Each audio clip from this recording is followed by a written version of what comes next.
Ah, hello. So, ads are over. Time to start stream.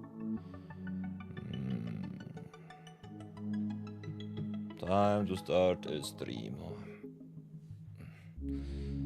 Kinda happy with where we are so far. Have to choose this Sub-Zero budget brawl for Lezamal. Yesterday I was a little bit too busy with view battles. View battle weekend 9 also upon us. And yeah, we might do a little bit of limited madness today. So let's go straight and start the arena. Welcome back everybody! Magic from scratch going strong. Magic from scratch going big. Yesterday was kinda nasty. I won way too many games, so let's correct that today. As you all know, it is viewer battle weekend. The happy holidays are over for now, but not for too long, because it is also New Year in only 4 days. So, yeah. As promised, there will be streams every day until the new year hits. Viewer battle queue will be also open for the whole time period. So if you want to challenge me, !Q join, !Q or !Q leave are the magic words to introduce. Other than that, everybody, we'll be doing a little bit of Zero Budget Brawl for Lezamal. Still have to record some video for the Urza Lord High Artificer. And other than that, I think we're quite well set up for some greatness with some variety rather soonish. Still want to keep the videos kinda separated to not confuse myself and the viewers a little bit too much. So let's stay on track, have a little bit of fun. And yeah, maybe play some King of the Hill. My kings are pretty strong already. So I think it might be time to switch it up a little bit. But nonetheless, I'm definitely motivated. Oh, Arena, give me some music, so that we are not too voiceless. Or if you want some background music, just let me know in chat. Other than that, oh, we have a little bit of good stuff to do. As you can see, the Wall of Fame growing ever so big, ever so strong. Big shoutouts to Lezamal. Yesterday, we played a lot of viewer games against Raizaza 2. Lezamal wanted to finally see me play some Urza Lord High Artificer, and sheesh, that was a beating. Look at this record. Raizaza started quite strong, and then I just gunned it down. Especially the last 3 games with the Lord High Artificer were kinda nasty. So yeah, let's not do that again. Let's just record the video for the YouTubes, show a little bit of Zero Budget Brawl action, and then just go back to some more fairish decks, some more fairish commanders. So everybody, it is time to do some respinning, as you all know, the drill. Ooh, good morning Venom Rage, good morning to you too. As you all know, you normally get daily 500s, we respawn into 750s. This is a continuation of our Urza Lord High Artificer Zero Budget Brawl. So let's get the records out of the way. I was a little bit too lazy yesterday to record the rest, but nonetheless it will be a lot of fun. Lezamal crafted some power into our collection.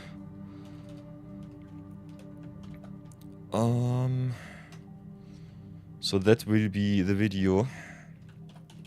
And after that, your battle weekend is upon us. So challenge me as much as you want. If you get the winning record against me, you can name yourself a VIP in my chat. And that is definitely something, because you get a nice little pink diamond. So big shoutouts to Lezamal once more for the Urza Lord High Artificer craft. Record those reset, punt reset, and let's go to some games, have some fun. As we all know, Zero Budget Brawl always means that I'm not allowed to craft anything, but my viewer account grows ever so big, and the viewers get also all of the channel points. Ooh, Brownie Man also in the chat. I like me some Dino dancing. Showing me the global awesomeness of the emotes.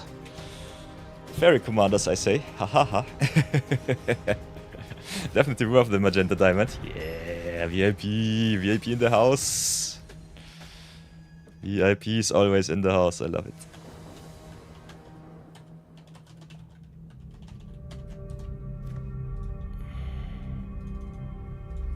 The Dino dance is everywhere.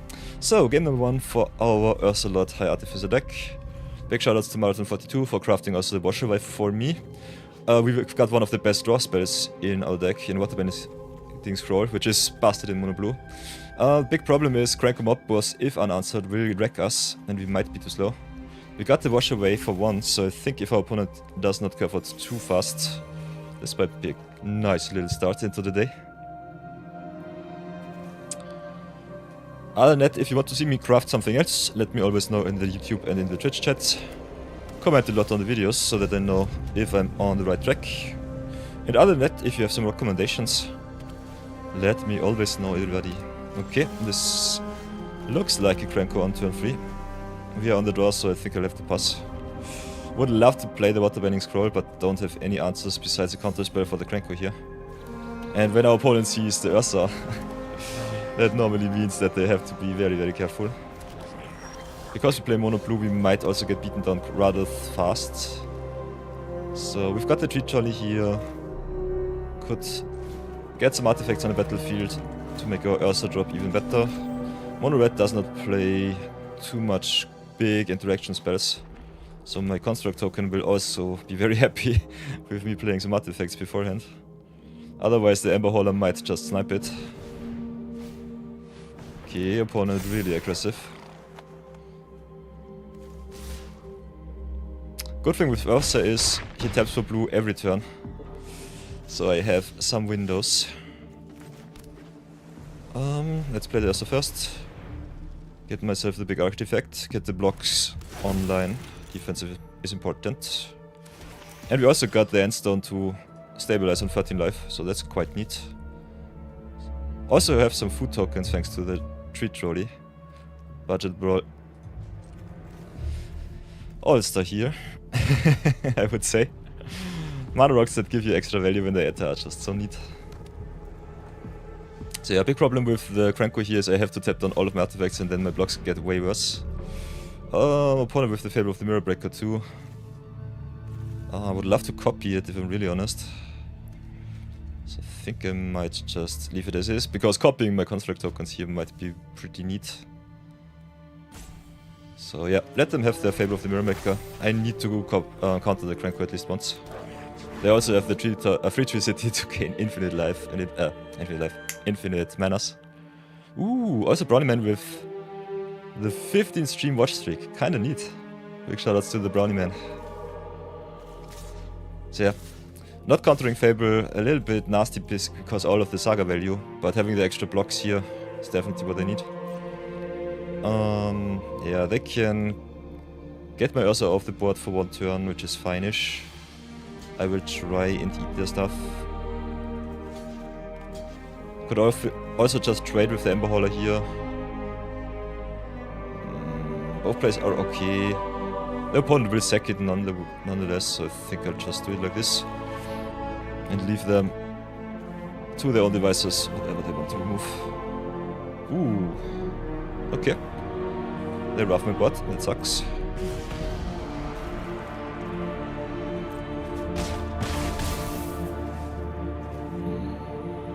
Yeah, enjoy your free laurels, Brownie Man. Loyalty will be rewarded, as always. Okay, not the best block, but definitely what I had to do. So yeah.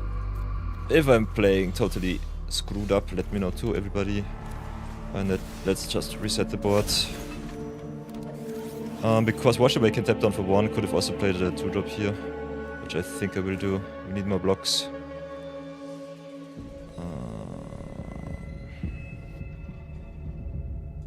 Yeah. Let's play the Mecha Navigator.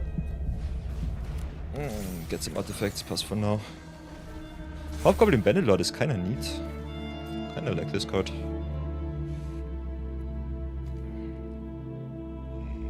Okay, no discards from the opponent, so they have something that they can play. There's the Krenko. Here's my wash away. Marathon. Thank you for the craft. We can draw... we have to draw and discard. Fortune Teller is pretty good. I need more bodies on the board, so I'm kinda inclined to drop the island here.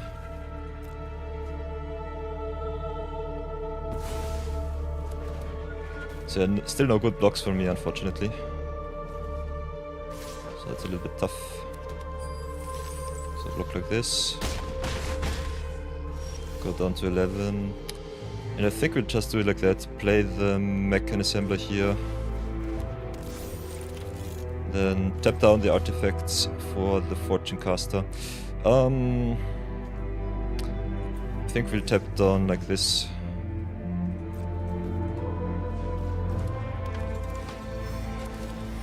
And make more tokens, which we also can tap down. Could also ram sketching for maybe a favor. So a lot of good stuff. Potential card draw for free. But copying cards like Mechan Assembler is kinda neat. So I think we ram sketching. We have to wait until the fable becomes a creature, otherwise we cannot copy. And this is sorcery speed, so I think we just want the bending scroll here. Tap the clue and tap the 2/2. Stay on defense for now. Could attack in, but I don't want to give my opponent a good attack. So I think we can wait for one extra turn.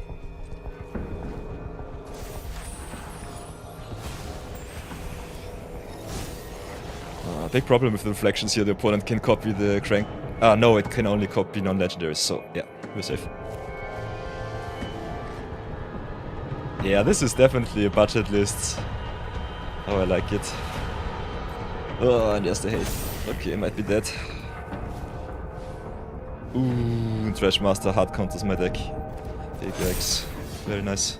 So yeah, the opponent's goblin list is pretty neat. I might have been dawdling a little bit too much. But yeah, our list does not play too much interaction. We play a lot of lose your ability cards though. So I could have definitely mulliganed first into cards like Witness Protection. Just to keep the Krenko from activating forever.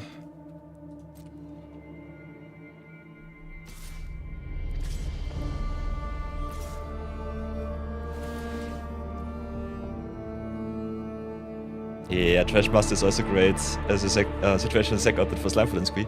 Totally true, Brownie Man. I think Trash Master is definitely an undervalued card in Brawl and Commander. I think just having the option to blow up artifacts with your goblins is so good. And if you can make some tokens, it's even better. Okay. Don't have any good spells to play, so that's fine. Take the Urza back. Then let's see, how do we block? Get rid of the treasure making token, that's for sure. Could trade with the Goblino here, don't really want to. I think I'll just jump. Go down to 6. Still have enough mana for the Endstone. So my life should be at least safe for one extra turn. Kinda surprised that the opponent did not play the Krenko here. But maybe they did not have enough mana. So yeah, take the 4. Jump and eat. Opponent can also just eat my construct token here. So yeah, Trash Master really trashes me. This card is so nasty.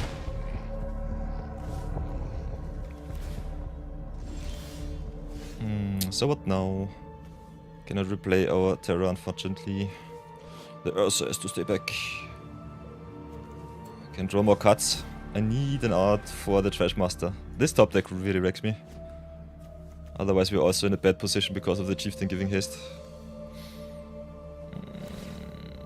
So sadness on this deck. Yeah, Trash Master also eats Endstone. Artifact Hail is really good against my deck. I play 40 artifact spells. Okay, there's the Downpour. We only have 5 mana. Want to get rid of both of those creatures. If our opponent plays Krenko, we could with Krenko on this deck get rid of the Chieftain and the Trash Master. Kiki Chiki can still copy it, so I need 3 spells. Could also just play the Marketback Walker here for x equals 1, or could just play it for 0 if you really want to. Not having the Urza sucks. This was really bad. This was really bad for us. The Hobgoblin did a lot of heavy lifting. We don't have enough mana for anything. So yeah, I cannot triple spell, unfortunately. This is only 6, not 7. With 7 mana we could get rid of all of the free creatures. And then we would stabilize quite well. Like this we are a little bit too far behind. So what do we do?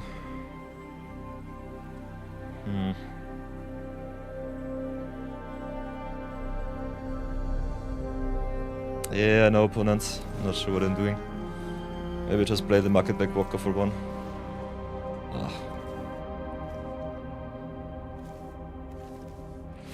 Yeah, we might be dead next turn. This curve out was pretty nasty. I think we just do it like this. Trash Master be done. And then we also target the Kiki or the Chieftain. It doesn't matter, they just have so many goblins and they are all hasty and get a double boost. Whoa, they sacrificed their Chieftain. I did not target the second creature. What are they doing? My downpour is still on the stack. Okay, okay. I smell an opportunity.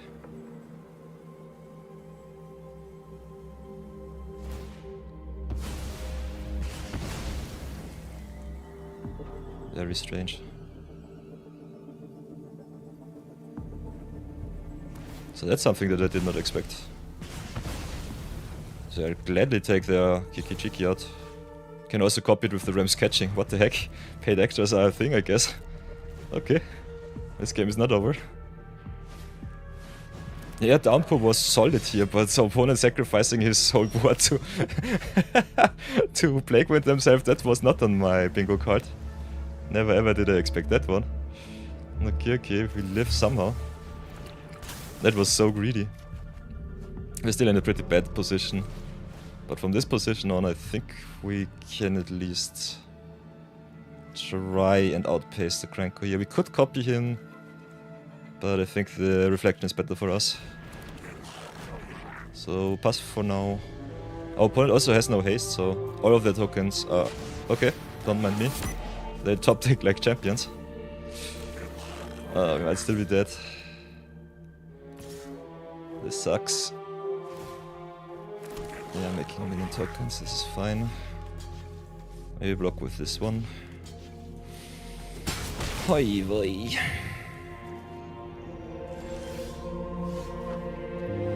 That's nice. Would love me an extra mana here. So yeah, fresh start before anything else. Cranko has to go down. Housecold Heavy making Goblinus is fine-ish. Can still copy. Could also copy during our opponent's turn, so that's fine. So I think we'll pass for now. Keep up the counter spell, see what happens. Fresh start is so good. Yeah. Have to counter copy. Or just counter. Don't have enough mana. Okay. This should have been a counter draw. Don't know what's happening here. Yeah, opponent just hits everything. This Cranko list is busted. They really have everything. It's so obnoxious. I think we're dead on board if I remember correctly. Counting cards is important. So yeah, I can make more tokens. But this is it. They just hit everything.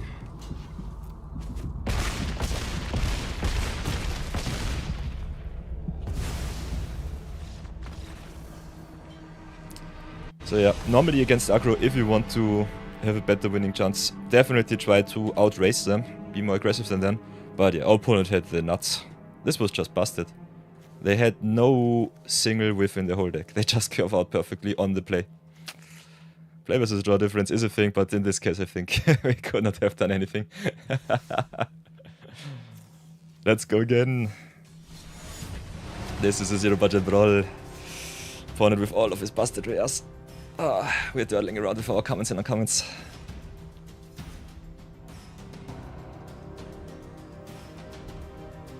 But yeah. we could have definitely had a better chance at winning if I just mulligan for elusive and all abilities very early, I would say. But yeah. Still, a guaranteed counter is something that I think is okay-ish. So always keep in mind, your hard removal not always will save you from the opponent's commander. Sometimes his deck is just too strong.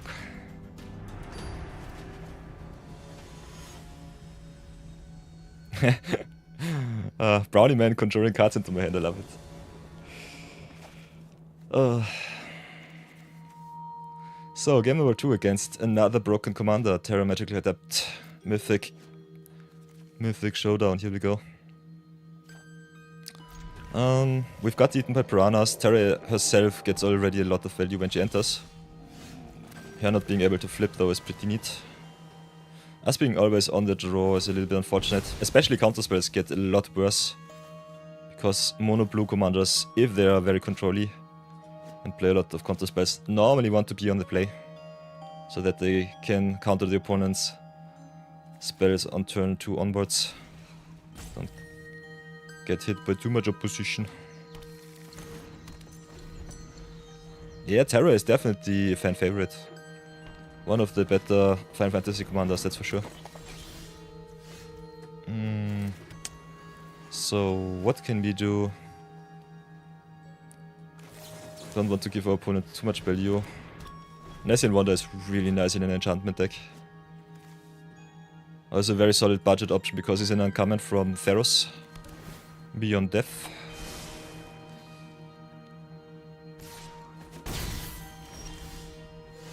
Opponent struggles a little bit with their mana. I think we'll pass for now.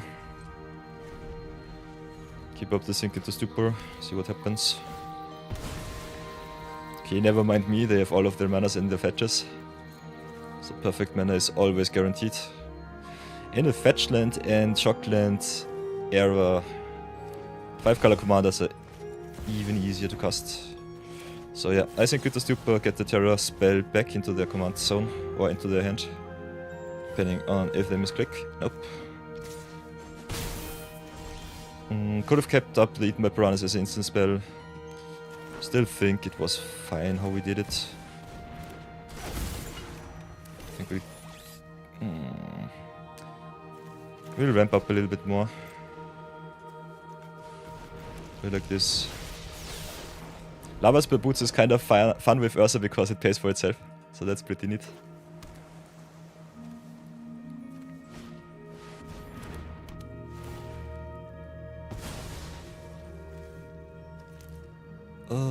Don't have answers for enchantments, so I'll have to get the Urza back. So yeah, this is one of the biggest problems if you play an Urza deck like mine. If you're mainly sorcery speed, don't play too many counter spells. If our opponent removes our creature too often, I cannot ramp enough, so I might just die with the commander in the command zone. So let's give the construct haste and do it like this. Oh, and show off the power of the Urza. I think this game was not over, but if the opponent wants to concede, they can do so. Maybe they did not have enough removal in their hand. So yeah, by the way everybody, I adjusted our ad interruptions a little bit more. So normally we are having 3-minute ad breaks. This time we'll try something different out. If you go here to the ad breaks, we still have 3 minutes of ads every 60 minutes, so the channel stays pre and mid-roll ad free as much as possible. The only thing that I changed is that we have every 30 minutes an interruption of 1.5 minutes. So that should be something that might be a little bit better for you viewers. If it does not work out, let me know. Before that we normally always took 3-minute ad breaks every 60 minutes. Just after an hour, get yourself a little bit of fresh air, some drinks, some snacks. Keep the ads rolling or not. But yeah, we'll see how this works out.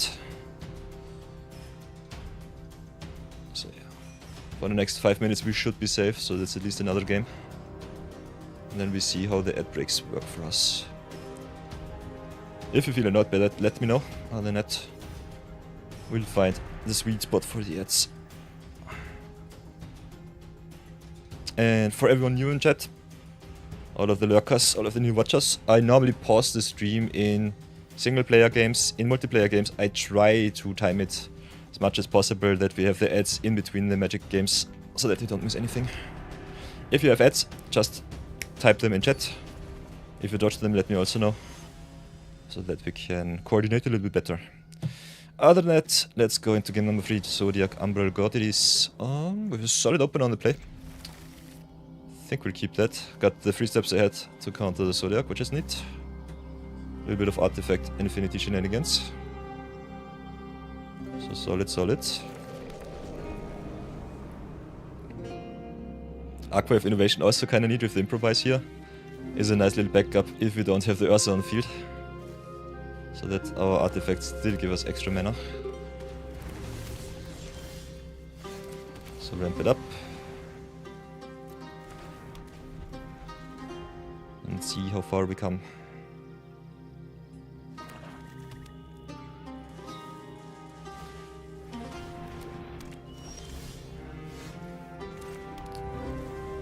Okay. Nice. We can go Urza right away. Only have 1 artifact on field, so we cannot play the Waterbending Scroll. Could also just go Waterbending Scroll into Memory Guardian. Get all of the mana that we can tap down for Urza's ability to cheat even more stuff into play. Which I kinda like. Both plays are solid. Scroll drawing me more cards against mono black as early as possible is definitely something that I want. So I think we'll go with the Scroll here first. And I'm stupid, we cannot play the Guardian. So yeah.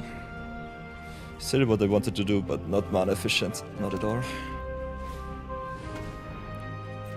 Key opponent ramps it up too. So we are in Zodiac territory now. Definitely should have played the Urza first. This punishes me pretty hard. So drop the island. Then drop the Terra. Still have enough mana to counter Zodiac. To play around some pinpoint removal against our Urza. So I think we'll pass for now. Yeah, losing that 2 mana on the last turn was a little bit iffy.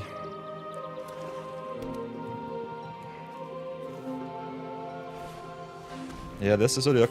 First counter. Here we go.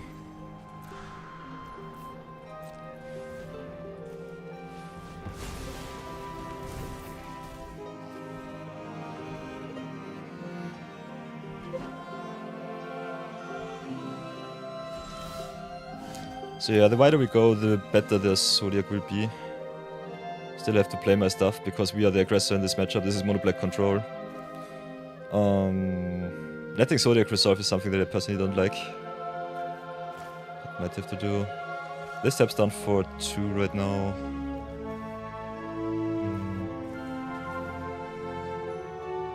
Could just keep the board clean. Round it down. So we still have to sacrifice 1 creature.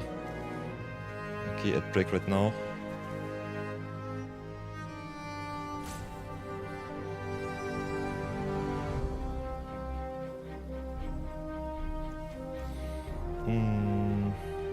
Whatever will I do? Can tap down our opponent's mana, so I think we'll go Mechanist here. Go Mechanosaur too. Tap down their mana rock. Can still play the Memory Guardian. Tap down the Mechanosaur. Could also still draw, but I think we just go on the offense here. Yeah, go on, we got some mats.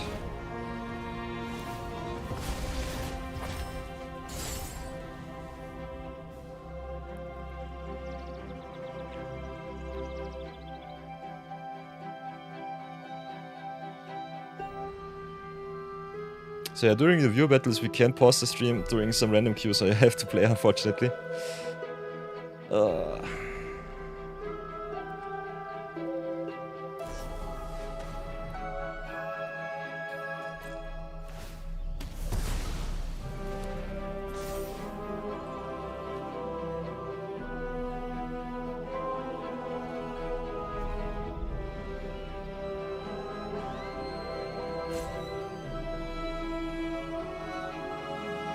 So yeah, welcome back everybody from the ads.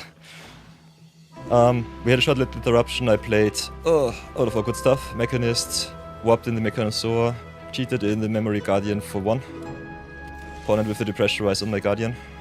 And we tapped on also the Heraldic Banner, so they could not play the Zodiac. Do the same thing once more, because I don't want them to have any sacrifice. They have 5-6 right now, so they need to drop another land. Other than that, what can we do? We could definitely pump our construct a little bit more. Can still draw with the Water Bending Scroll, which is kinda neat. Ooh, Endstone is also kinda good against Mono Black. So smack in here.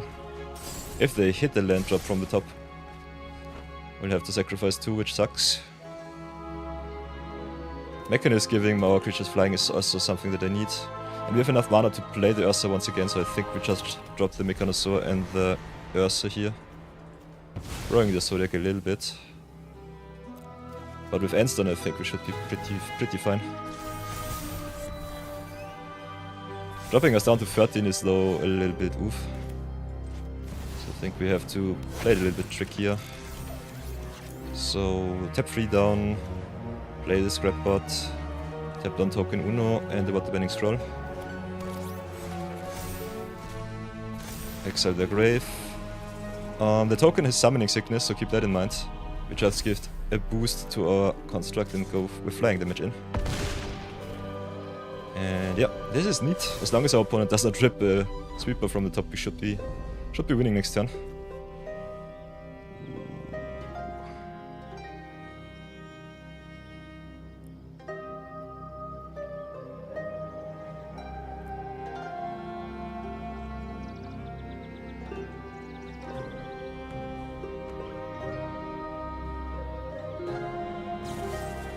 Okay, that's the hero's downfall. If they attack, we'll definitely gladly take it. I don't have enough mana to play Urza once again, so I think I just trash the Scrapbot here.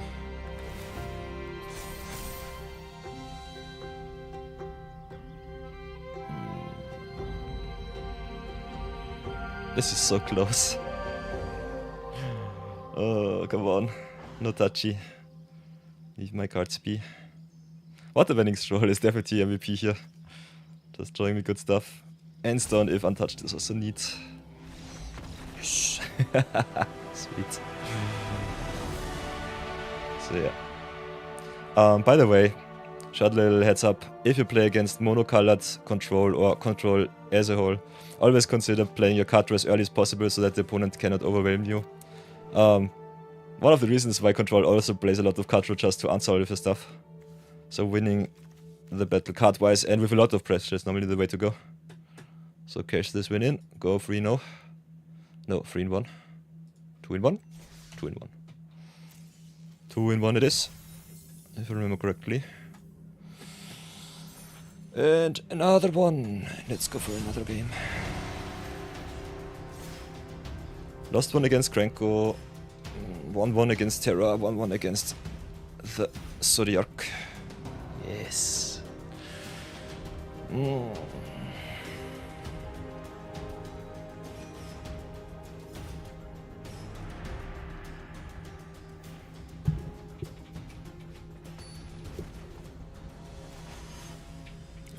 All of the busted commanders, I love it.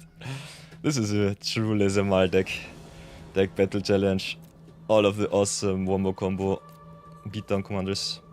Okay, playing against Joda. We've got the Imprisoned in the Moon, so we can answer the opponent's commander, so I think we have to keep this hand.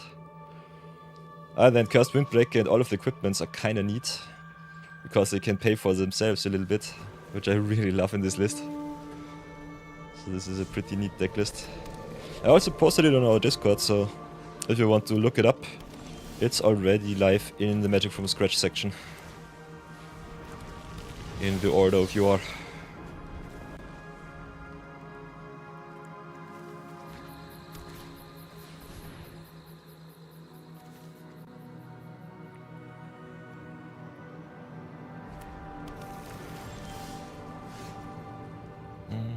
Okay.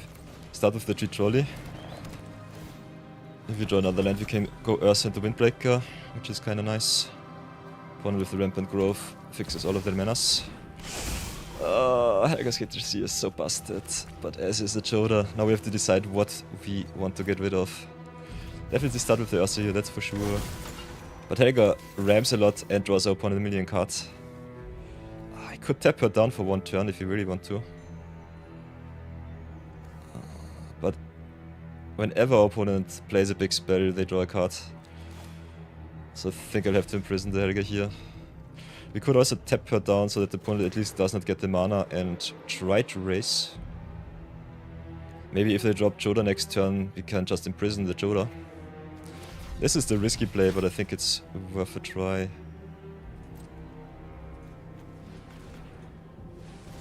Let's play Mechanosaur, tap down the Helga. Normally I would exile the opponent's card advantage or just get its ability off the board.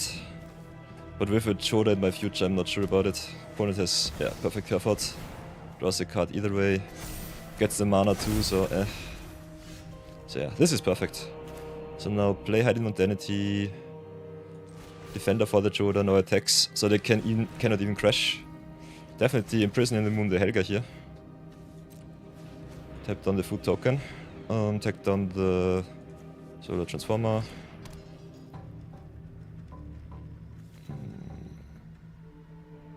How much mana do we really have? 1, 2, 3, 4, 5, 6, 7. With the Windbreaker 8. We could have played Windbreaker first, then tapped the Windbreaker down for enough mana. And we don't waste anything. We stay on defense for now. Want to give my construct flying and just fly over the opponent. Joda is still a 5-color creature because height does not make it a blue one, so they draw 5 cards every turn. That sucks. What else can we do? Guess we'll just drop Windbreaker now. Yeah, doesn't really matter what we animate. Can play Manon too if you really want to. Playing Manon first might have been better.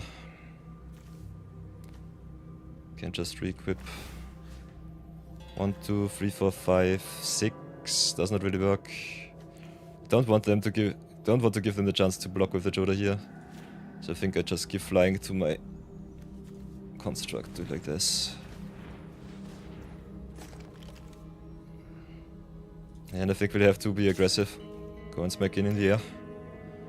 We'll have to play the Waterbending Scroll, but yeah, this looks really wonky with the already drawing them so many cards. So yeah, I could have also played the Hiding Mundanity, get rid of the Joda's 5 colors. They still draw at least 3 with the Helga being on field, so yeah, the opponent plays all of the good 5-color stuff. Big yikes.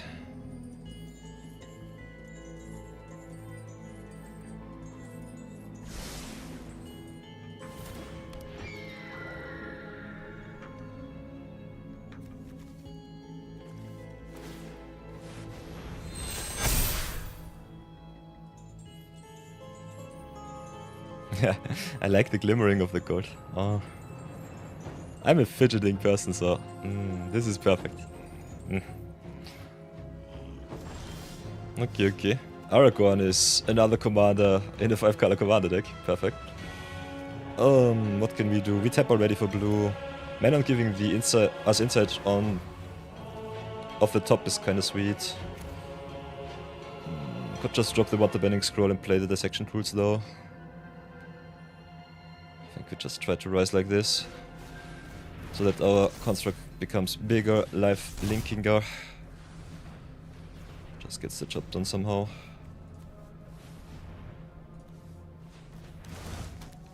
Then the section tools.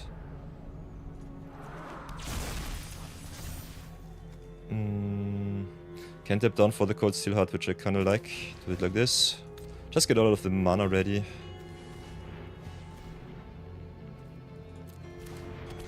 Then sacrifice one of our manifests, equip the construct. This is our win condition. Big Voltron. So Artifacting Grave, hit in for 10 lifelink.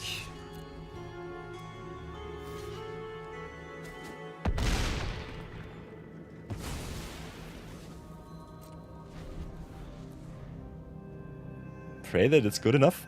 We'll see how far we come, but our opponent just drawing 5 every turn is so absurd. Chromatic Origin is such a busted card in 5-color commander decks. So if you want to bring out your deck, definitely play Chromatic Orrery. Oh, it's like a Gilded Lotus on steroids. This card is way too busted. It's also a solid inclusion in Urza, I would say. But definitely better in 5-color. This is at the moment 10-12. Damage-wise, I think we can raise. Do we want to trade for the token? I don't think so, but we can at least soak up some damage.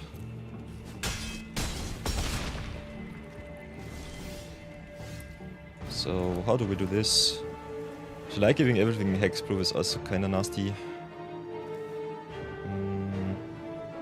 Maybe play more flyers, do like that. Can play the Mechanosaur also to tap down the flyer July, which is neat. So opponent on a 2-turn clock, they need some removal next turn. Which way they can definitely draw with the Chromatic Orrery. And now think about this board state with Choda just being Choda. Big yikes. They've got the Paradox Engine too. So no tap July, unfortunate. Win condition down.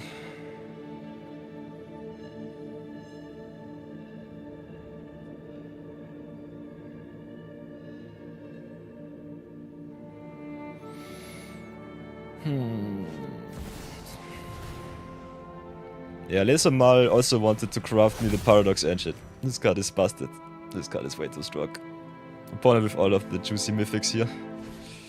Look at this. Oh. Now with the Bruna too. Does not have a human to reanimate, but still a very good big blocker.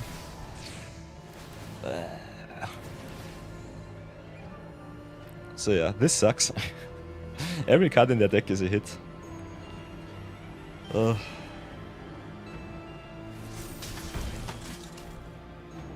Guess we are screwed. So yeah.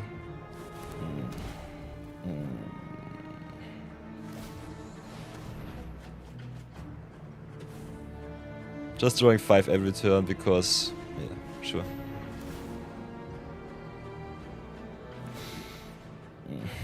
I'll take it. Let's enjoy the opponent's deck. Big C definitely goes big. Big X. So yeah, but the opponent definitely got this one. They untap their mana every time, especially Chromatic Orrery just draws them the whole deck. Keep in mind, Paradox with the non-creature spells untaps the Orrery, they draw another 5. They have also infinite mana with the Timeless Lotus, just being tap, untap. So yeah, this is game. This is so much game. We'll take this loss. And cash in a very nice 2-2 so far. Let's go for the next one. Last game of our showcase, and then just have a short little discussion about the upgrade options. Because this is Zero Budget Brawl, you get a little bit of discount decks, and then I give you the power. So if you're into that, stay and enjoy.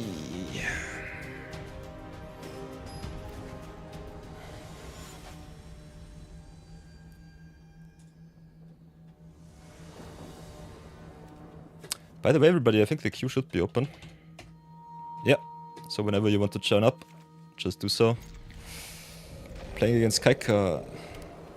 Non-creature dog control normally. Let's see what the opponent's build is. This hand is a little bit slow, but having the other insignificance as an answer for the Kaika is too good.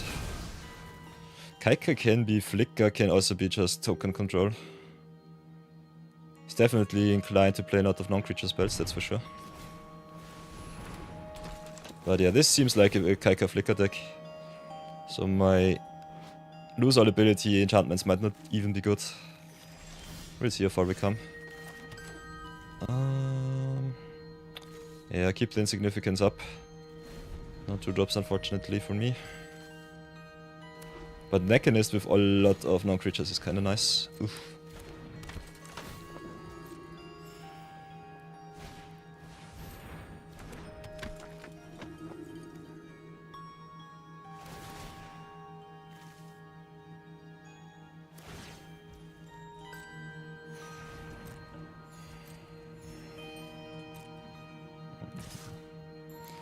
So yeah, God of Souls is a big problem, but I think Kaika is way more valuable. So we are on the draw again, so enjoy that. Could start with the Mechanist for a little bit more defense. Could drop the Tree Trolley to ramp us up a little bit more. Although, how do we curve out here? I think we'll have to go Tree Trolley into Terra, aka Urza. Then still have 3 mana and just drop the Mechanist or go out the Insignificance. Yeah. Because we're on the draw, I think we have to ramp here. No choice there. We are still pretty far behind. Mono Blue struggles a lot against early pressure. But if you can stabilize and go late game, normally it can be pretty strong too.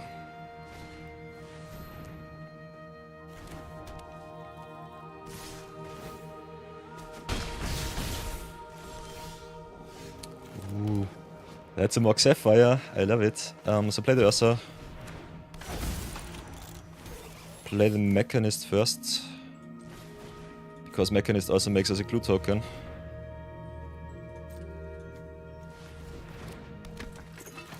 With the Bone Saw we already have 2 mana once more.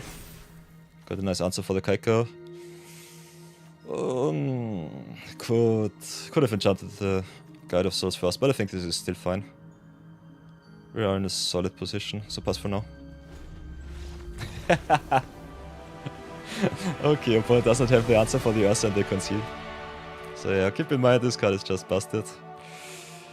Sometimes the people just don't want to play against Mono Blue. We play a very fair deck, but that does... The opponent does not know that, so we'll gladly take it.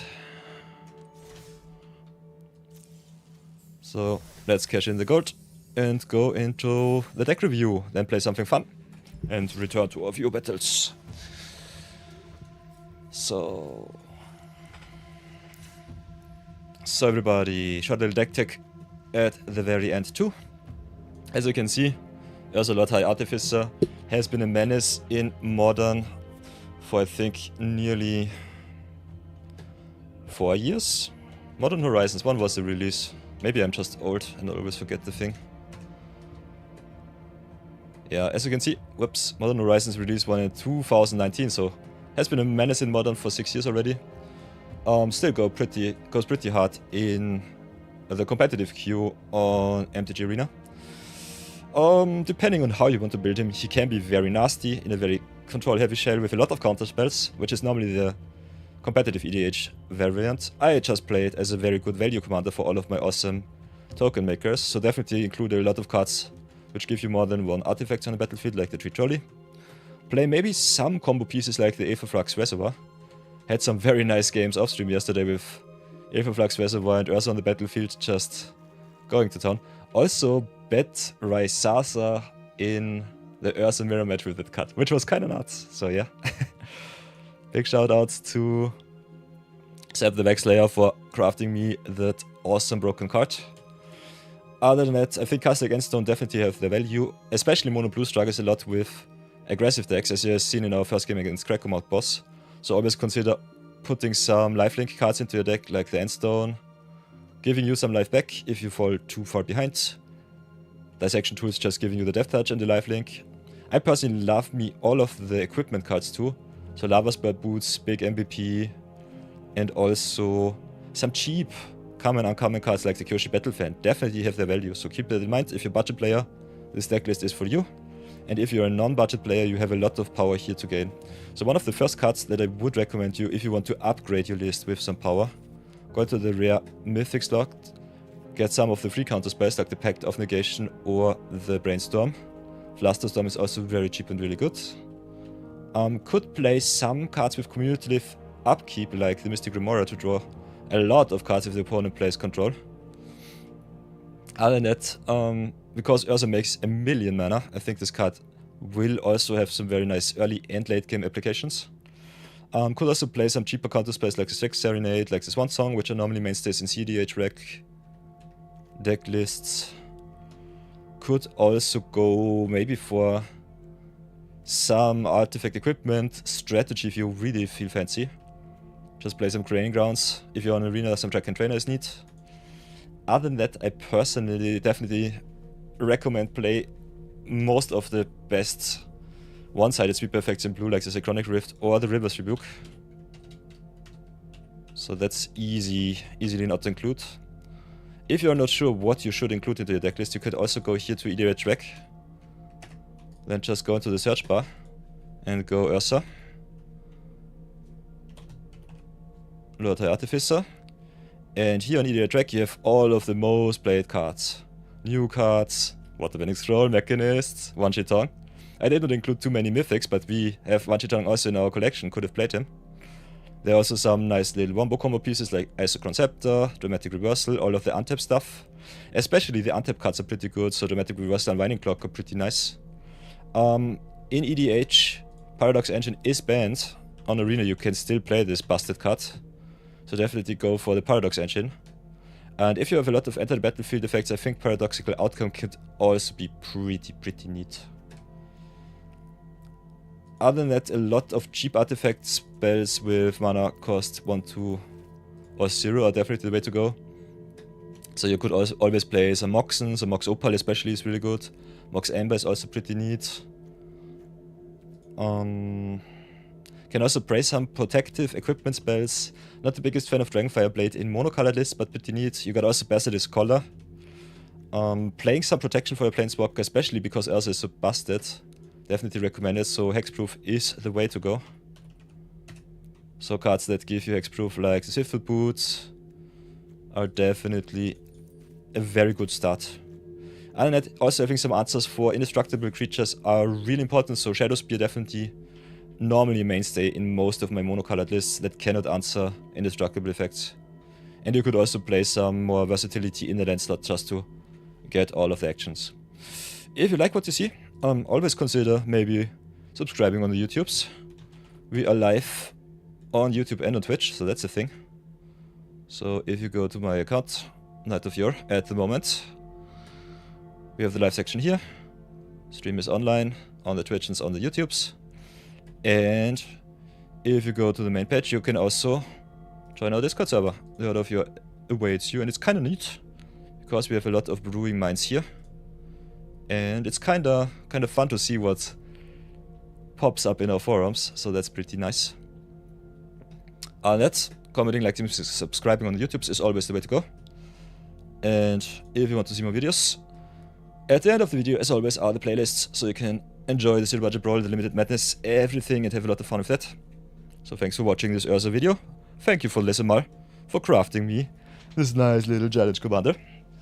And let's stop the YouTube video and go on with the viewer battles. See you soon. So, everybody, we've got ads in 4 minutes. How do you feel with the short ad interruptions? I think it's quite fine. Quite nice as it is. I personally like me the 60 minute blocks a little bit more. But we'll see how good it works. Other than that, knowing when the ads come is always a thing. So maybe get a short little ad break in for a minute or two. And I'll be right back. So see you then. Whoops, this is free.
Oh, I'm back.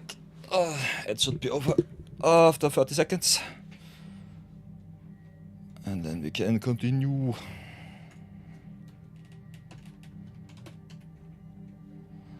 Ay. By the way, Brownie, thank you so much for the heads up with the ads. Always good to know if you're stuck in ad hell. So yeah, last 5 seconds and then we continue. Nice. Welcome back everybody from the ads break. Welcome back. So yeah, if you want to join the queue, go !Q join. If you just want to lurk around, have a lot of fun, that's also fine. Other than that, we have a lot of golden gems in our bank, so we can also do some drafties if you want to. Final Fantasy is live at the moment. And we also still have some Omniscience quick drafts, so that's a thing.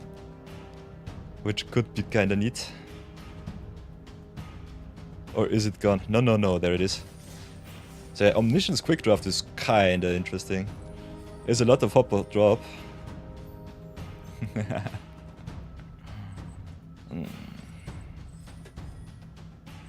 So yeah, can be also kind of fun if you want to check it out. Go Omniscience draft.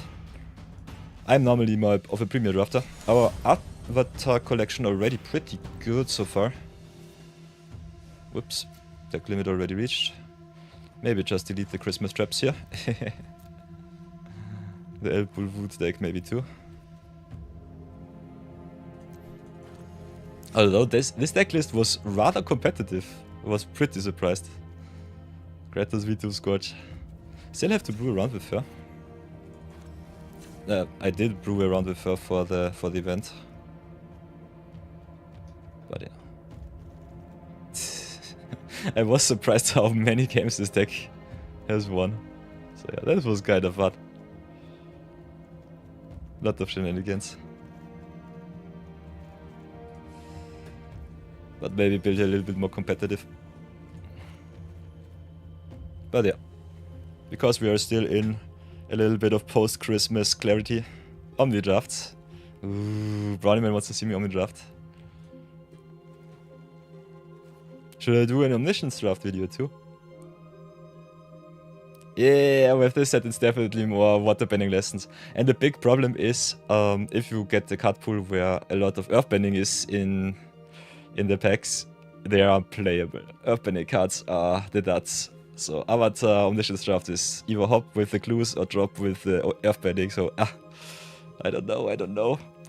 I think the free event was kinda okay, but I'm not the biggest fan of Omniscience. But yeah, we can definitely do another after drafty. Other than that, we have in the limited section also Final Fantasy flashback. So if you want to see more Final Fantasy drafties, we can do so. We can do them too. If you have a look at our collection, what I normally like to do is go not collected rares and mythics, and then just go timeless for more clarity. Go to the avatars here. As you can see, our collection on the Night of the Fiora account is still a little bit weak. On the Perilous Pit account, I nearly maxed everything out. We have a solid collection. No Legend of Roku. So I think I still would be in for some Avatar drafties. See how far we come before Lovin hits. Because the Avatar cards are pretty busted. Kinda like this set a lot. Still, as you can see, a small account with not too much golden gems in petto definitely has a little bit of trouble to go infinite. My other account has nearly every rare mythic at max. So that's a thing. So yeah, you can always write me in chat what you want to see. You can challenge me with !Q join. Until New Year, we will be available for viewer battles every single day. And if you get a winning record, you get your juicy diamonds. Get the VIP slots, the coveted VIP slots in my chat. Other than that, I think we just do another video. How happy am I really feeling with the ad intermissions? If I can time it, it's fine. But every 30 minutes ad break is so tough for me. Because I know that it will always hit me during my games, and that sucks. I don't want you to miss anything.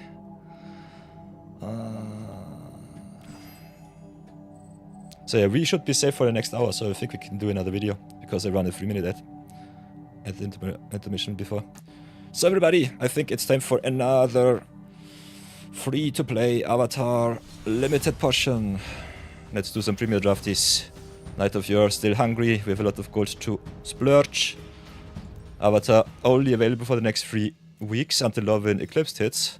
And as always, before you do anything, when you start up your account, always reshuffle your gold. If you have 500, they can upgrade to 750, which we did today, so rather happy with that. But now it's time for some drafties, some pick ones, do some limited and have some fun. And if we get some challenges from the viewers, I can definitely do so too. I will gladly pause and fight you out. Let's see how many players still want to play some Avatar.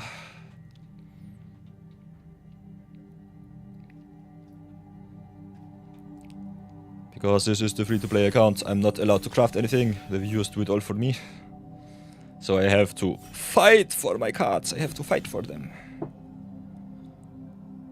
Zero budget brawl needs power, and a limited madness delivers.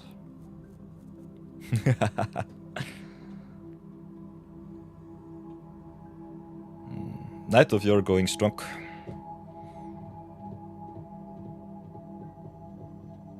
Let's see if I've mastered Avatar Draft by now. I think we have, with both accounts together already, something between 20 and 30 drafts in our pocket. And this is a very nice pack. Pack one, Avatar Edition. Premier Draft. Got Legend of Roku. Fire Nation Drill. Both busted cards. Best cards in the uncommon slot, definitely Invasion Submersible. Got also Message Orc in the common slot. Easy first pick Legend of Roku over Fire Nation Drill. I love both of those cards, but if you resolve Legend of Roku, it just gives you all of the value. And if you can Firebend in red-green, it just goes to town. So my pick is Legend of Roku over Fire Nation Drill over the Submersible here. What would be your picks? What do you like? Let me know in the comments.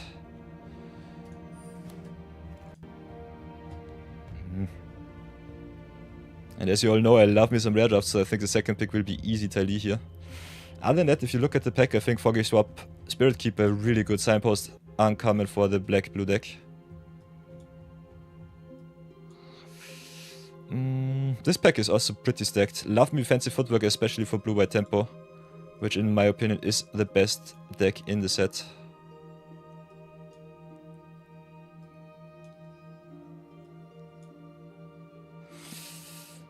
But yeah, what would be your picks, everybody? Let me know. Talk to me.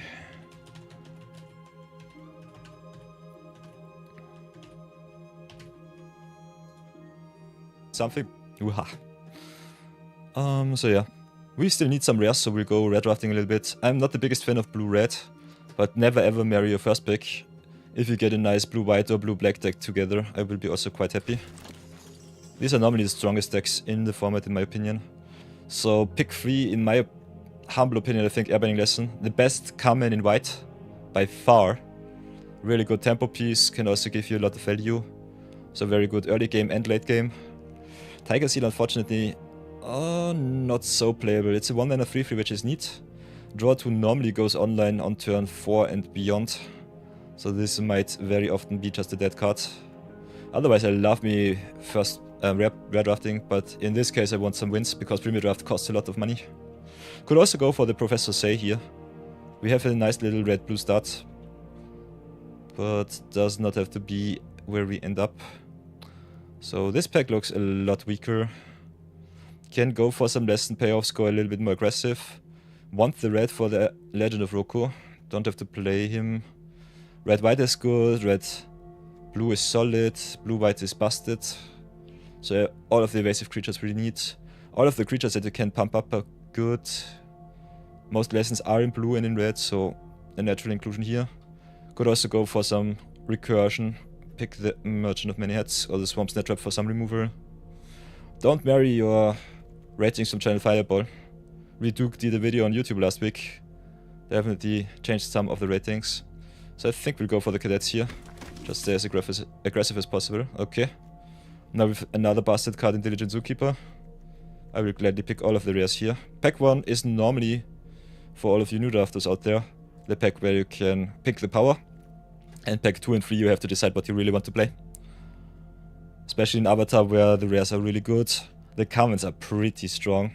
On par with most of the uncommons and also some of the rares. I think it's a solid start. And I like me some red-green go big deck too. So that's definitely a thing. So now we can go for Earth Rumble. Not my favorite removal spell. More than often just snipes a small creature. Especially sorcery speed removal, not really good in this format. Yoshi Warriors on the other hand really good with the ally typing, with the go white theme for the red-white. Pretty neat. Could also go for the fixing meditation pools. Maybe play some 3-color pile. We got blue, red, green also for Iroh Grand Lotus, which is one of the most busted 3-color cards in the whole set. So it's either the land or the warriors here for me. I think we'll go for the land to stay open.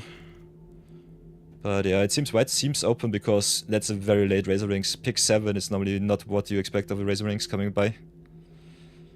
Foggy Swap, Winebender is solid. Abandoned Attachments is another good lesson. Especially for the blue flyer kit. I think just having 1 lesson or 2 lessons is already good enough. We'll go with the removal spell here, I think. Could cut red, but lizards and attachments are not really high picks for me. And some cheap instant speed removal is really nice. If you go heavy into green, Rocket Launch is busted. Otherwise, I think it's just mediocre. Earth Bending, Energy Bending also not so good. So it's either Octopus Form or Boomy Bash for me here. Kinda like me the tempo pieces more than the big, burly hard remover. So if you go quality-wise in a vacuum, the Boomy Bash is definitely better. Can also destroy non-basic lands, so I think the upside here against some busted cards like Secret Tunnel is definitely good enough to pick it. Boomy King of Free Trial is also really good if you have some lessons in Grave. The green-red lesson is not the best one, the red lessons are still pretty nice though. So I think we'll go with the Boomy here. As you can see, white-blue and also black more than often pretty overdrafted. Watery Grasp also quite solid as a removal spell. So I'll pick the Grasp here. Now, could pick the Otter Penguin, is solid in draw too. Picking the rare here just for some more extra gems is definitely good decision, I would say. To minimize your losses. How to Start the Ride is solid. Especially good in red-white go white. Still really good if you have some evasive creatures running around. Also love to separate my removal spells and my tempo spells from my permanents so that I know where I am. Oh, Ostrich Horse on the wheel is kinda neat. Not the biggest fan of this card because of the self-mill, but otherwise just drawing on another land is kinda sweet. Moose count is 0 at the moment, totally true, Bambit. Welcome back, Chris. Rough Rhino Cavalry, surprisingly playable. Okay, what do we have here? Passing Sea is nice. Mice Gone for Striker is pretty good if you want to go aggressive. Dragonfly Swarm, one of the signpost uncommons for blue-red tempo. This card more than often is a 3-3 at the very least. So it's either the Dragonfly Swarm here or the Buzzing Sea. I can like me the Buzzing Sea more. Seems that I'm going into the direction of red-green. It's also another rare. But yeah. Ooh. This is one of the signs for going into lessons. Combustion Technique is really good. Another Foggy Swamp Spirit Keeper is also nice, but I definitely want to play Legend of Roku more than I want to play the Tylee or the Watery Grasp. And we did not see too much black, so I think letting the black player play the Foggy Swamp is okay. We just pick the Combustion Technique here. If we really feel fancy, we can go just multicolor, .ramp, play all of our busted cards. And maybe just play some lifelink to try and stabilize against the opponent. Also the unblockable tokens are so good. But I'm definitely in for some really solid cheap removal spells. So this is a tough pick. I think we still go for the Combustion Technique here. Fire Nation Palace is okay, but yeah, Iron's demonstration in Daily Agents is way too good. So yeah, we did not see too many lesson payoffs besides the Fire Nation Cadets. If you want to splash black, we can definitely do so if we go base green. Tempo-wise, the only good tempo card is Glider Kit. Demonstration is just a busted removal spell. Firebending lesson 2 in the same pack. But yeah, I like the Iris demonstration over the lesson here. Could still go for the daily agents.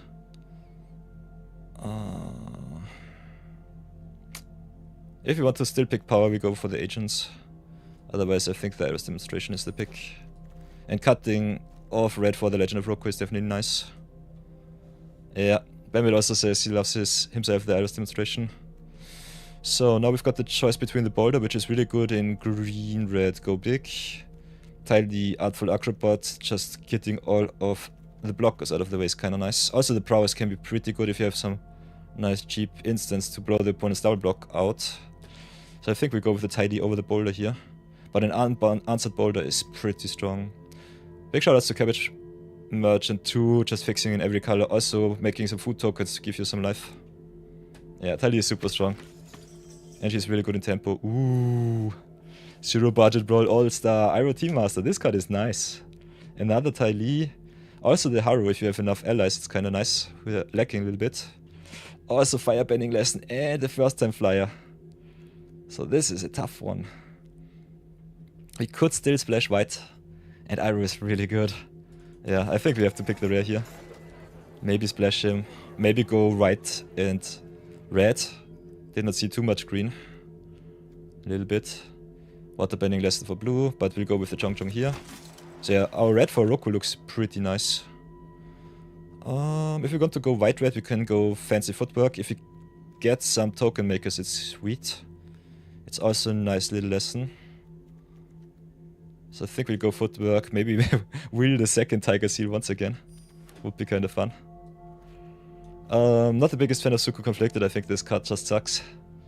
Really tough to play. Very late Dragonfly Swarm though. By far the best card. Could pick up the Vault Drop Sentries, but we have a lot of lessons already. So splashing some Dragonfly Swarm, yeah, is something that I definitely like. Dragonfly Swarm coming back is kinda an indicator of how high or low the opponents think about this card. First time flyer coming around is also kinda crazy.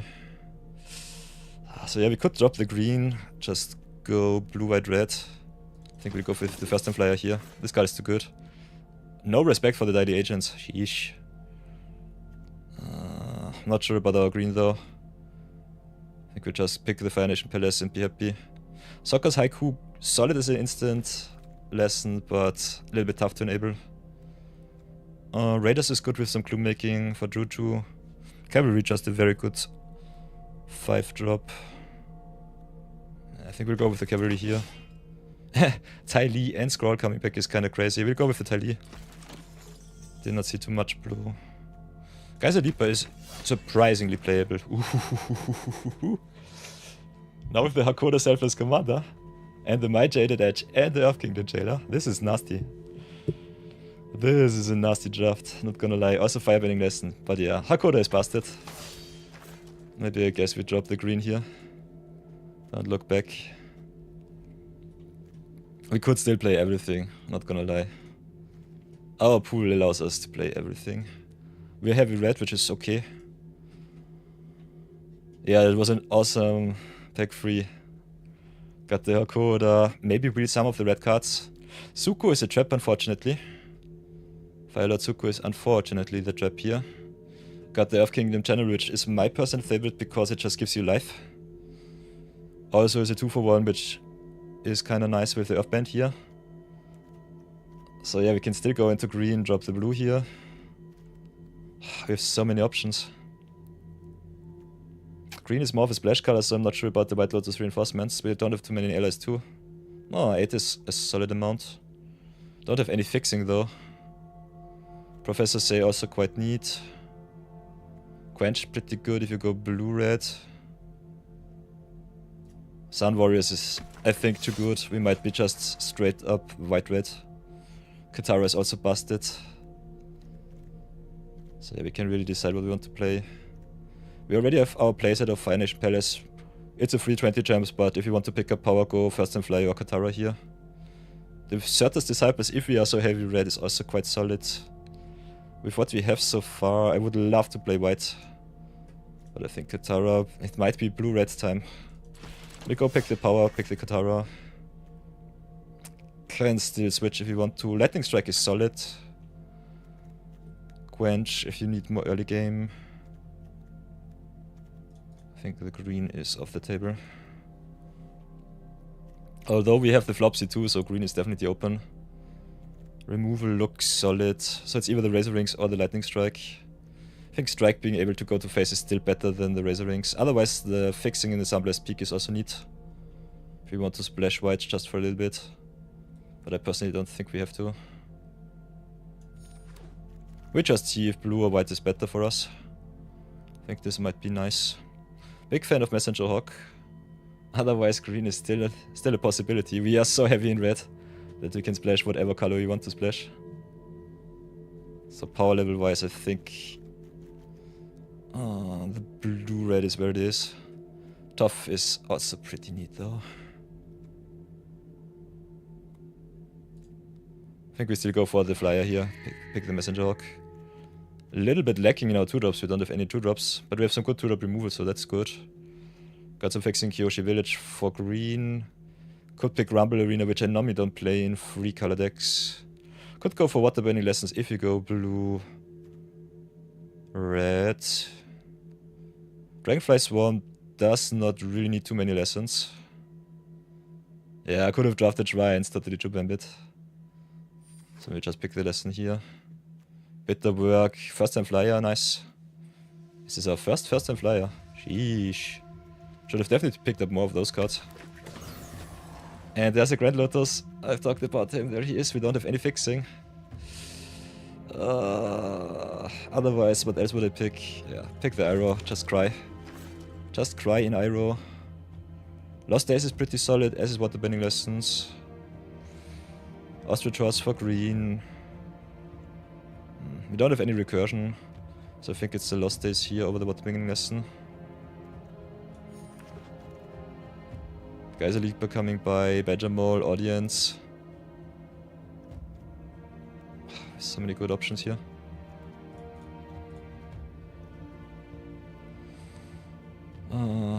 If we want to go into green, pick the Audience, otherwise the Leaper might be better. This is a really tough draft. At the end, it's a little bit wonky. Quench or Ostrich Horse. I think Quench is okay.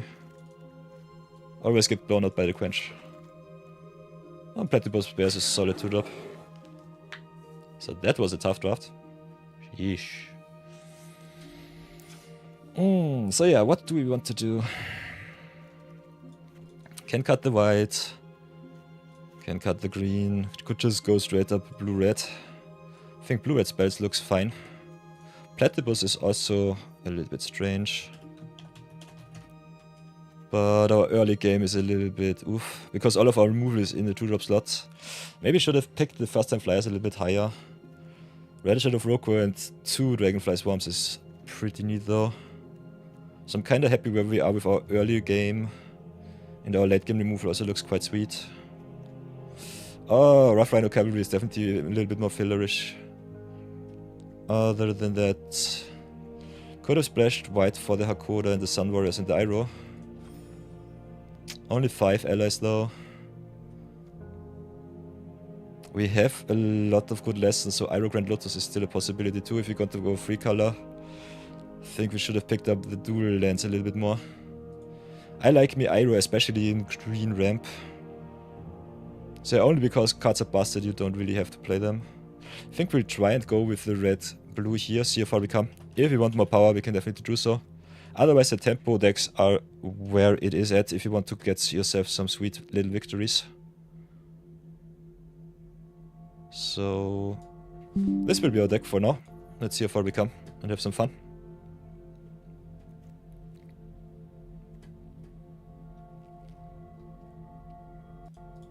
It's been quite a while since I've done the last Limited Madness too. Sheesh.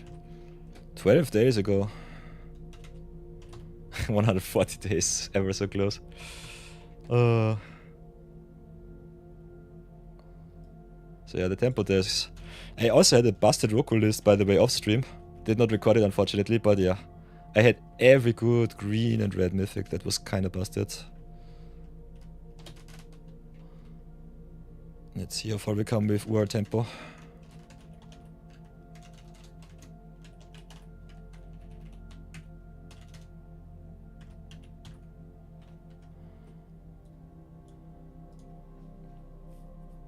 Yeah, I can splash green or white, but I think it's impossible without fixing. Without fixing, you're just screwed. Rough Rhino Cavalry, pretty weak filler card in this deck, so I'm not sure about the card quality. But I was really indecisive and the opponents just left all of the good cards on the table, so big oof. I don't know what the other people drafted, but white was pretty shorted. Red was definitely our main color, that's for sure. And green I did not see too much, but definitely enough cards that we could have played green. But yeah, I think it's okay. We'll give it our best, see how far we come. Big problem with red as main color is you don't have too much good hard removal. Boomy Bash is pretty sweet, but yeah, it's a 4-mana sorcery and that's normally not good enough. Especially blue-white just flies over you. 2-drop flyer, 3-drop flyer, 4-drop flyer, and then it's over. So, kinda happy with the lightning strikes here. Got fast time flyer into Katara, which is neat. Lightning strike if we need it, so solid start I would say. Game number uno. It's been quite a while since I've drafted last time. So I hope that I still did not lose my edge too much.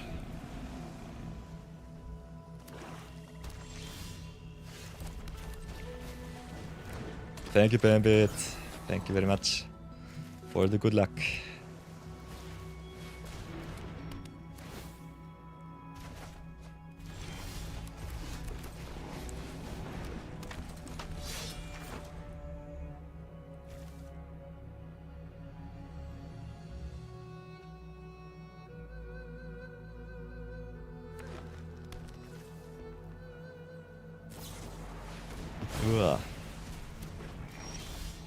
Okay.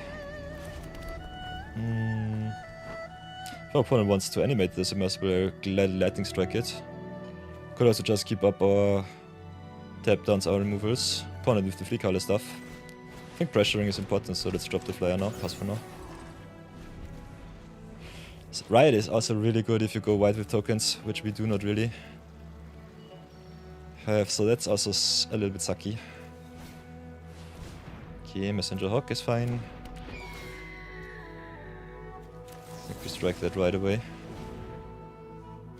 Also one of the reasons why Lightning Strike definitely lost a little bit of its gleam. Weak Duke said Strike not being a lesson is really nasty. So he definitely loves himself the Firebending lesson a little bit more than the Lightning Strike. What can we do? Can play the Cadets, keep up the Tidy, could also just Boomy Bash the Submersible. Kinda want to keep my removal back though. So I think we just do it like this. Flash in the Tidy so that the Submersible does not untap. Could have also tapped it down for combat. But before opponent playing blue I don't want to run into a Quench.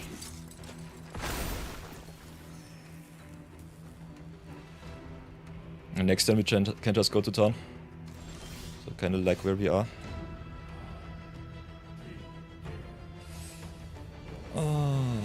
How shall we do this?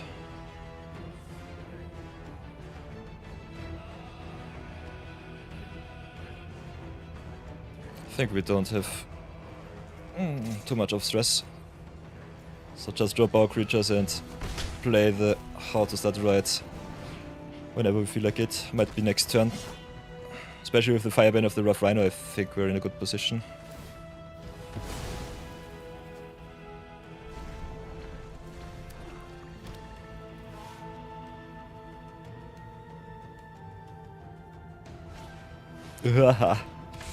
Cunning Usurper. Getting my Lightning Strike sucks. I will give them the Fire Nation Cadets, that's for sure. They yank my strike, remove my flyer. Ah, this sucks. So yeah, there's the blue splash of the opponent. Playing black-green.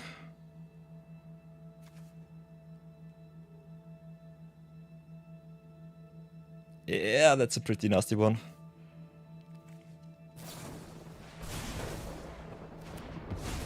I think the main reason that we play blue-black is because of the Dragonfly. So what else can we do? We have 6 mana, can attack with the Rough Rhino. Get it up to 7, get a good trampling attack in. Could just boomy bash the Azula. Submersible being unlocked sucks. So tempo-wise, the opponent is definitely ahead right now. Could also attack, start the riot, get the boost, have enough mana for boomy bash afterwards. I think we just go in and attack, we try to race here. Staying on defense is not what I want to do. Let's see what the opponent does.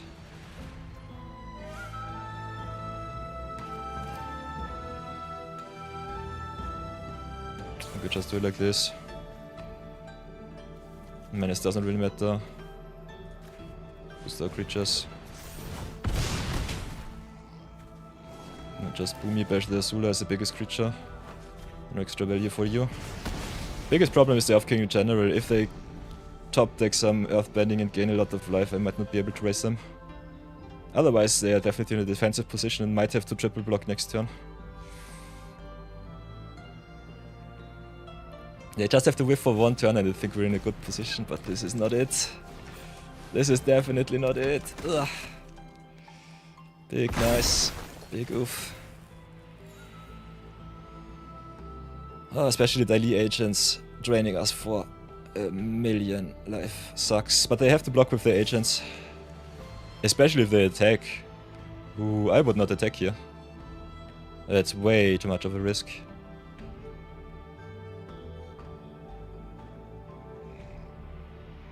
They definitely should not attack here.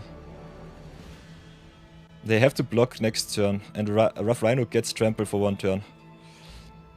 So, this is a tough one. I will gladly eat their daily agents here. They can triple block Haru, daily agents, and Submersible and still be in a very good spot. 6, 7, 8. We can exhaust.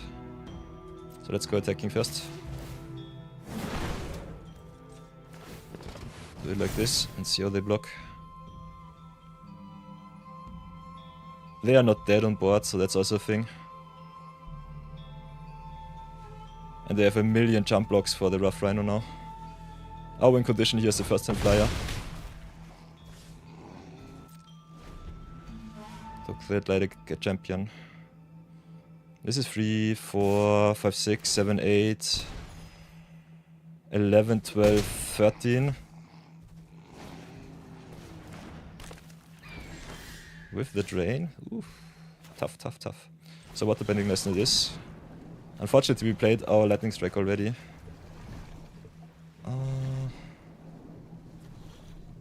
Watery grasp here is pretty neat. I will gladly drop the island here, so I decline. Need my mana. So play the island here. Can watery grasp the agent, so that's good. We are at 13, they can hit for 4, 5, 6, 7, 8, 9. They can hit for lethal, so I have to keep the Rough Rhino back. Especially the Turtle Duck here from the top, really good for them. Nonetheless, we'll go and attack in. We have the pressure.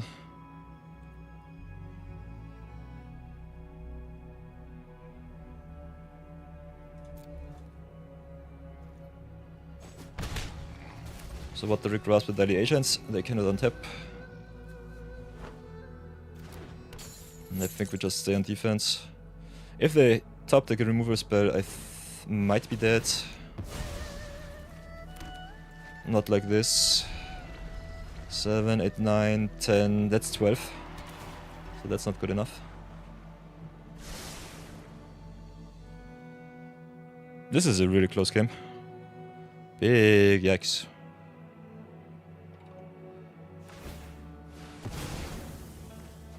Okay, opponent sacrifices everything, that's good for us.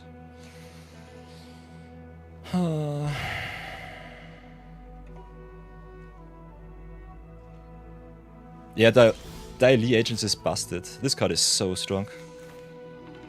So what can we do? We can Dragonfly Swarm. Can Lost Days one of their spells. But have to do that at instant speed. We'll definitely attack first with the flyer.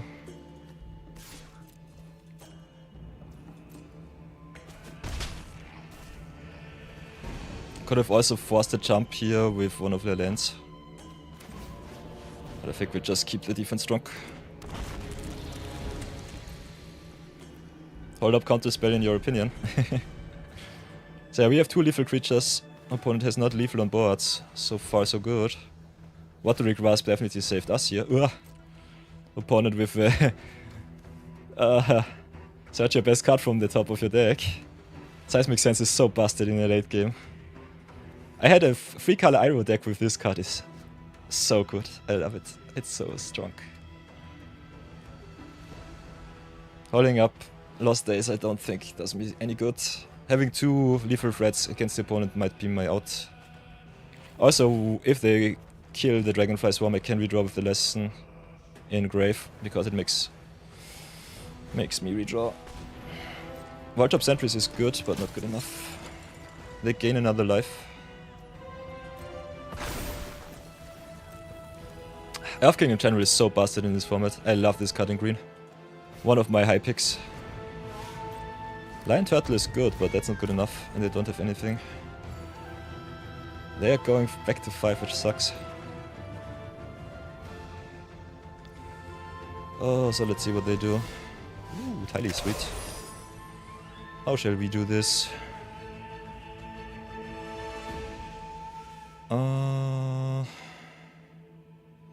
Sentries is bad, as is the Turtle.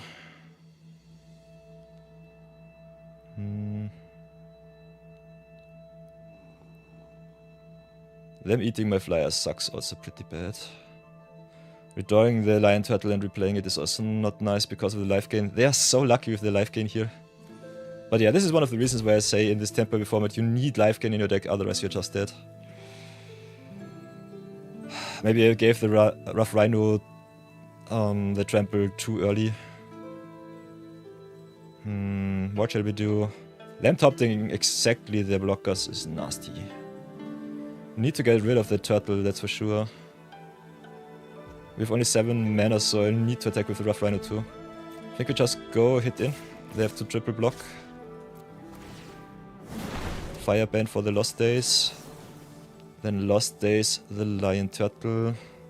I hate that they eat my first time flyer. Could have also kept it back. So this might be punt.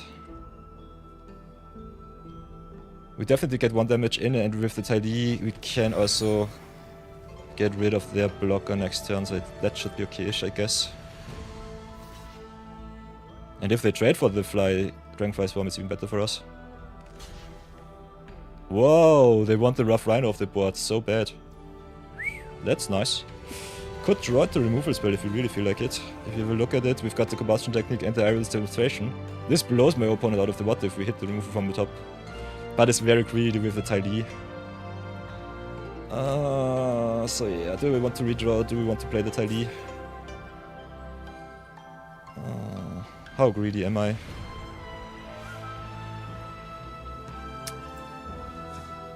The only instant speed spell that we have is a Combustion Technique. Arrow is sorcery speed.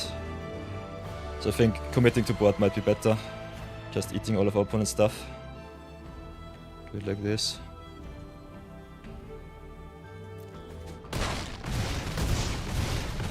That the opponent quintuple blocks is kinda neat.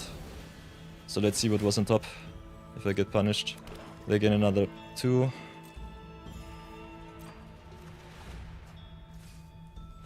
Ah! It was the Combustion Technique. Yikes. I have to stop conjuring cards into my head.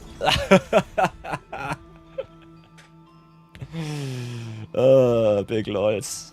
Omega sadness, especially with a Lion Turtle in my future. They have gained so much life, look at this. But what got me really good was the Azula here, not gonna lie. This was too good for me. But yeah, we're still in a very solid position. And they still need to hold out for 1 extra turn. We've got the Combustion Technique, can blow up their Turtle Duck. Can make them block with their lands. So this is still a pretty awesome turn for us. So glue it up, draw another card, see what's on top. Ooh, there's a Quench. Perfect top deck, doesn't do anything. Play the island just for good luck. Do I want to blow up the Turtle Duck? Kinda.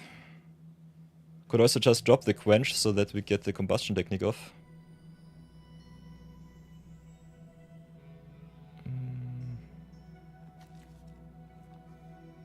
Also, Watery Grasp kinda neat because it shuffles the opponent's card into the deck. How shall we do this? The Watery Grasp is kinda neat because the Lion Turtle is also gone then. Oh, this is omega greedy, but I think we'll do it like this. Play the Watery Grasp so that their life gain and their blocker is gone. Can still attack with the Ty Lee here. Could have attacked first, but I think they definitely block here. So let's attack in for 2. Pass for now. Next time we could also play Combustion Technique and quench our own spell to get 6 for the turtle. They have another general, come on. That deck is busted. That deck is so good. Case makes me for free, that's fine. No blocks here. Can also re-scry. Ooh, demonstration. How dead is my opponent? Answer is not because of the general. Yeah, opponent gains 10 life. This game is nasty. Nasty tough. But still pretty okay-ish, I would say.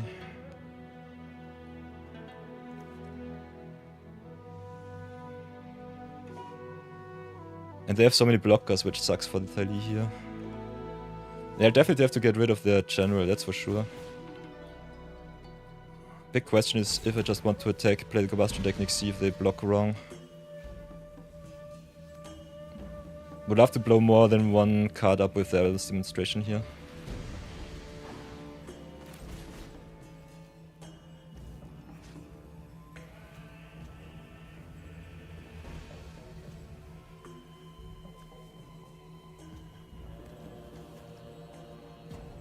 General is a big problem. Don't really want them to redraw.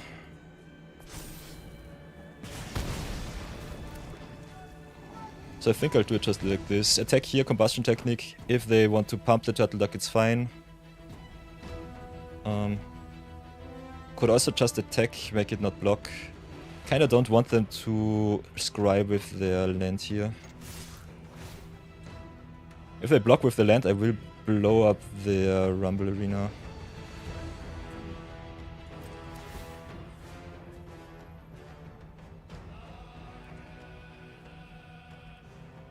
I think we'll do it like this.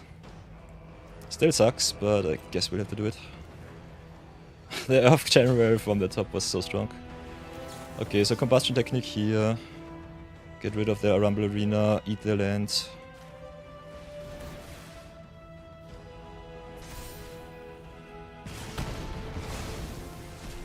Also, yeah, exiles doesn't matter. They get to surveil, the scry, whatever. Bottom, okay, that's fine. And only just we have to play, to pray, I guess. Yes. Oh, that was well earned. Sheesh. The madness goes strong, 1-0. I love it. Oh, yeah. So a big overperformance from first time flyer. I love this card. Sheesh, that was a really good game. Big yikes. So yeah, if we have a look at our deck, for those of you who might say that blue not better than white, we have only 4 white spells, so we cannot get the white in instead of the blue. So I think we're quite well sorted here. So this might be our own really playable deck. But yeah, my decisions, my mistakes. Let me know. Let me know in chat, and especially in the YouTube comments, what you think about the draft and if I should have done it a little bit different. Always nice to see some outsider perspectives. Okay, another solid keep.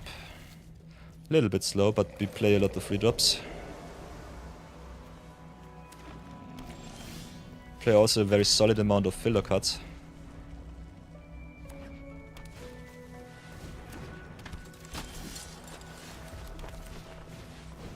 And as always, play your tempo before you play your power. Chong is solid, but the Hawk will definitely get an attack in next turn. And if we hit the lead for Roku, it should be neat. Playing against green once more. Okay, how to start the ride. We've got some options here now. We could redraw into maybe our land drop. Cannot do anything else. I think just getting the Zhong and the Tai Li on board is kinda neat. Zhong also fire banning us another mana for the clue is kinda sweet. So I think we just go head in for one, play the Zhong and pass. It's so important to use all of your mana as much as you can. Would have loved to just drop the Legend of Roku here. Okay, Rocky Rook is fine. Zhong also can double up how to start the ride, which is kinda neat. Okay, Combustion Technique is a nice spell here. So go attack with Zhong. See how the opponent wants to block.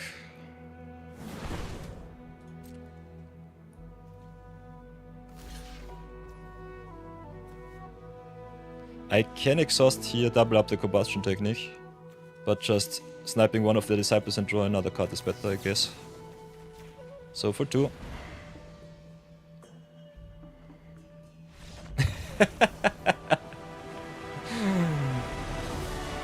Okay, why did the opponent concede? Let's get a short little insight in the mind of the opponent's head. We were on the play, 3 lands, missed the land drop. Opponent missed 2 land drops here. Maybe did not have another land in the hands, so losing this board state might put him a little bit too far behind, and this is why he conceded. And some opponents just have a very short fuse, so that is also always a thing to consider. But yeah, double blocking into open mana, not always a good decision. Ooh, another gift card for the collection, I love it. So yeah, we'll gladly take this win. 3 is the magic number to make our draft worthwhile. 4 is the number that I need to go even. Because when you get 1,400 gems and your 3 packs, you normally get enough awesome rares and mythics. And if you have a full fleshed out collection, gems, that you can draft again. Hey, Brownie Man, hello, welcome back. On the draw, Quench sucks, Iris Demonstration, Lightning Strike good. Normally I don't want to keep these hands because they are just interactive and not proactive, but you cannot really mulligan in Avatar Premier Draft. So seeing the Dragonfly Swarm from the top here, pretty neat. Yeah, play versus draw difference. Would have loved to counter the Judy. Can still blow her up with the Combustion Technique. Could also slow roll the Technique. Just play the Iris Demonstration here. Both spells are good. We can really choose what we want to do. Against black-green, I think we hit most of their cards with the Demonstration. But yeah, Combustion Technique grows better the longer the game goes. No! Okay, this was the first pump. Fudge my life, not again. I hate it that you always misclick with the Iris Demonstration. This sucks so bad. Wanted to deal 4 and she steal 1. This is so annoying. Now with the audience too, this is so stupid.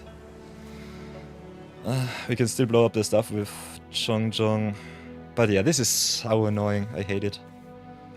Could also play the Dragonfly Swarm. Yeah, them having Judy sucks. This is a win condition. And this is just a discard 1 for 2 mana, which puts me 2 turns behind. So what can I do? Next turn if I draw another land, could Zhong double up the Combustion Technique. Could drop the Dragonfly Swarm, could also snipe the Judy right now with the Lightning Strike. We kinda need the mana, so I think we'll go with the Zhong here.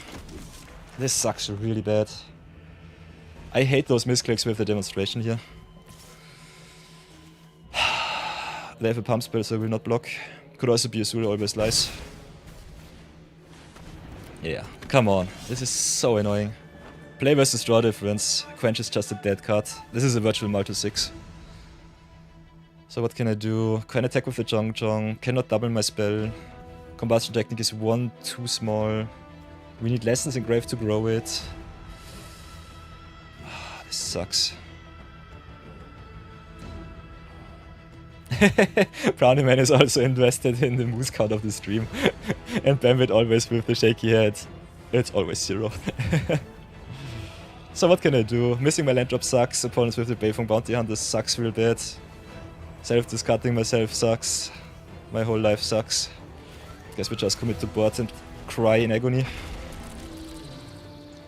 How many Mies are in the set? I think only one moose. Yeah. But interestingly enough, we did not see any mooses in the packs, so the opponents might have acknowledged the power of the moose. Yeah, I have to take the 4 here. Judy being a thing sucks. This is annoying. We will just lose to my misplay here.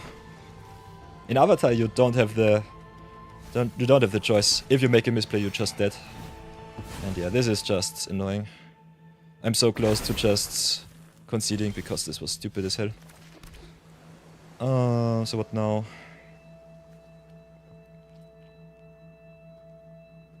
They also earthband whenever I kill some stuff, so that sucks. And we only have 1 red. With Junction we have 2. Junction copies the spell, so it will always deal 3.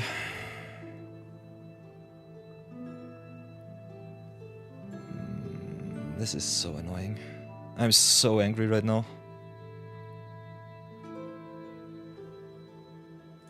I think we'll have to do something. We can at least turn off that Judy, but it's not nearly good enough.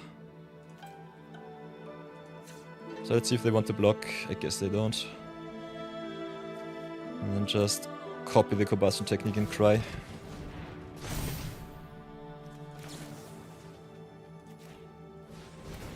Target the Judy. Target the audience, I guess. This is so annoying. And they have the origins of metal bending too. So yeah. Combustion technique exiles, which is neat. Them having all of the outs, yeah, sucks. Play versus draw difference with the punt. I think we're just dead to the rare on turn 3. I'm so mad right now. Cannot even put it in words. And they could go even wider if they just sacrifice their swamps. Because Judy plus Beifong Bounty Hunters just goes infinite as long as you have mana.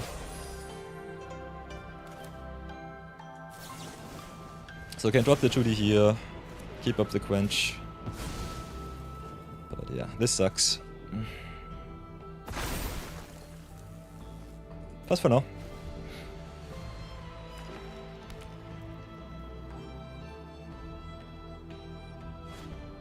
And they have armor too. At least I can counter her. So suck this, opponent. But yeah, this board state would not have been possible if I did not punt my Iris demonstration here. If we win this, I will be very surprised. We cannot even race them, so the last day is also a little bit tough. How shall we do this? Definitely have the lost days. There are Beifong Bounty Hunters. Committing to board. So maybe the play. Would love to lost days the Hunters though. This sucks. Yeah, I guess we pass for now, see what happens. This would have been 2 less lands on the battlefield. And that's such a big difference here.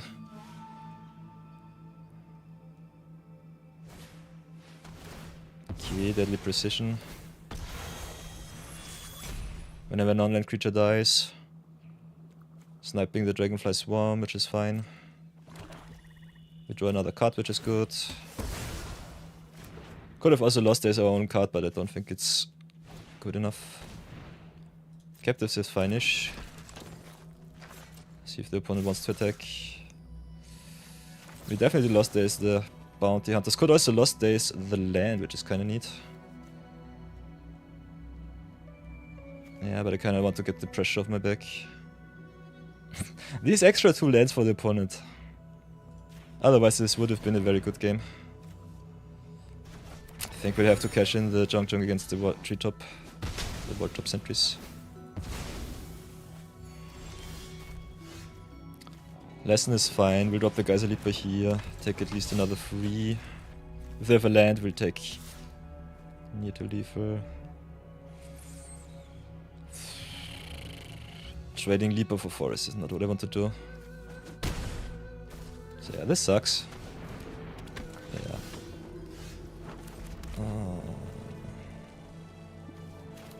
Can water banning lessen maybe in some remover? Tapping down kills me, so I have to discard decline here. Drop the island. We already hit all land drops. We're dead on board. So what am I ever doing?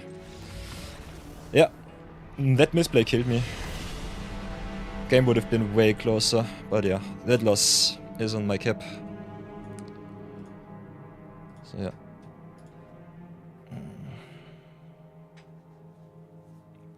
Let's go next. Don't feel down. Let's go next. In between we have a shot the lead break because I don't want the ads to ruin the games. We'll go in a 3-minute ad break. I get myself some fresh air and then we lock it in. So see you in 3. We've got the punt out of the way. Totally true, Bambit. Let's get the trophy.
And the best thing is, it was not the first time that I misclicked with the iris demonstration. I already did that twice before. I hate it so much. Arena is so stupid. Ah! Don't sweat that.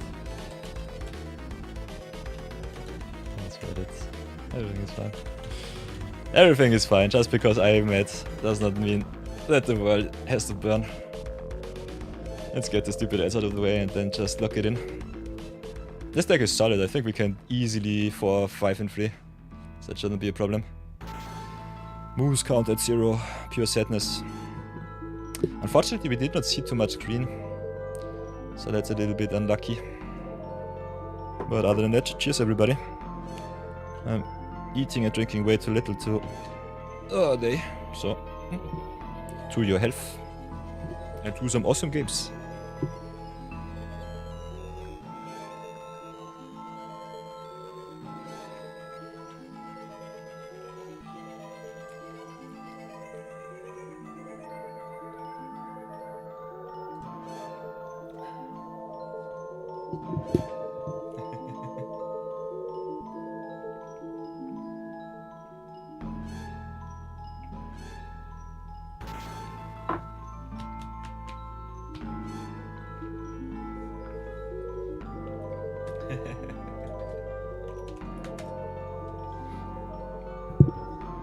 Bambit says we've seen more punts than moves this draft. Totally true.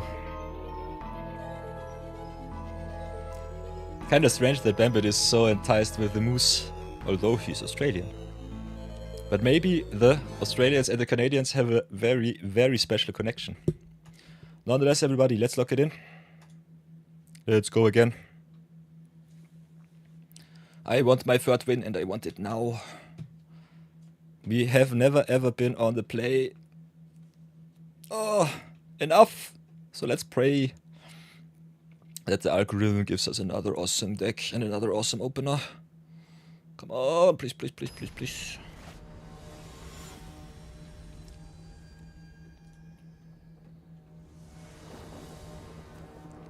Okay, okay. 4 lands and a dream. Hawk into Roku into Cavalry. Please, please, please, please, please. This looks good. Big PogChamp. I love it.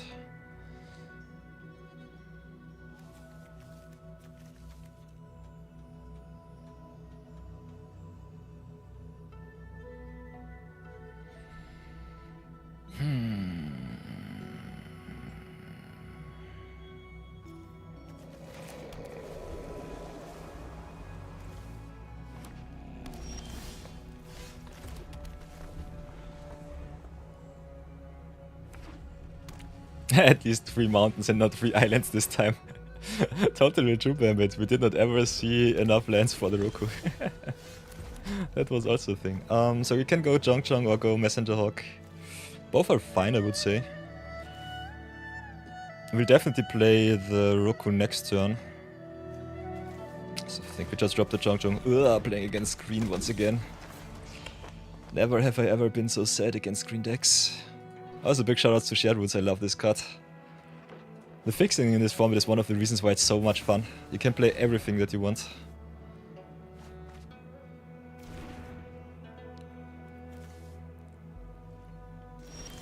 At least our opponent does not play blue, so I know that my Legend of Roku will resolve. Let's go and attack in with the Jong first, see what the opponent does.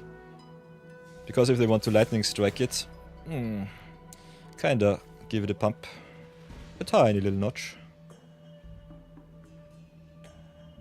Could also let it go, but blanking one of your opponent's Lightning Strikes is definitely neat.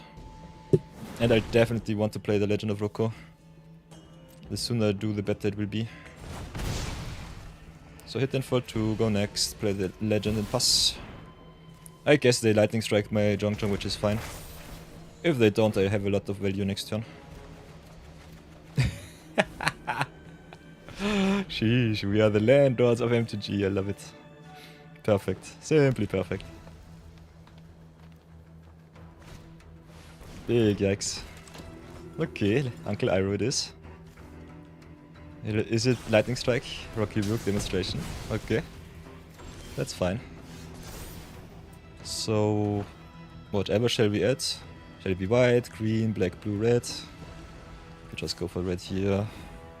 We have a lot of mountains, so I think we just play the island. Can go Messenger Hawk draw, but I think just committing to the Rough Rhino is a very good blocker. And also gives us firebending for the Roku next turn. We have also 6 mana, so we can make a dragon token right away if they attack. Because we have 8 mana, the opponent also cannot really block, because we can pump. Ah. Okay, never mind. Don't mind me. Does our opponent have the perfect curve once again? Ooh, tidy, sweet. So play Tali, play the Messenger Hawk, pass for now. Next turn we can go nuts if the Roku lives. Our opponent was very, very aggressive with the removal. If they whiff for 1 turn, we are very well sorted. Otherwise, I think we still have a very good game at our hands. Okay. Come on, whiff, please, please, please. No touchy. By the way, whenever I say no touchy, the opponent exactly rips the removal spell. So, okay, drops a Rocklanch. 5 mana free right now. Ooh. Ooh, and the Quench 2 to save the Roku. Sweet. So first things first, we draw, I say. How much mana do we have? 7, 11. I think with 11 mana we can keep up the Quench, draw another card, make it a dragon token. We'll do it like this. Tali also forces our opponent.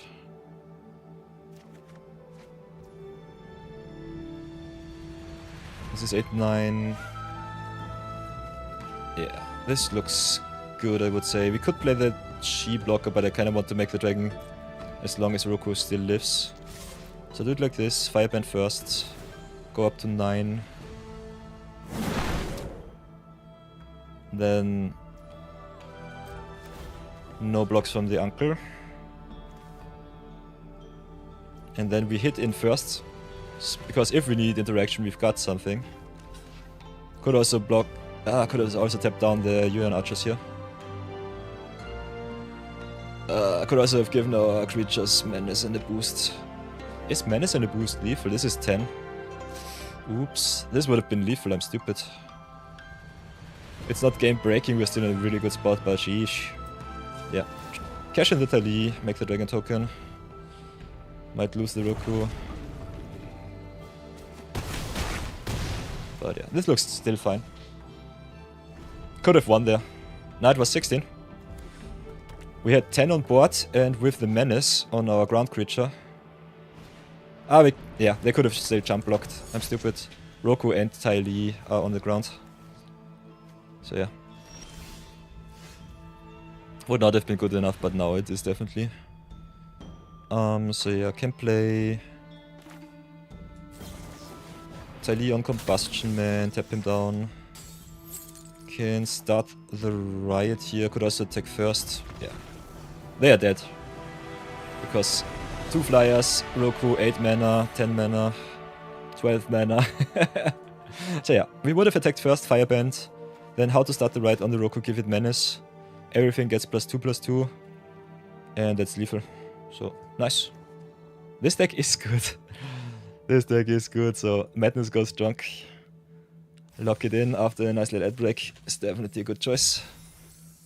Let's go. Hey, Ramen Fella! Nice to have you in chat. First time chatter. Take all of my hearts. Welcome to the stream. This is our draft deck, by the way. First pick Legend of Roku over the big drill. And we punted ourselves in our only loss so far. Because be careful when you play Iris Demonstration.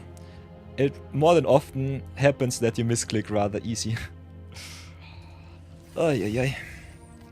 Nonetheless, let's go again. Oh, we're doing quite fine. Had some very nice viewer battles the last 3 days during the holidays. And yeah. Normally we also have viewer battle weekends. So I'm just elongating it until next year. That whenever you want to challenge me for some friendly battles, you can definitely do so. And in between, while we have no challenges, we'll do some zero budget brawl and some limited madness. Draft it out and play some other nice little limited formats. Yeah, we are on the play. I hate mulligans on the play, but we only have removal and nothing else. So I think we'll go for a blue here. Okay, this we have to keep. This is Cadets on 1, Combustion Technique on 2.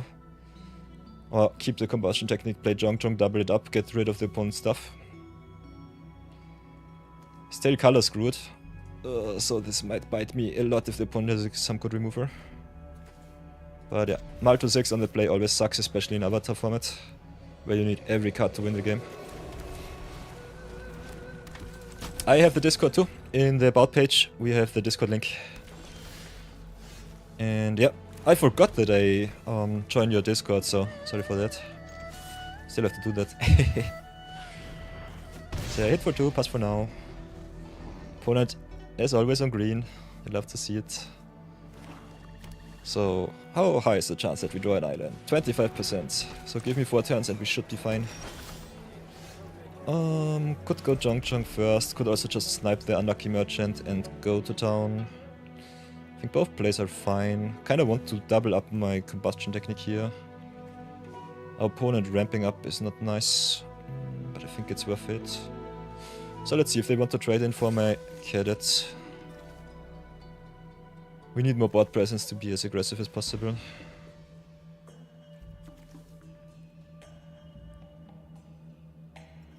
I'll gladly trade, but I think they should prioritize their fixing in the ramp.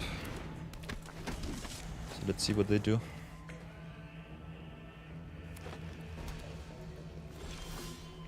Of course we only hit our blue source. That's so big sadness on the stack right now. Now we've got 2 options. We could attack first, use the mana from Jong. Don't need to double up the Combustion Technique though. So I think we just try and snipe their merchant. They can still get rid of it with the food here. So they blank our removal either way. At least they use their mana. Could also just attack and see what they do. I don't have anything else to play.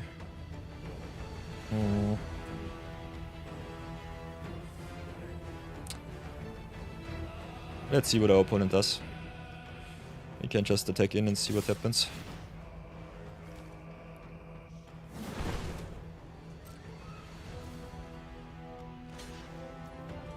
Definitely activate here.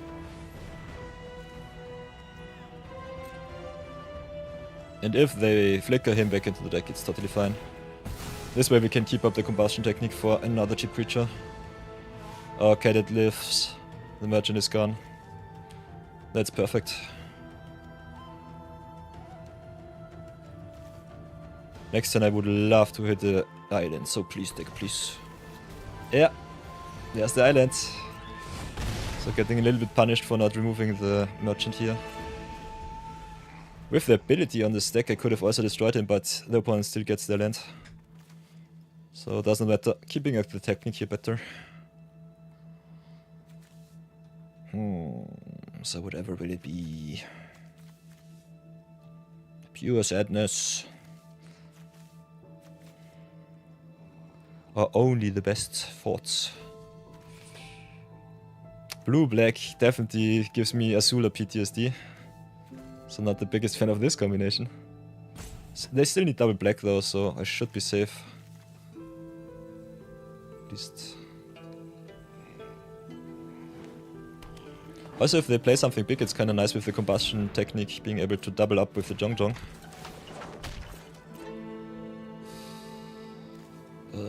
But we still need one extra land for that to happen. Okay, there's a palace. So don't mind me. Can go palace here, get one extra mana, which I kinda like. So I think we firebend a little bit. Does it matter? Maybe, maybe not. I think we just do because we can.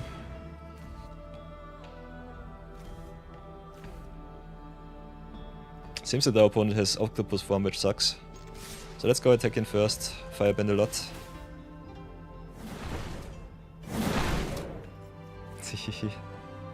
Okay, Rammelfeller DM'd me a nice little deck. Kinda like it.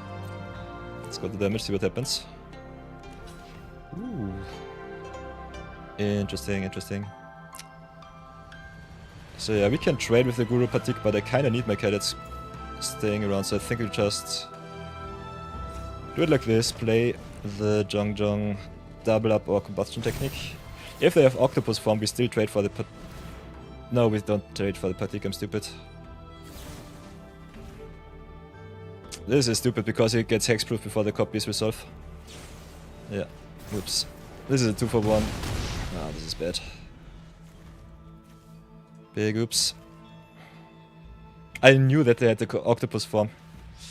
Should not have done that. Should have just sniped the stupid cabbage merchant. Yeah, sadness. Pure sadness.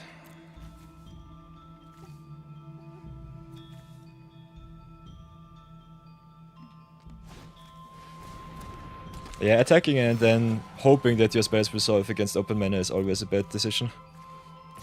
But I think the attack itself was good. But they would have just eaten for 1 mana my cadets, and it should have been fine. No reason to keep the Zhong here. And especially with the 5 mana. Activating 3 times, go to 4-2. Did not really matter. Us not hitting our blue source here sucks really bad. So that's the bigger problem. Master Paku plus water banning is also nasty as hell. Especially if our opponent playing Lesson Star deck. Sadness and split second. Yes, indeed. Our opponent's decks are nasty. We are playing on Platinum. Don't forget about that. So, yeah. The opponents know what they are doing. And there are a lot of hidden synergies also in the Avatar format. Especially the busted mythic uncommons like Accumulate Wisdom are just so annoying. So yeah, we will die to a Paku, I guess. Could also die to damage before that. Yeah. Us not hitting our land drops was bad. Us mulliganing to 6 on the play is also a recipe for disaster. So yeah, the shuffler gives, the shuffler takes. Crying in 2-2 is definitely what I not want. But it seems I deserve it. So let's accept it. Let's accept the smashing. Mill in draft is doubly so bad. Look at our awesome deck. There's the blue, way too late. Can Lost Days the Paku, they can pump up the rebellious captives and the pressures way too hard. I think we're just dead. Also with all the mill, this Dragonfly Swarm is still a 2-3. I think we'll just pack this one in and go next. Could have tried to play it out, but at least after 1 or 2 turns we should be dead. They have all of the cards they drew free with the Ancestral Recall at home. So yeah, what shall I do?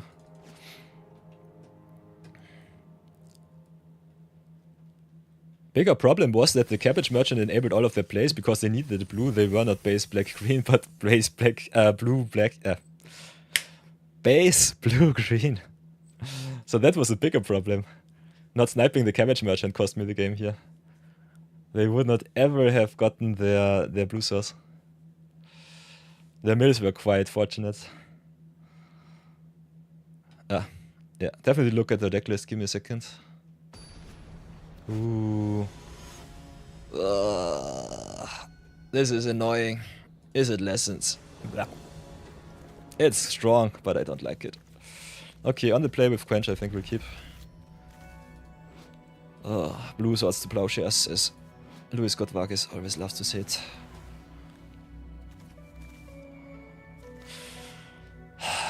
The funny thing is It Lessons seems to not even be the best deck anymore. It's still annoying as hell though. And quite cheap, because the only very expensive cards are the Storm Chaser's Talents, if I remember correctly. So this is Quench into Dragonfly Swarm, which I kinda like. So yeah, I can't do that one drop just because. Because we can curve out. I think we don't need the counter spell. Also enables us redraw with the Dragonfly Swarm. Do they have the shock? Lightning strike it up. Okay, Messenger Organ instead.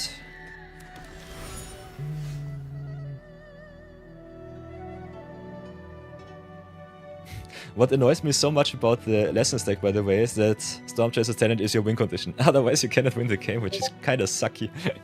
It's so strange. So do we want to get rid of the Messenger Hawk? Kinda yes, kinda no. Not hitting my land drop sucks, but I definitely want the tempo. So let's be more intelligent this time. Hit in for 2.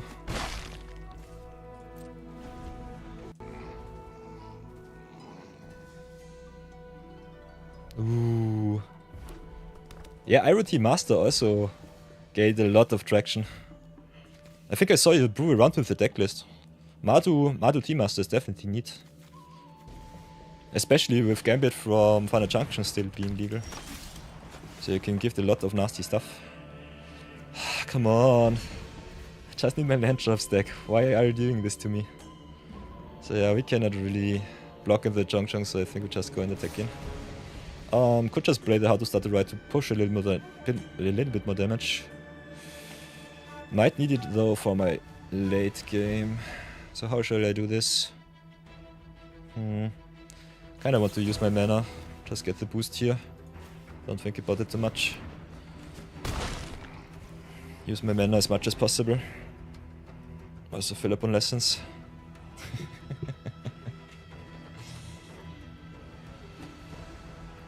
So yeah, win condition is here. Got some removal. Crying in Zhongjong being busted. Missing 2 land drops in a row is not so nice. Which is one of the reasons why I love blue-white so much, because it redraws so much. Also blue-black is pretty neat with the redraws.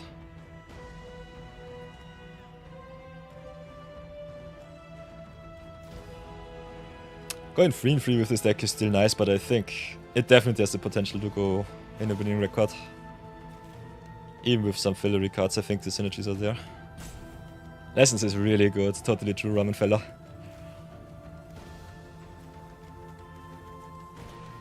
Accumulate Wisdom is such a busted card.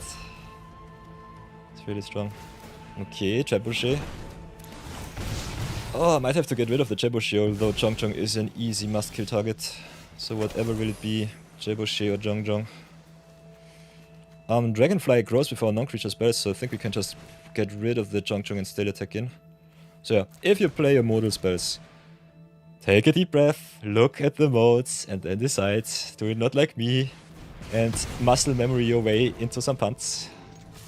That normally kills you. Trebuchet without a board state is also pretty neat, because it needs something to attack. Yeah, we could have been 4-2 by now. Or 4-1, even better. But yeah, against the green-black deck, I think even the punt did not matter too much, because the opponent's curve out was just busted. Just button bash in the hope. Damn it, you're such a troll. So yeah, another land would be nice. We can Watery Grasp, or we could just Geyser Leaper. More flyers is even better.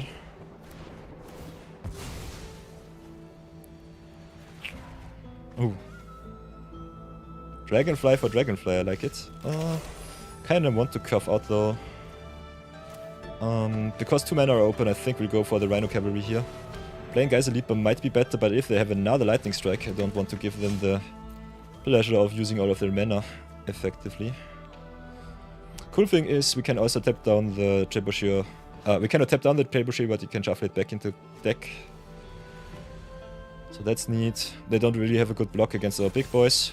There's the Heartless Act. So yeah. I think Leaper a little bit more important than the Cavalry here.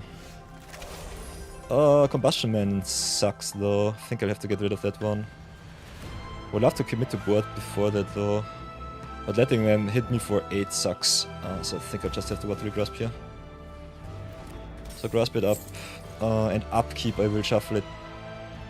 I think after draw I will shuffle it back. So pass turn. They draw. And after draw we'll shuffle it.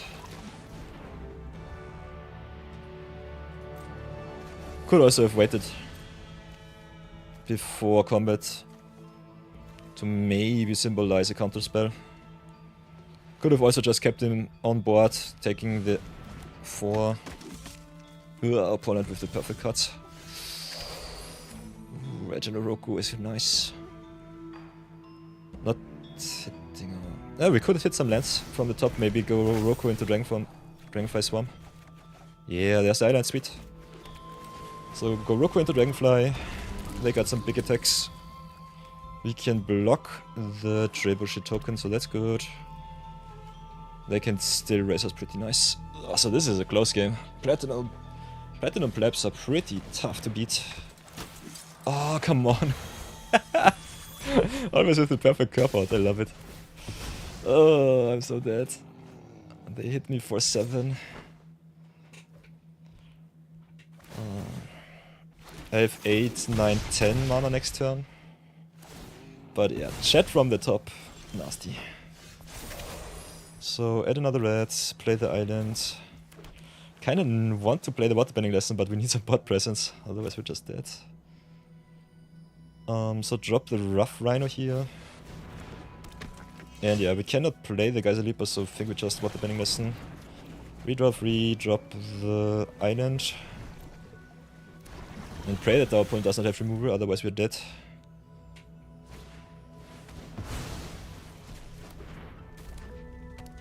Okay. Oops. GG's. That was a smacking.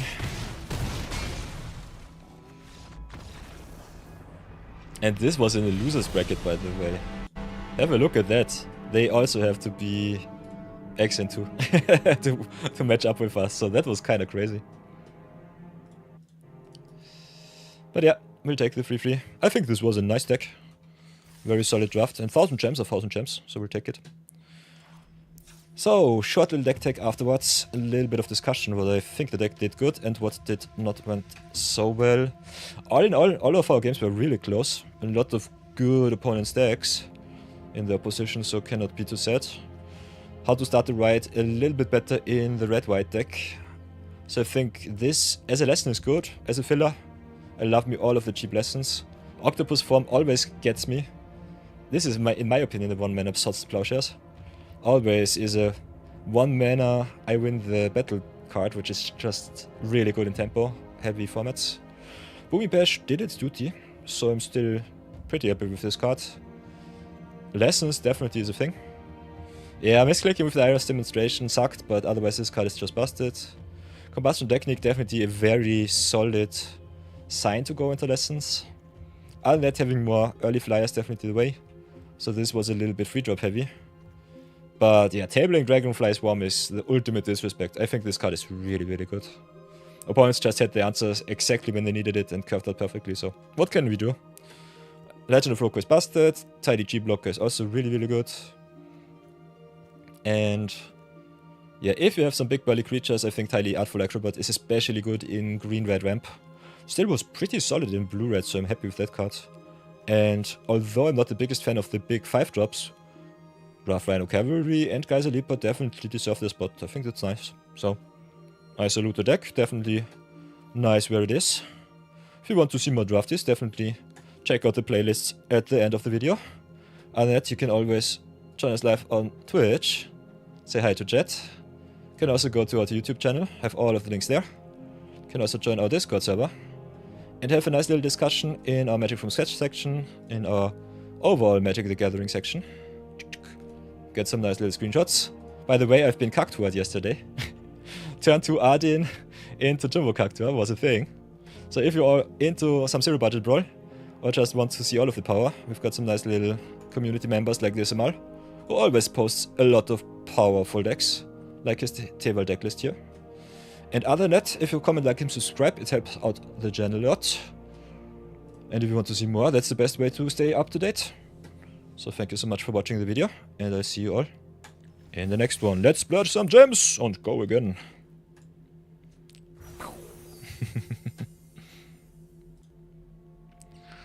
So my Twitches, what shall we do? We've got our gems for the lore wins, so I'm pretty happy. Ooh, Brownie Man got the mythic rare. The redemption is there. We'll have to do some Slimefoot and Squid brewing, so that will be the next thing to do. Interesting. By the way, Automod is kinda nasty. It sees it all. By the way, checka. If you look at the DMs, Ramen Fella. Whoops. If I can click it, I accept it. Check. Welcome to the club.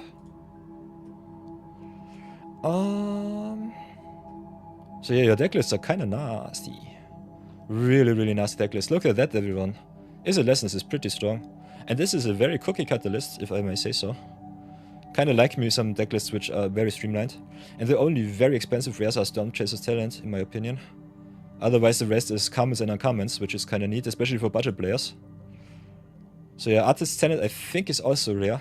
So the talents are the big players, I guess, in the list. Kinda like your sideboard. Very widespread. And I'm the biggest fan of Iroh Team Master, so can definitely also see you play the Mardu decklist here. That's pretty nice. Ooh, Brownie Man, why are you a loser? No, never ever say that. Why do you think that? Why do you write something nasty in my chat? So yeah, by the way, Brownie Man with the redemption. So here we go. Your battle weekend is at its finest. So if you want to challenge me, as always, you know the drill. Exclamation mark you join, or just write me in chat so that I know.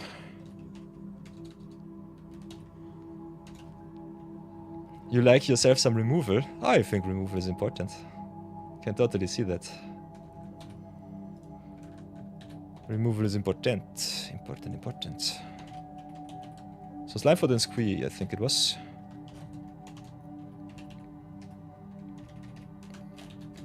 Go for the mythic redemption of the day. Of the Brownie Man. Uhaha! 27 it is. Chuck. Copy pasta, save it up. And let's redeem some Slimefoot and Squee. Then it says start the next draft so that I can get the moose count up again. We can definitely, if you want to play moose, we should definitely go quick drafting and do some omniscience drafting. Yeah. So yeah, Ramen Fella, if you want to go fight it out with me, you can definitely go !Q join. The MTG bot is a little bit strange, so here are the commands if you want to look at them. Other than that, we've got !Q, so that you can look at the queue. Got also !Q join here, if you want to fight it out and join the fray. If you have to leave, you can go also !Q leave. And then the queue is free once more. So Ramen Fella, what shall it be? Do you want to play some standard?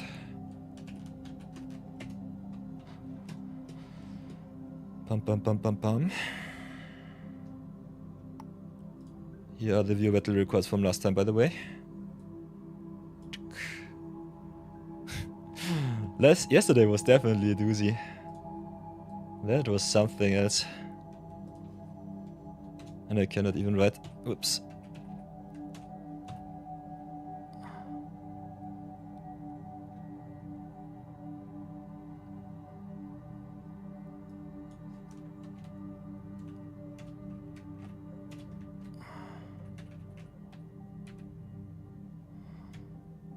Whatever will it be, Ramen Fella, let me know, let me know.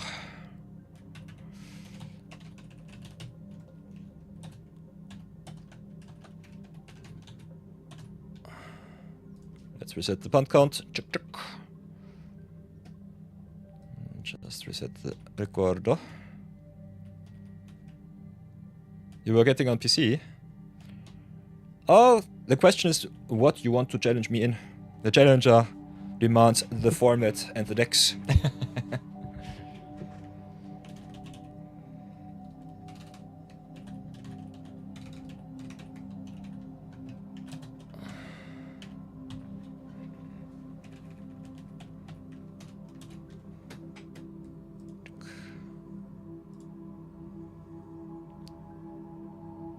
Just standard? Nice. So then I got a nice one for you. You can also decide if you want to play best of 3 or best of 1. It's all in your hand.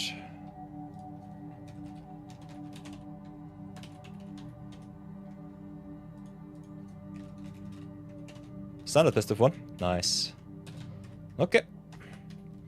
So the only thing that we need is the game attack. Here it is. If you don't have it already, this is my MTGA game attack. Then you can set up the challenge down here and then go to town.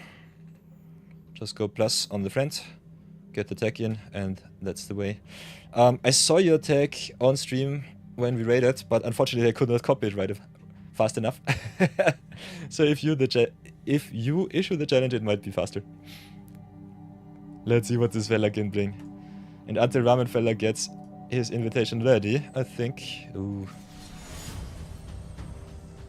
We don't even have the time to do so. So if you are challenged, by the way, you can go here, up here, challenge match. Can be best of 1, best of 3. Be careful, because yeah, as you can see, I could also play Historic and Alchemy cards. But this is my mono white standard legends list from last time. So let's go play some legends. And let's play against Ramen Fella.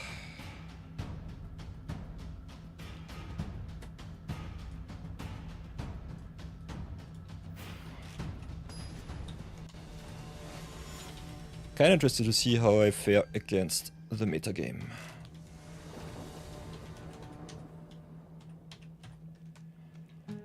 On the play, I like it. We'll keep this. See how far we come. So go 1 drop. Pass for now.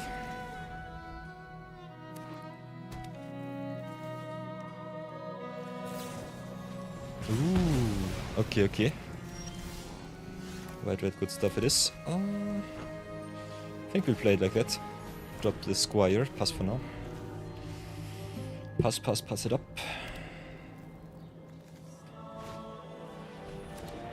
Ooh, friendly flyer, that's a sweet one. Ooh, 3 color flyers. That seems kinda nice. So what can I do? Can do a lot of good stuff. Drop the Reluctant Role Model, grow my Squire, play the Dodger, tap down my Role Model to secure my counters, and I think I'll just attack in with the Squire and see if there is a possible trade from Ramenfella. Okay, okay. And then I think the first thing that we do is get ourselves a lifelink counter. Could also go for flying. But we'll see how far we come. Ooh, Flameback Phoenix, sweet.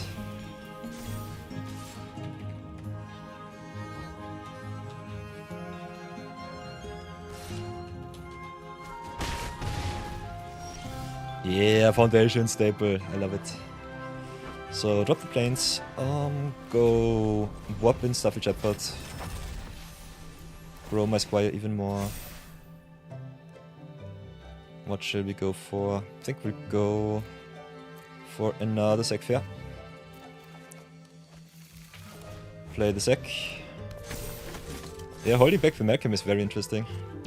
Then station up with the Shepherd and the Sack. And then just go to attacks. Role Model is so good in counters decks. It's only something of my deck, but it's still kinda neat. So see if we can do it like this.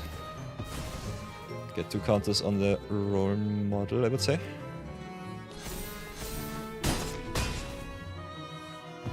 And after that I think we go into the air. Get a flying counter too.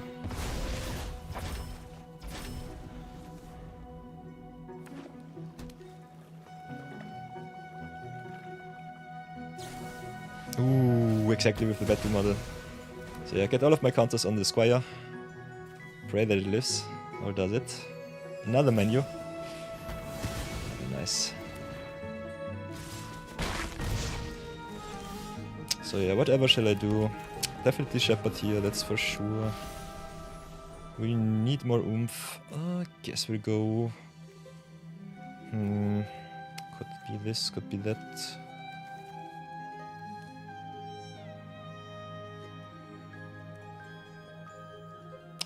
I think we'll go with the City Pigeons. And then station up. Could also stay back on defense. But I don't have really good blocks if there is another flyer on the board. Ooh, Mockingbird. Oopsie. That was an oopsie, that should have been a Flameback Phoenix. So drop the planes, drop the pigeons. Can tap down the pigeons. Could also tap down the Shepherd. Haha. I think we go to attack first. Yeah, big whoopsie, sorry for that one, fella. Sorry to see that. So get the Stuffy Shepherd deck. Reset my lovely little warping. Get myself another lovely little flyer. Then station up. Did not have to pick my pigeons here. Battle of the birds it is. See how far we come. Pass for now. My birds are my legends. Blast from the past. Ooh, lightning helix, sweet. Ramenfella also being a festive fighter. I love it. Ooh. That's a lot of damage. Okay, interesting. Yeah, I'll take it.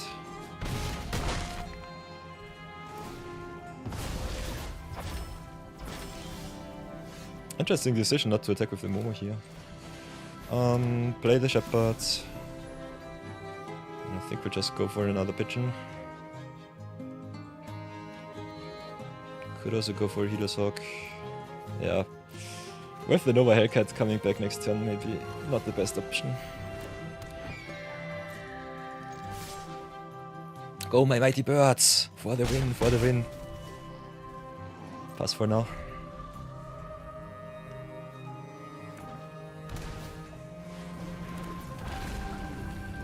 Hellcat getting also the discount from the Momo is kinda nasty. So very sweet deck list. Flamewake Phoenix also triggering on a 4-power creature is a really nice Wombo combo with the Hellcat. I don't really want to trade here. Need my cards. Ugh, unfortunate. So yeah, sack the food. Don't have any good attacks. Pass for now.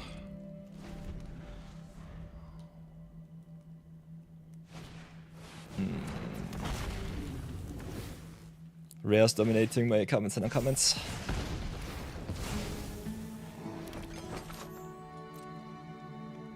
Yeah, I could also clone the food, totally true. Oh, Brownie man shouting me out. First punt of the day. It's not... Yeah, it could decide the game. It's a punt. Could definitely use the mana here. Copy my food. Well done. Do I jump block here right now? Go down to 6. I think it's still fine-ish. Cannot really block. I think I'll take the 6 here. Would be close to that. Hellkite has haste. Can copy the food, but I kinda need the life. I think we'll do it like this. Come on. Ugh, sorry for that, Marcus. Not now! We're in a game! Boink boink. Yeah, I guess I'm just dead. Pass for now. Crying and not copying my food. Does not make too much of a difference against the big Nova Hellkites. So yeah, cashing against the pigeon. Have to jump the Nova Hellkite. Go down to 1. Can copy the food, but I'm still dead on board. So I think I'll just crack it.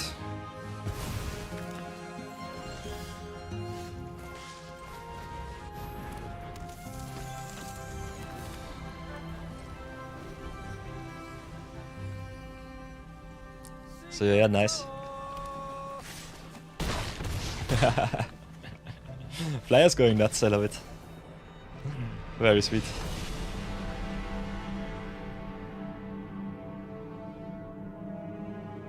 Yeah, very, very nice. So, 1-0 for Ram Velo. Very, very nice. Lost to the big boys and girls. Here's my decklist, by the way. If you did not see it, Ramen, here it is. Playing some Mono White Legends with Serima, my beloved. I love this card so much. Yeah, Nova Hellkite is really good. Definitely add it to your deck. Definitely do that, Brownie man. So give me a short second. Oh, I have to look something up before anything else.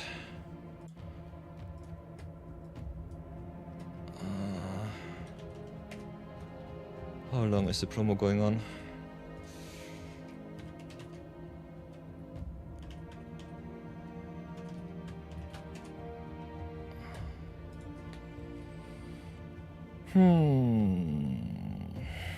Very, very nice.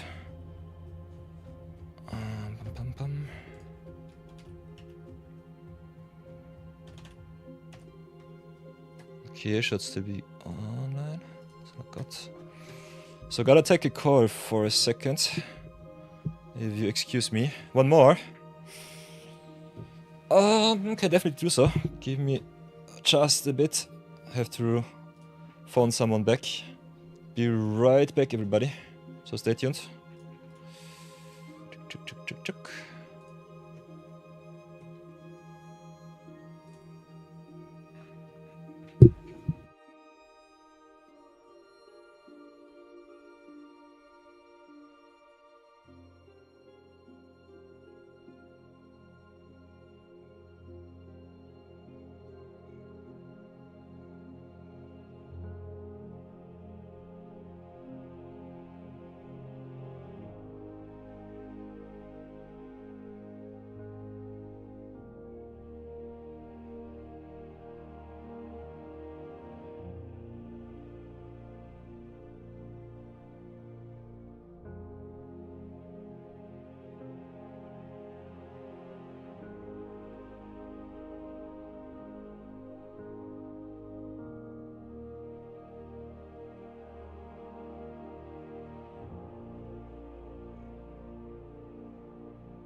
Ah, I am back! I am back. Sorry for the short little interruption, everybody. Ugh. But that call was important. Ooh. Who is calling you in the US? The rum fella. Kappa, kappa. I'm back. Scatter, scatter. So yeah, this is my Mono White Legends list. Still from the last season, so no avatar cards so far. Definitely can upgrade it, and the very, very cool thing is there is a favorable wins effect now also for the flyers. So if you want to go flyers, one of the best 2-drops for the deck, if you want to go blue-white, you can include Air Non-Medic Legacy and go blue-white flyers. As you can see, we have a lot of nice little birds. Which could have survived a little bit more against the Raven fella if I would have gone blue-white. So yeah, Standard is a really, really interesting place right now. And you also got some nice little tempo pieces like Magdi and Hitler, so I think I might be able to brew up a blue-white flyers list for Standard too. Got also some Imperial Eagle and some Arms with Savior. I think we might have to do this. The Battle of the Flyers. So yeah, fella, we can definitely run it back. I can also change deck if you want to. Just let me know. Just let me know.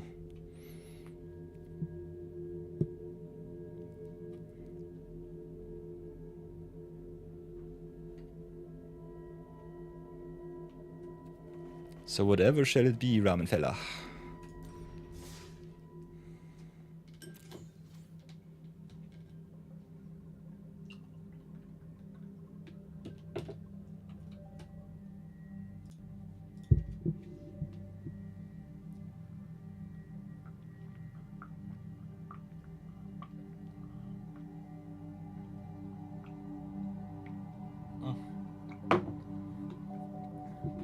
Ramen fella says he needs a short little while. the guy is stunning him like crazy. Oh, it's totally fine. We've got ads in 8 minutes. Oh, I can also do a short little ad break. Other than that, could also brew a little bit around. I think if I get more standard challenges, it might be kind of nice to have more variety in my standard deck list. So let's brew a short little standard deck list together. I think blue-white flyers could be definitely a thing. So let's go like this, go standard. Here we are. Then go budget flyers, I would say. Whatever do we have? Flying it is. Can go have a look at the blues. Got some sailors, some spikeless sirens. Especially sirens are kind of neat. Love me all of the 2-for-1 flyers. Also some potential rummaging or redrawing is kind of neat. If you need the power. Could also go and do a little bit more shenanigans with some synthesizer LED ship artifact shenanigans if you feel like it. Other than that, I think Mischievous Mystic is sweet. Some redraws might be kinda nice, so Spectral Sailor maybe. Costs a lot of mana though, so not the biggest fan. Got the Inmec Pixie. The cheaper the flyers, the better they are. But yeah, we could also do some blink shenanigans with Quantum Riddler and co. Which I personally like. Got also some bigger creatures like the Banshee Tongue or the Morang Ridger Regent. We'll definitely play the Animal Legacy. Station Monitor also making some flyers is sweet. Magdi and Itla is super. Not sure if I want to play a 4-off because it's a legendary spell, but still neat. If you can distribute some counters, Wonder Weave Aerialist is also a really good Boggles card. He's roping so he gets a nice little spam. That's rough, buddy. Oof. So yeah, play 2 Ankhs with Savior, I think is kinda nice, especially if you go aggro. Flip the Ankh with the water band. 3 Imperial Eagles is sweet. Could also play some Serena Bank Spinner, but it's very expensive. Other than that, some Dragonfly Lessons is definitely in the cards. Could also have a look at our white flyers. Got 3 Momo friendly flyers, which is neat. Ademi, unfortunately, not the flyer, but can get flying if you need to. Also Protector of stuff, which is kind of fun. Would love to draw more cards though. So might have to search for some draw engines. And a little bit of removal might also be neat. Could also play some Sanguine Evangelist, for example, to go a little bit wider. So yeah, cheap stuff, double spell is normally the way. Otherwise, Starfield Shepherd just searching us our 1-drops is kinda neat. So this might be a nice little 2-drop. Especially good if you want to double spell. Shepherd on turn 3 with a 1-drop is kinda nice.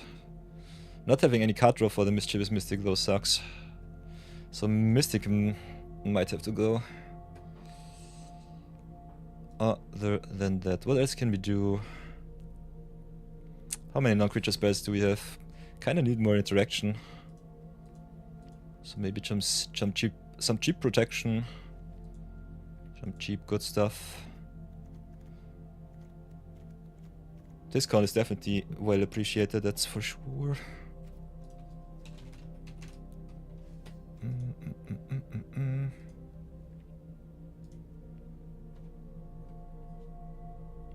Ready? Nice. I'm also close to ready, give me a second. Let's see what interaction we have. We get some good destruction effects in. Could play the Requisition Rate just to pump our flyers even more. Kinda like this. Battle menu is also kinda sweet against big spells. Could play that one. And then we've got the Get Lost, which is a catch-all, which I kinda like. Still a bit nasty though.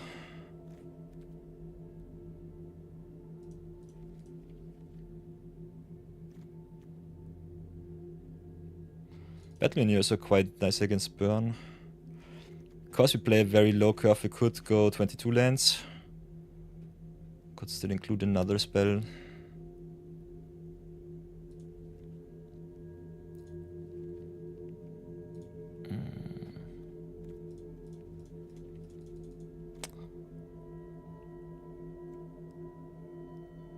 Ooh, Getaway Glimmer is also kinda nice flicker card. If you want to go blue-white flicker, but I think this is good as is. So what's our final card? If you really feel like it, and you want to put in some power, I could just put in either the Demi to get some protection. Could just go with the Sanguine Evangelist. I think this is kinda nice for mono, for best of one.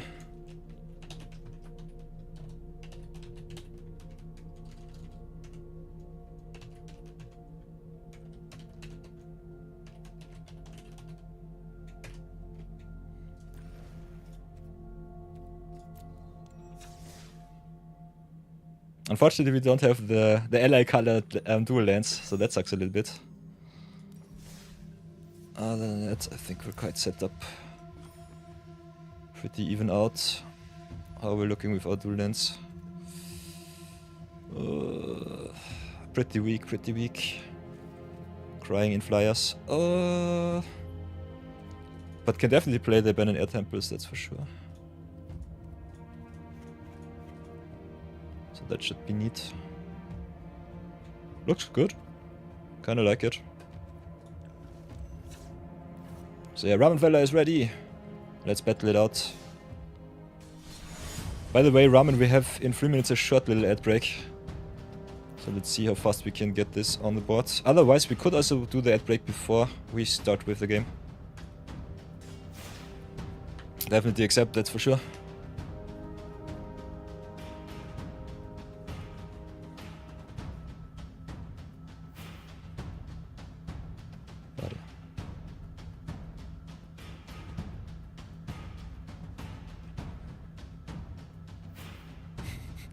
That's rough body voice in Zuko. Nice, nice, nice.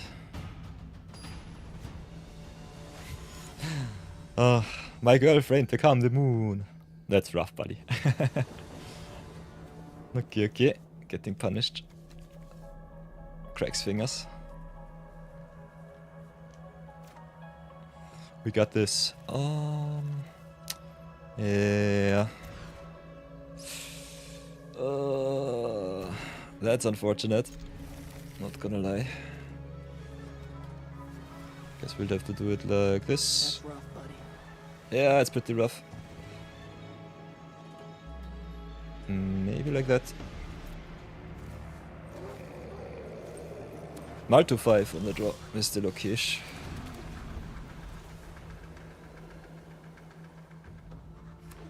We'll see how far we come. The flyer mirror match is upon us.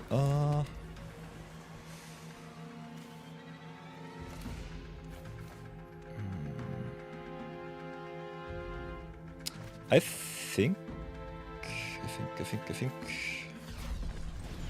Yeah, I kind of want my card advantage. Let's go like this. Double Shepherd. Could search for the Momo. Kind of want my land though. So let's go for the plains. This is the reason why I love me the Starfield Shepherd. Just moving out my draws. Give me some card advantage. Ooh. Madu listed is nice. So I'll drop the plains.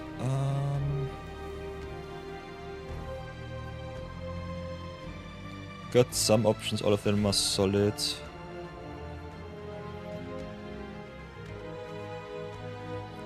I think what we do is play the Shepherd, then get ourselves a Momo. Shepherd being able to search for Momo is so nice. Drop Momo and pass.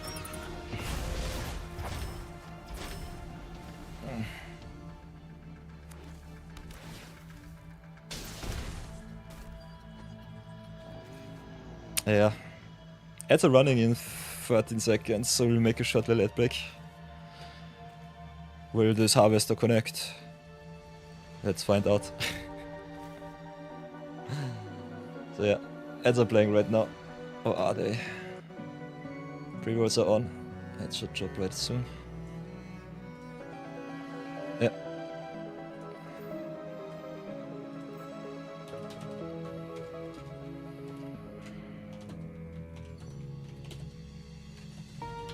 So yeah, short little ad break. Oh, we'll be right back. We'll be right back.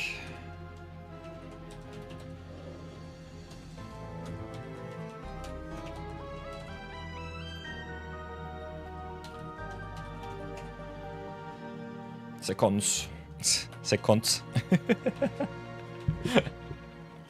Ooh, Ramenfeller has Twitch Turbo. That's nice. Oh, that's very, very nice. Oh. Oh. We pause the stream, so done.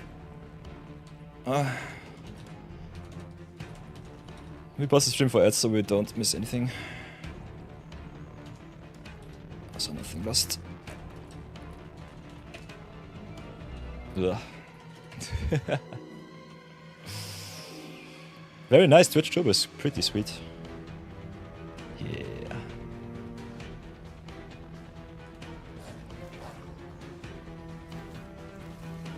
So yeah, short little interruption and then we continue.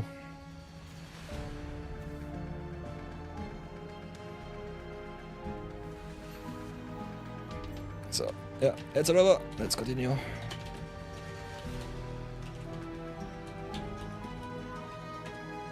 Donk to donk. Welcome back from the ads. Harvester connects. Short little ad break here. Harvester gets in. Playing against Madu, good stuff. Kinda like it. Kinda excited to see what the Momo enables. I think we'll drop the island first. Could play a little bit more mana efficient. But I guess we'll do it like this. PlayStation monitor here. Pump up our Mono Boy. Play Magdin Hitler too. Make some tokens. Ooh. Stroke of Midnight. Nice, nice. Going ever so wide. Next turn will be nice. That's for sure. Kinda happy with the mono flyers, with the blue-white flyers list so far. The mana is terrible, but otherwise I think we're good. Okay, with the Soroline, sweet, sweet. Yeah, Martin Hitler taps your stuff.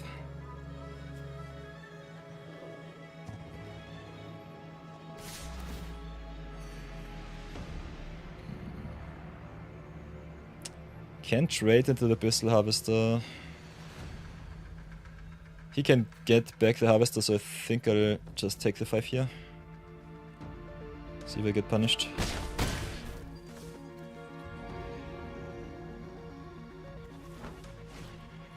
Ooh, Gabranth. So Sacrifice Shell, sweet. So play the Abandoned Air Temple. I'm dead on the Crackback, so cannot do anything too fancy here. What 1-drops am I playing? Spectral Sailor, Momo, Siren. So I'd have to keep up some blue. Do it like this. Play the Shepherd.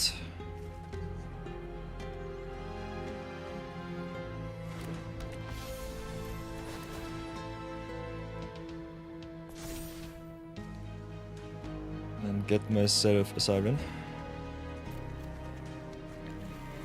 Would have loved to pump up my board. Not sure if it's good enough though.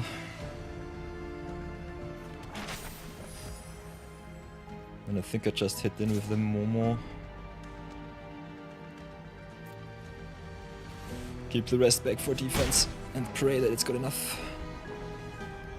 Gabranth grows whenever you sacrifice. So no enabling here right now. Should be safe.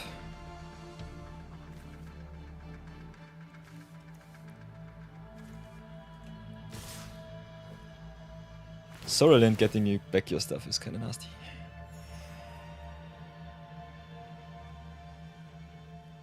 So how do we do this? Guess we block here, block here. Block with the token here. Could also block the Gabranth. Do it like this. Kind of think taking the 2 is okay though. Let's see if I'm wrong. Restoration magic. Nice. So that sucks.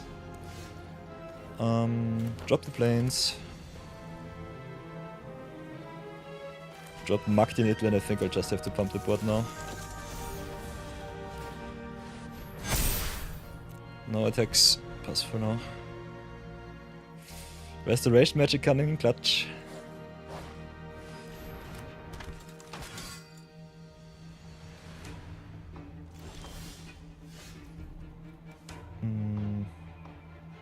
So yeah, I can flash in this.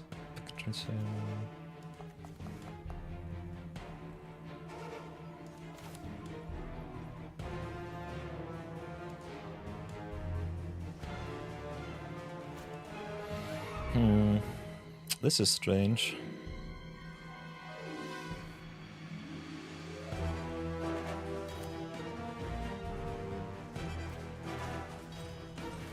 I could just get all of my 1-drops out of the deck. Play Starfield Chatbot.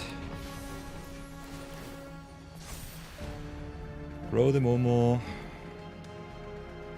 Get myself a Spectral Sailor. And pass for now.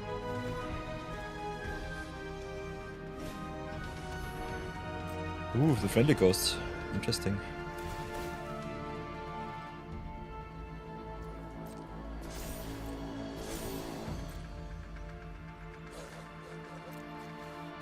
Nothing engraved so far. Yeah, Katara would be really nice right now. This is more of a tempo flyer deck than a token deck, but Katara in the token list is definitely also a very, very neat card, especially with Spyglass Siren making a token for 1 mana. So hits in, will flash in the Sailor. Make our Momo big. I think we'll just double block here. Block like this. Harvester still being up is a thing of beauty. So Harvester can get back whatever he wants. But yeah, I cannot take the damage here, and if I jump block, the Harvester just yoinks my stuff.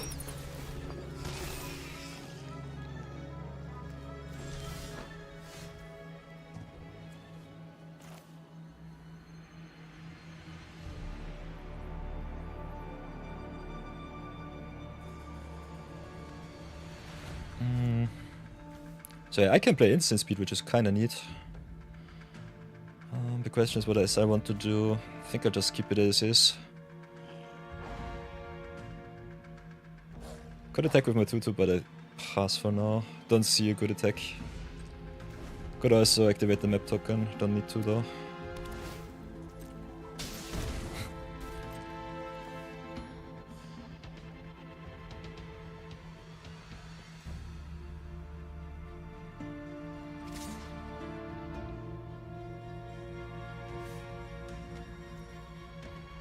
So flash in the Ang. Airband your token, so bye-bye token. And then end of turn can waterband for it. Ang and light this. What now? What now? Can I make all my stuff big, but I'm so dead. Can just attack in and see what happens. Can definitely boost my board for 2. So do that. I think I just pressure and attack.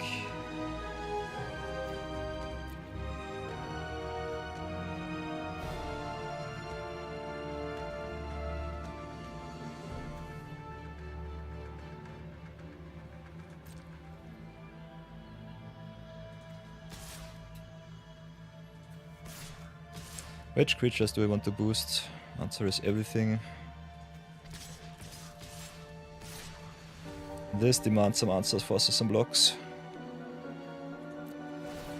I think we just go attack all in and see if it's good enough.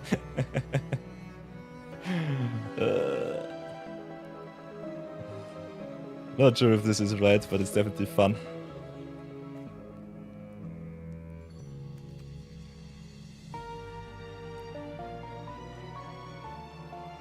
Avatar's Wrath in this list is definitely also possible. That's sure. This is 3, 8, 13. This is 21. You're dead on board.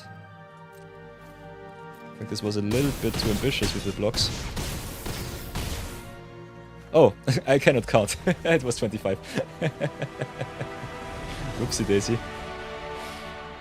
Avatar's Wrath. I don't know, Bambit. Most of my cards cost 1 or 2 mana.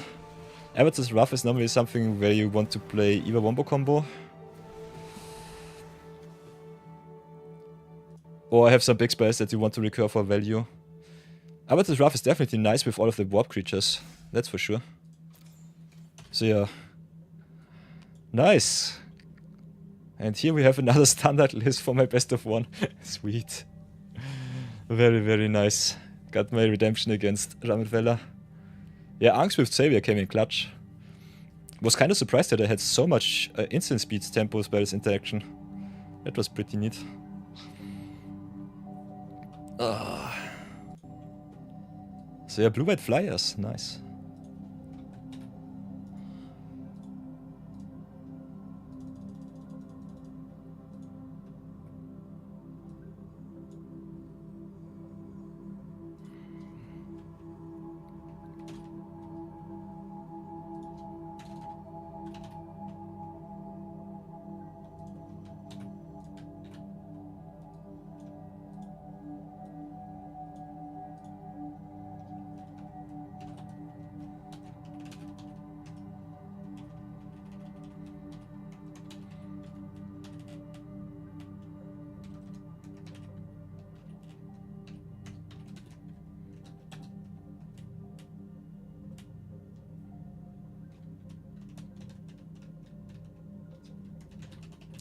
Black, right, red value. Oops. That one I won.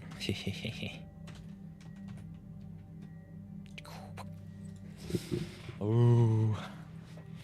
Katara, Katara. How many Kataras do we have? Maybe I should definitely draft a little bit more. The Knight of Yor definitely needs some more Kataras. More waifus for my laifu.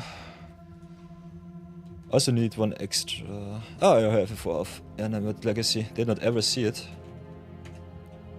But I only have 1 Katara, so we definitely have to draft more, that's for sure. I'm smelly. I'm definitely not a sweat. I just love to dawdle around with creature decks. You let me win? Yeah, thank you for that, ramen fella. Thank you very much.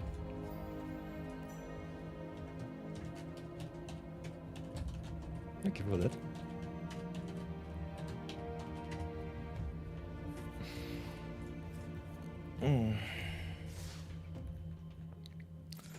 So boys and girls, whatever do we do? 3 hours into the stream, having a lot of fun. Oh, there are more viewers who want to challenge me. Otherwise I have to do the redemption for... Who redeemed? The Brownie Man redeemed Slime for the Squee. Still have to do that one. So I can definitely do also a zero budget brawl episode for today.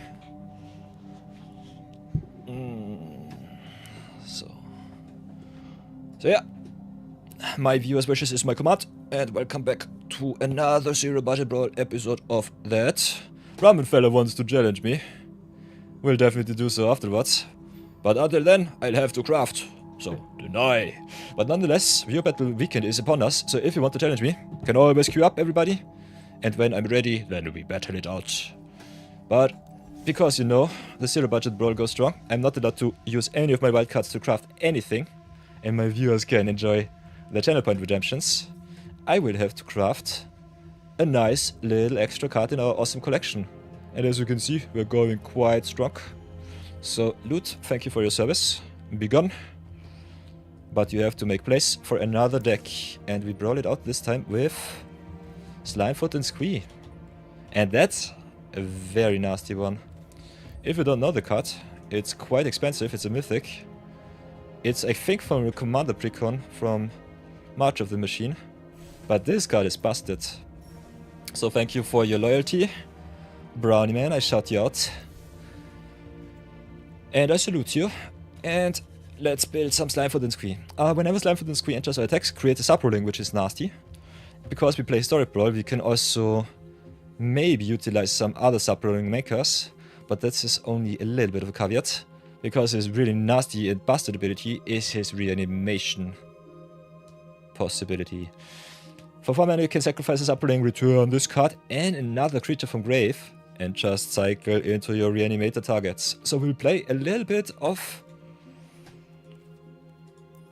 3-color reanimator, and this will be rather interesting to see as a zero budget episode, and also to see how far we have come with our collection in Historic. Because if you have a look, Zero Budget Brawl, as is the free-to-play series, is already nearly 140 days young, and I think we were quite competitive already after the first 30 to 60 days.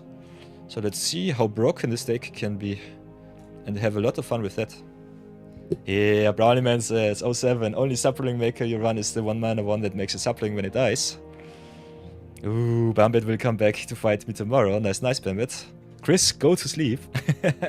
Replenish yourself. And then beat me down once more. Until then, we play a little bit of Slimefoot and Squee. Have a look at our sub-rollings. I think we don't have any makers in our collection so far.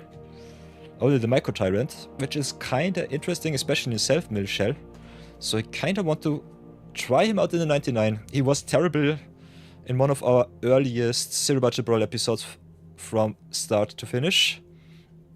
Did not come together. The fungi token also not being able to block, kinda stupid. Yeah, we need some sub-rollings, so I think he will be on the cutting table once again, because we can only sacrifice sub-rollings and no fungi. So Micro Tyrant, what are you doing? Oh, Bammet says I'm not his dad. Ugh. You're so right, Chris. Nonetheless, have a good night's sleep. See you soon. And we will brew around with Slimefoot and Squee. So first things first, that I kind of like to do is go for the big spells. Have 5, 6, 7 mana and so on in the rare mythic slots. See what we can do. Because we play 3-color, we can play nearly everything. 3-color more than often is a little bit of cookie cutter. Slimefoot and Squee especially loves himself a lot of self-mill just to fill the graveyard, and then just like toolboxing the best cards out of the grave, picking the best cards. So recurring some yoinking like Wrench is pretty neat. Getting some Abomination in from the Modern Horizons 3 is sweet. Could play some Planeswalkers too just for some cookie cutter value. Other than that, I think just having some nice little Wraths from the grave is kind of sweet. So get the Zodiac in, get the Massacre Worm in. Not sure about the Zodiac. Maybe we should cut him because he's 5 color. Doesn't matter if you reanimate him, but you should also be able to hardcast your stuff. Slimefoot also doesn't really care about Wraths because he's so recursive. And you can also make your tokens out of the command zone. I think playing a lot of Wraths in black definitely what we have to do. So maybe get the Rise of Zozin in, get the Villainous Wrath in, play all of our Wraths in black. Card draw with the Unholy Annex is important, so keep that in mind. Could also reanimate some cards that give you some tokens and some good stuff. And especially cards like Hexaphon Death might be also kinda interesting in a self-mill shell. Because we have access to green, Rise of Dark Realms could also be pretty neat. So I think we might be trying out some big spells today too. Just to have a lot of fun with those. Awesome cards. Other than that, we have some Graveyard Hate in Core the Face Dealer, which I think can be nice. And could also definitely play some token copying with Calamity. Or just a little bit of good stuff with the Nova Hellkite. Because reanimation often is very depending on enter the battlefield triggers giving you a lot of value. I think cards like the Clive or the Gilgamesh might be better. But yeah, we'll just have a look at our top end and see what we can do. Stormscale Scion is definitely a really busted card. Another mythic. So yeah, the zero budget definitely not to be confused with playing no power. Warring Clax is definitely awesome. Summon Titan is also sweet because it self-mills and ramps you up. If we play Landfall, Rampaging Veil of Primeval Bounty might be good. Like me some life gain in my deck lists. Could also play some Urza Phoenix King from Avatar. Is a very nice anti-control card. Also keeps your mana and makes it red, which I don't like too much, but still good. Booming Unleashed when he enters Earthbands, which is sweet. Plays good against control. Could also cheat something from the deck straight away into play with the Planetarium of 1 Chitong. But I personally think we concentrate more on our creatures and go to town with those. So let's get all of the busted cards in before anything else, so that we don't miss on power. And then just fill out with a little bit of landfall ramp and some self-mill. So, getting your power in is important. Is normally the filler stuff, in my opinion. What I want is a lot of mana fixing, mana acceleration. So have a look at our also non-rare fixing here. Get back from our big cards, go into the small cards. We have a lot of mana dogs, so don't sleep too much on that. We also have some backup pieces if our commander gets exiled by surprise. Terminus is definitely good. Abyssal Harvester is really good in self-mill shells. Shui Feet getting us our big creatures back is sweet. Can play a lot of the dual lands too. To have a little bit more action if we don't need our land drops. So Fellow the Profane comes definitely in. Could also play some self-sacrifice, which I kinda like. So Sekundi is nice. Midgar City of Marco might be also good. Just getting your Slimefoot and Squee into grave is very important. So keep that in mind. Other than that, normally the fixing should be in green. Base green decks are nice. I also love me, especially Arena of Glory and the Modern Horizons lands, which give you some upsides. Arena giving you creatures haste is kinda neat. Crop rotation fixes you, so big thanks for the craft of that card. Normally would never be able to open that one. But yeah, Brownie Man at it again. We play Brownie Man deck, so crop rotation has to come in. And other than that, I think all of the mana creatures in 3 colored decks and upwards should be normally fixing you in every color. So cards like Multender, which mill you and ramp you are kinda neat. Brutus Donima is sweet. Badgermole Cup is a busted card, so I think we'll have to include it. But other than that, I think cards like Fuel Tank Feaster, Hard Bristle Bandit, Herd Heirloom, Illusion Carrier are normally where you want to go with your color fixing and ramp. Could also play Torgal if you play some humans, it's nice. Other than that, we'll definitely play the Traveling Chocobo Saskatchewan combo. Ice Steel Explorer plus Fetchlands is pretty sweet. Disciple of Fridays doubles as a creature and a land, which is cool.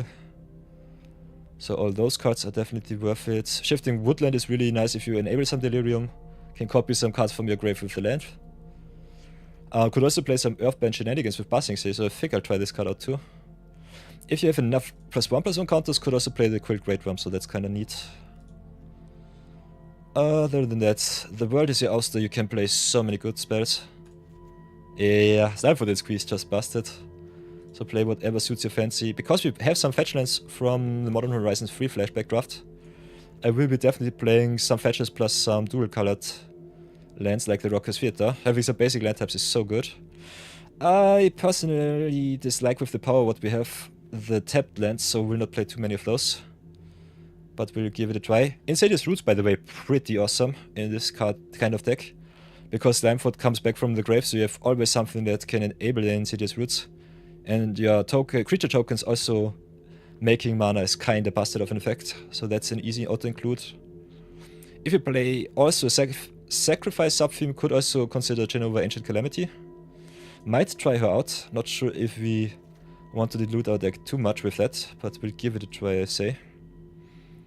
And other than that, the dual fixing lands are also kinda neat if they double up as a removal spell or as a value piece. So as you can see, we can play a lot of awesome rares and mythics. Kinda like me also the cards which give us more land drops, especially awesome with Icesteel Explorer. So the Hux, easy auto-include for me. The creature lands also something that I personally like a lot. Especially if you can Earthband them and just activate the ability to make them even bigger. We got all of the good fixing lands, which is kinda nice. So big fan of that. And other than that, just get a lot of synergy into the decklist and we should be good to go. Can play more backup pieces like the Ghost Vacuum, which doubles as a graveyard hate piece and as a win condition for your own deck if you exile your own stuff. Could also yonk a lot of other opponent's stuff. Arcane Signet, Cold Steel Heart are good 2-mana rocks, which I kinda like too. Might not be necessary though if you play Landfall deck and just ramp a lot up with your spells. So keep that in mind. Other than that, Command Tower is sweet. Love me also the Pit of Offerings. In self-mill it's good, and otherwise just hitting on your opponent's graveyard is always very important. Plaza of Heroes can be nice, but you need some legends on the board, which sucks. Starting Town is neat. And other than that, I think we're quite well set up with our mana sources. Now let's have a look at our self-mill. Definitely have to include the fetches after that, so maybe go for the fetches before I forget. So yeah, mana base I think especially in multicolor decks is the most important thing that you can do. And then just get your deck ready. So yeah, landscape also fetching for free cards is kinda sweet. All of the fetch lands definitely make the Icesteel Explorer better.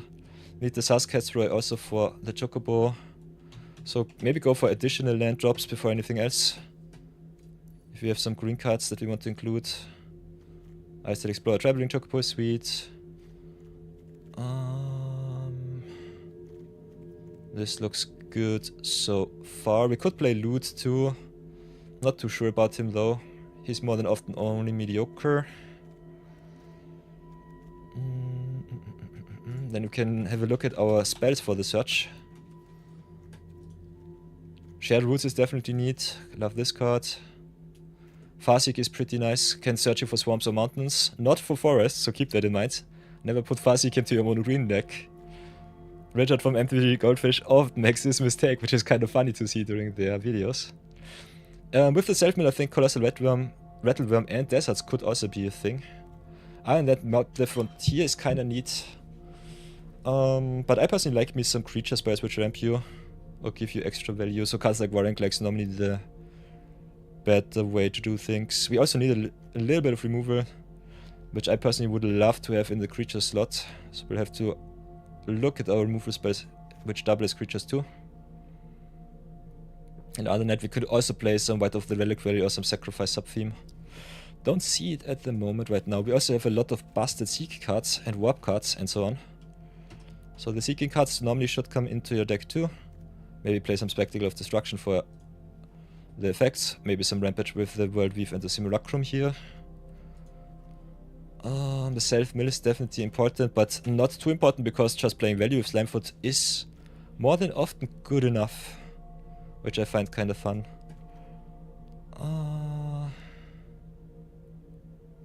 Grist only triggers on cast from Graves, so that's a no-no. Could also play some cheat little 2-drops like the Einok Wayfarer to mill yourself a little bit. Don't have to do that too much. Kinda like me some Grave Recursion with the 6-2. Could also play some more janky cards like the World Shaper. So yeah, our self-mill is not too good, but still fine-ish, I would say. Could play some cards like the Siege Brute Tender just to double up with some spells, but as long as you have a lot of mana, I think it shouldn't be a problem. I think we'll have to go for our removal spells now. Have a look at our exile-based removal. Exile all. Do we have something? Got some nice little malicious eclipse, maybe some epic downfall. Destroy all. Do we have all of our sweepers? Definitely need a little bit of card draw. 0-point Ballad, Day of Black Sun definitely can come in. Also some catch-all cards like the Territorial Striker kinda need. So might want to include those too. Then maybe go for non-land. See if we missed something there.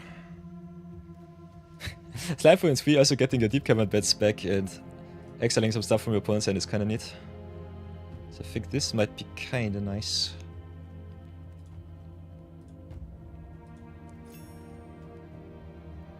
Ooh. Nice. Rammenfeller with the cat in his arms. Definitely I'm jealous there. That's for sure. So yeah, because we play Delirium, I think Drag to the Roots is also kinda neat. And with a little bit of sacrificing Beifeng's Bounty, it might be kinda good. Not sure about it, we don't play any sacrifice outlets.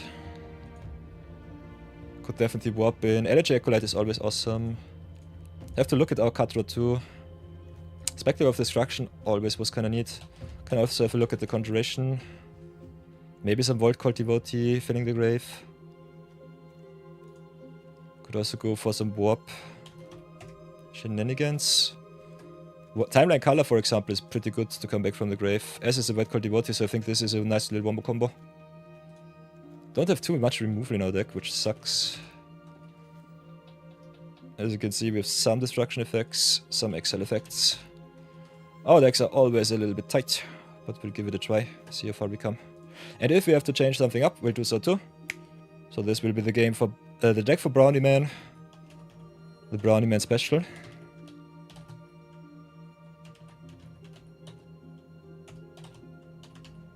And let's go into some games, have some fun, and see how the deck does.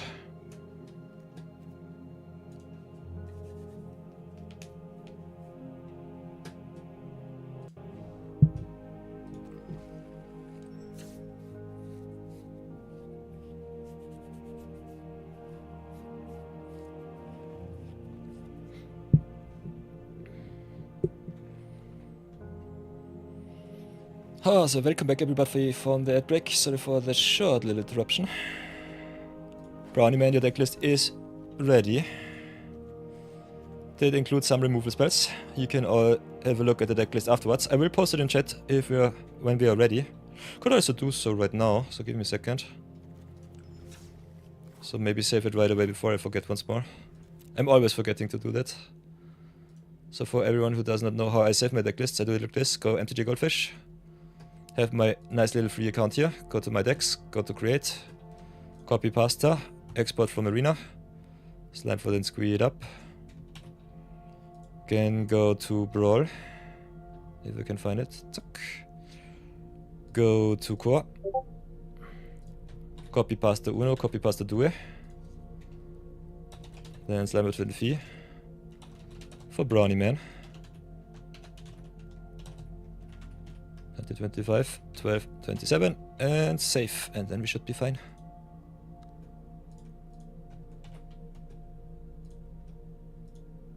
So yeah.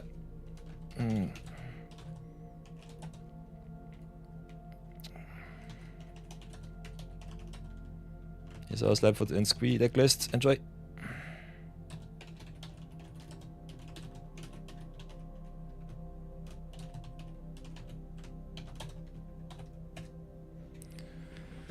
Here we go. Close it up. And let's play some games. Zero budget brawl going ever so strong.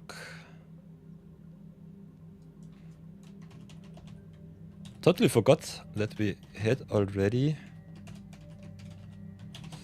Oops. The redemption full SMR at the start. Whoops.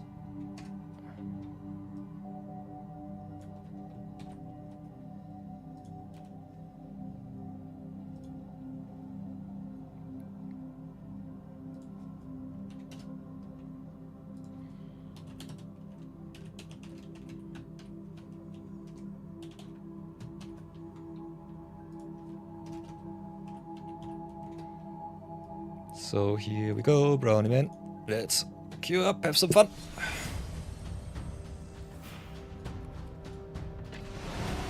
Yeah, definitely post your list. Your list is way more competitive than mine. I'm just dawdling around and trying out what works and what does not work. We have a little bit of sacrifice and I did not even include the Mono's Graphliner, so I will update the list maybe a little bit. Having some life gain in your list is kinda neat, and giving Death Touch and Lifelink to this life within squeeze kinda busted. Just giving your commander's perpetual effects is so strong. So game number 1 it is, playing against Sarah with Tesakalov. Let's see how this goes. Yours is very wombo combo. Yeah, I played against it, I know.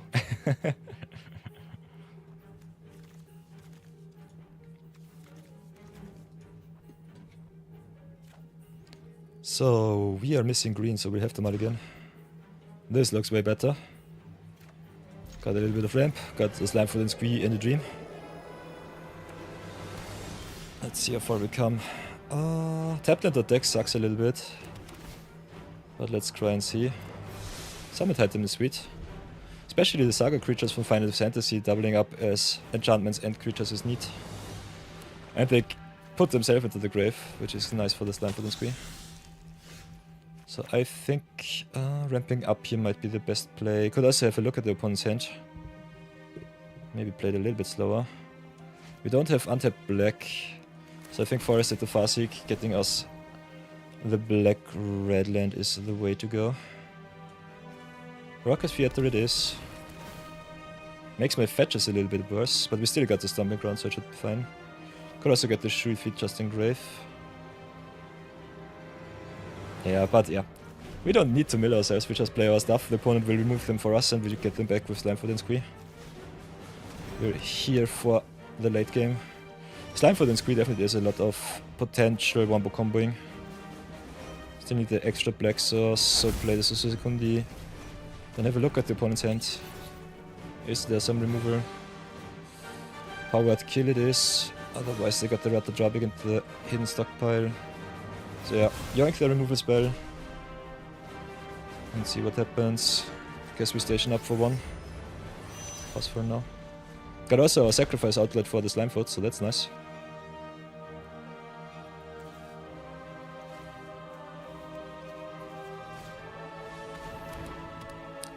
So yeah, Brownie Man once more with a very busted redemption. Let's see how far we come. This list is definitely not finalized, that's for sure. We don't need to remove anything. So I think we start with drawing more cards, play the LHA Acolyte. It's also kinda nice because it doubles as a reanimation target and the card draw permanent.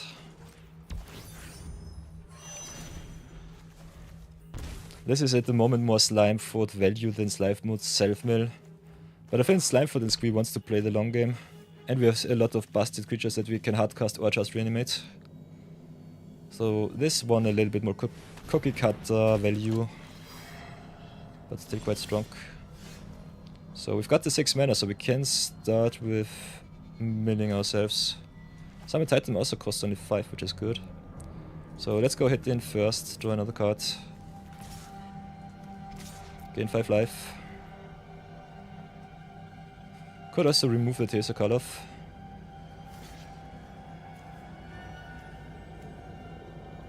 Which I think we'll do. Don't want to give them 2 spells. Would have loved to snap the Phyrexian Arena, but I think this is more value for us. Doubles also up the Blood Artist triggers, which sucks.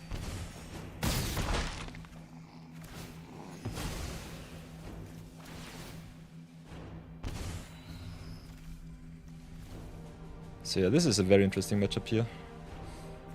Could have also played the timeline color. Not having green for the fuel tank feaster sucks. Yeah, I think we just play our 2-drop here on defense. Or not, maybe it's just station up. Pass for now.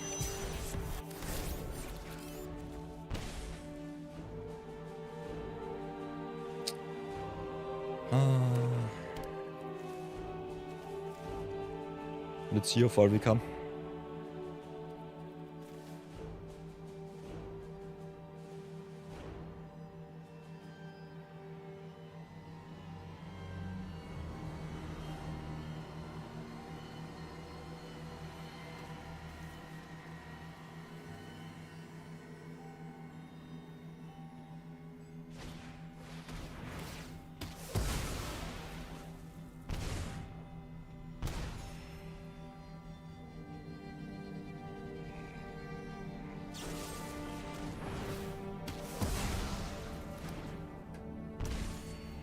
Okay, chaining the removal, that's okay. So far so good, so far so good. We have a lot of actions here. Could Slimefoot Squee into Shui Feet. Could also double mana creature. Could also just drop the Summon Titan and see what sticks. Starting down kind to play tap sucks, but it's fine I would say. Also reanimating our creatures from grave is what I want. So let's do what we are here for to do. Play the Shui Feet too. Drop the starting town. Go to attack for 4.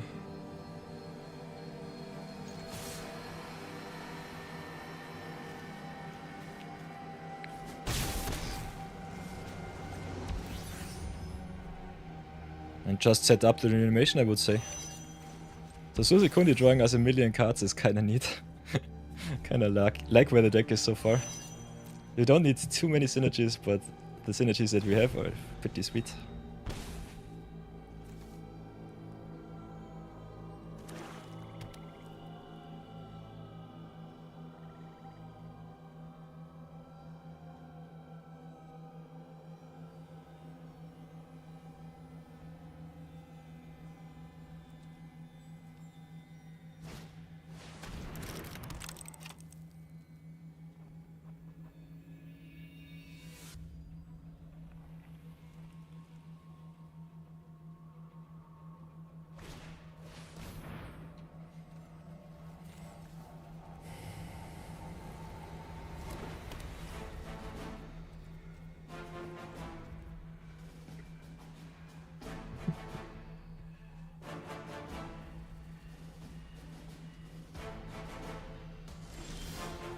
Ooh, Ghost Vacuum is sweet.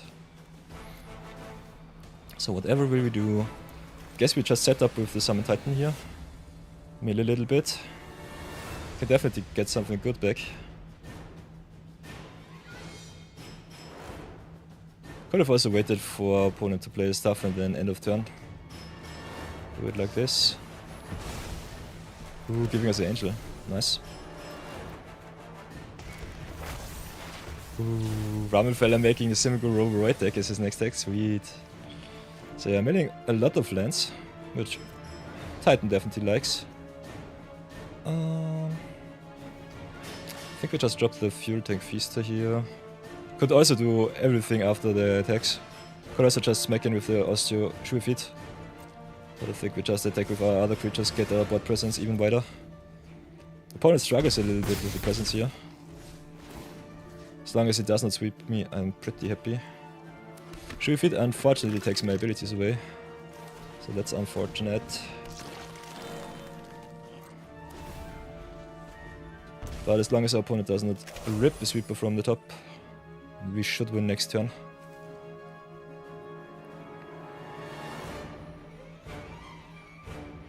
Yeah, Titan is a lot of fun. One of the better payoffs for Yuna also. Maybe I will have to draft a little bit more Final Fantasy flashback. Did not open Yuna with this account. On the other account, she's one of my favorite commanders. Yeah, this is too much value. Slime food gets the job done. 1-0, I love it. The Brown event special. Nice, nice, nice. Yeah, I would never ever buy rare wildcards on Arena. I think Arena should be a loss leader for Wizards. They make enough money with their paper cards already. I think the pricing on Arena is obnoxious. Kinda surprised that so many people sink all of their savings into Arena. I think it's not worth it. Never have I ever spent a dime on this account, on the other account, or on any other digital platform other than MTG Online. And after I spent $100 on one weekend for drafting on MTGO, I quit. I said never will I ever give Wizards digital money ever again. So yeah, let's go game number 2. We are screwed, but we got the Moltender. Got also the Chocobo and the Ice Tail. So I think we keep this one. Playing against Squall, so kinda excited to see how far we come. Because I think we lack a little bit too much removal. Would love me more creature removals. Bit of Offering does not fix me, so mill first, see what happens. Bit of Offering also can fix our colors depending on what we mill. So fixing us into black, I think we'll do it like this. Pit also really good against Squall, exiling the opponent's graveyard. But I kinda want to curve out with this hand. So I guess we'll have to do it like this. Ramen fella says he does not sink his savings into Arena, he just dabbles a little bit. Maybe 100 or so every few months. It's not that bad. Depends on your personal preference. I personally think every dollar that you sink into a digital card game which can get shut down every minute is a wasted dollar. But that is my personal thought. Doesn't have to be yours.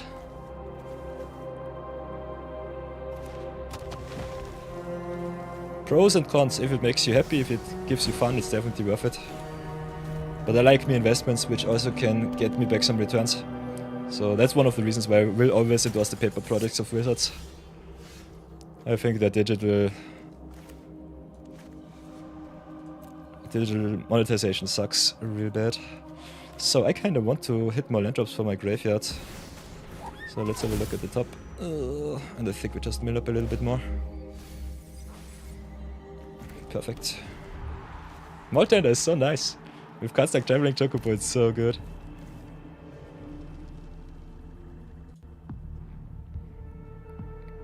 Yeah, I've been spending $2,500 on my modern collection, so... But I also cashed it out for $2,500, so I've gone even with my magic investment, so that was definitely something. Okay, I definitely see a point there, Ramen fella.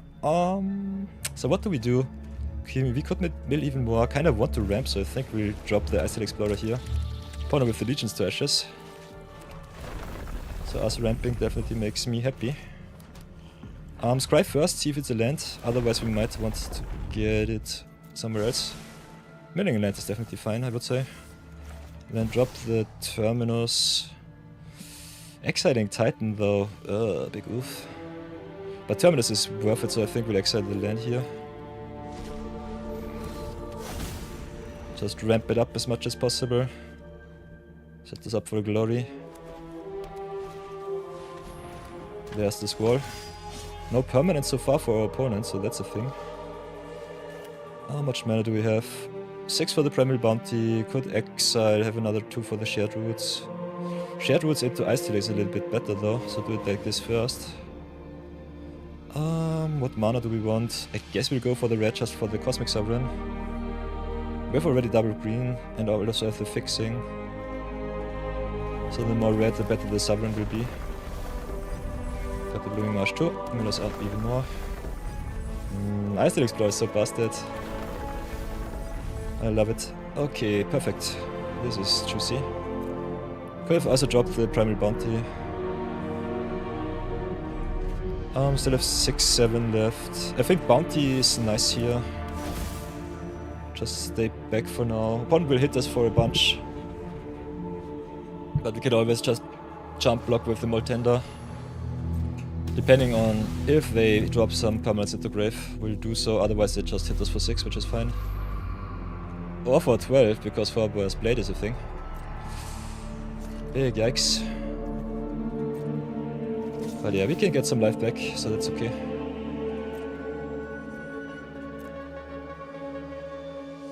I said the number.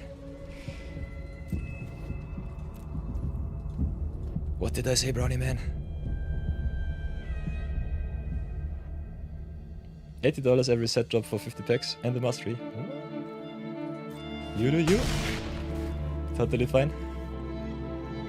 Now we know how much it costs to be a pro. Bambit shows us the way. Guess I made a little bit more. Mill it up, mill it up. Ooh, there's our payoff. Timeline color into Stormscale side is kinda sweet. Pretty close to Dodge though.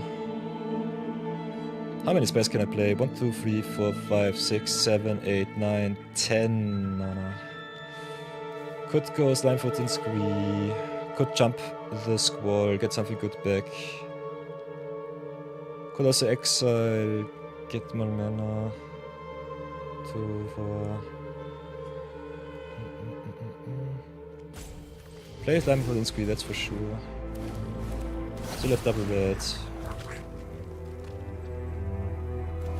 Stormscale for 6. Can warp in the timeline color too. Make another creature. Storm it up, storm it up. And I think we just drop the Stormscale silent here. Get some very big dragons. And this should be a good defense. Then I think we pass for now.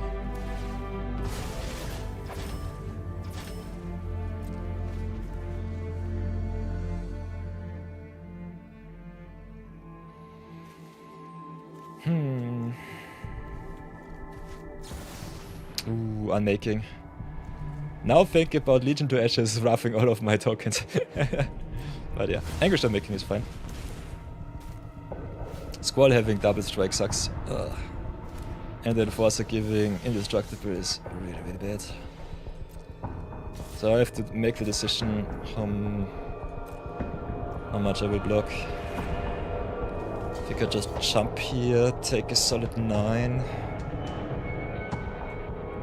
The Generous Enforcer is so bad. Really sad right now. Might have to cash in my beast token so that I don't lose too much life, especially with the trample, it's a big problem.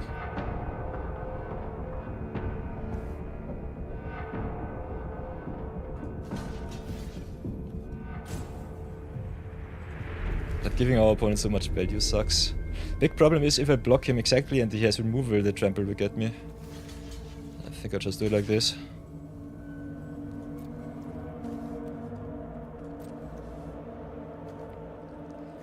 So let's see if Slimefoot and Scree shows me the way. Keeping Grave. Maybe mill myself for another card. Ooh, Wrench is sweet. Wrench might be able to get myself the out that I need for Squall. Because I don't think I ever play it. Villainous Wrath roughs the Enforcer, but also my bot. So let's play a Slimefoot and Scree and see what we hit with Wrench. Could also go for Titan here, or for Ice Tail. I think the Wrench is the way. I want Squall off the board and I want him off the board now.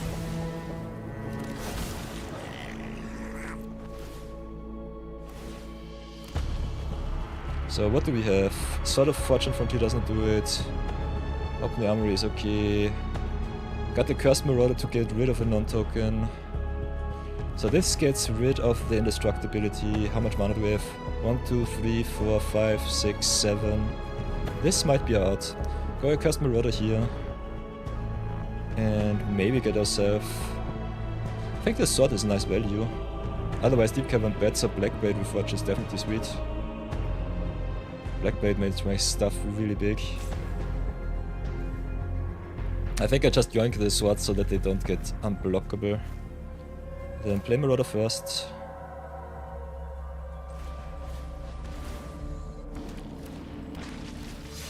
And then sacrifice the Marauder, I guess.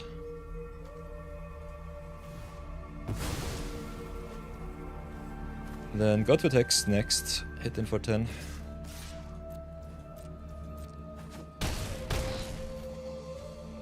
And Villainous Wrath. Exiling the Shadwoods. Yeah. The extra counters do not really matter. I need to get rid of Squall. Keep Slimefoot and Screen Grave. I should have gotten him back into the command zone. Can still reanimate him with Terminus. Keep on with the Lurrus. Lurrus is nasty with the Marauder. This sucks. I hate what I see.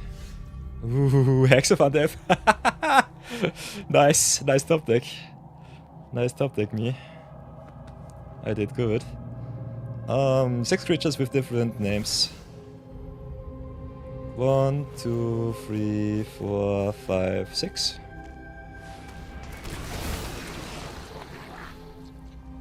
Have a look at the opponent's deck first. So what will we yoink this time? Never did I ever not have it. Yeah, I could also sack Slimefoot off the marauding trigger. Totally true, totally true. Yeah, but I had to rough. The Squall with the 4-Bears Blade was too good. But yeah, ripping Hexophant F from the top. This is where we play the Busted and Fun cards. 2-0, here we go. Love it. Brownie Man special added again. Perfect. Just playing some free color, good stuff, go to town.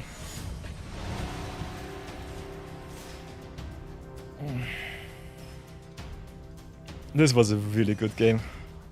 I was so close to that. Oy, oy.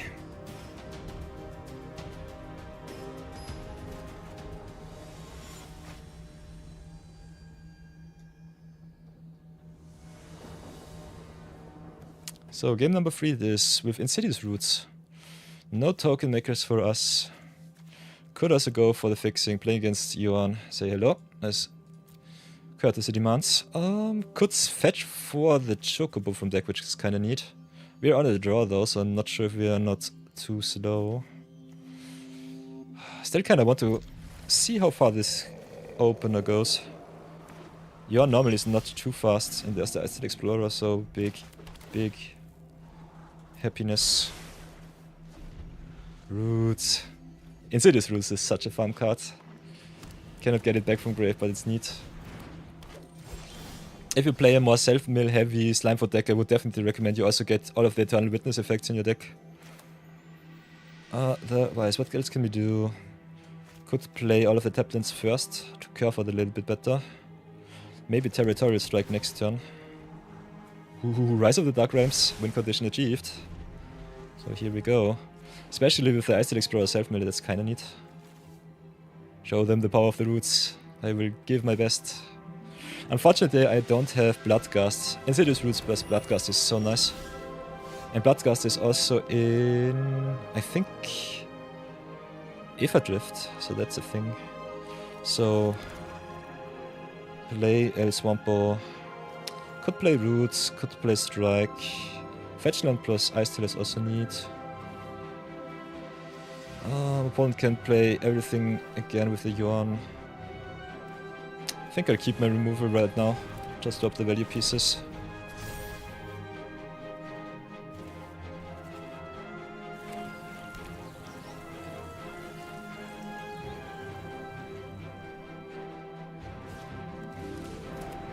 Okay, opponent ramps like a champion. Now with the Oyamina Dock, which has hexproof if it has not dealt damage yet. So that's nasty. So let's go fetch for a second green source, get the Ice Tail, and then fetch up once again. Forest it up, Ice Tail it up. Ramp up for the Rise of the Dark Realms, mill us up too. Get another green source, I say. Could also go for red. But yeah. Fetch land plus Ice Tail Explorer is busted. I love it.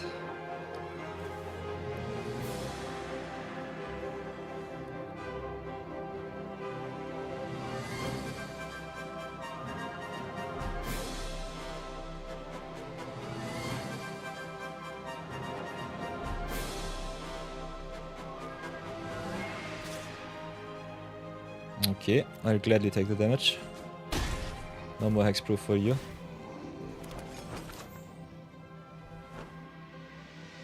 But drafting some nice little fishies is kinda neat. So yeah, we've got the Day of Black Sun. We need one extra land, can draft the board, can get the ice tail back with the slime foot, so I think we'll do so next turn. Yuan also only can reanimate snow permanents, so while the opponent's shields are down, I think this is the way. So get the Fabled Passage in. Just fetch out all of our good basics out of the deck. Fill the graveyard for the Rise. And then I think we'll get rid of the bear before he becomes too powerful.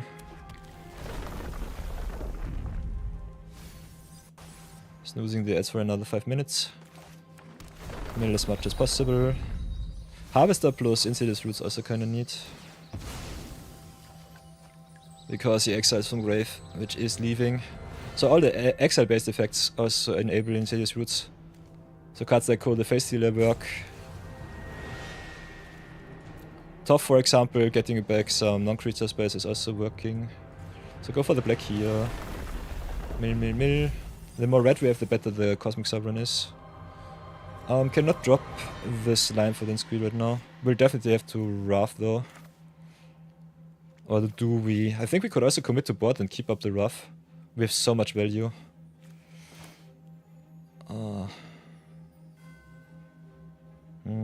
How shall we do this? I think we'll play it a little bit greedier. Slow roll the Wrath. Keep him if we need him.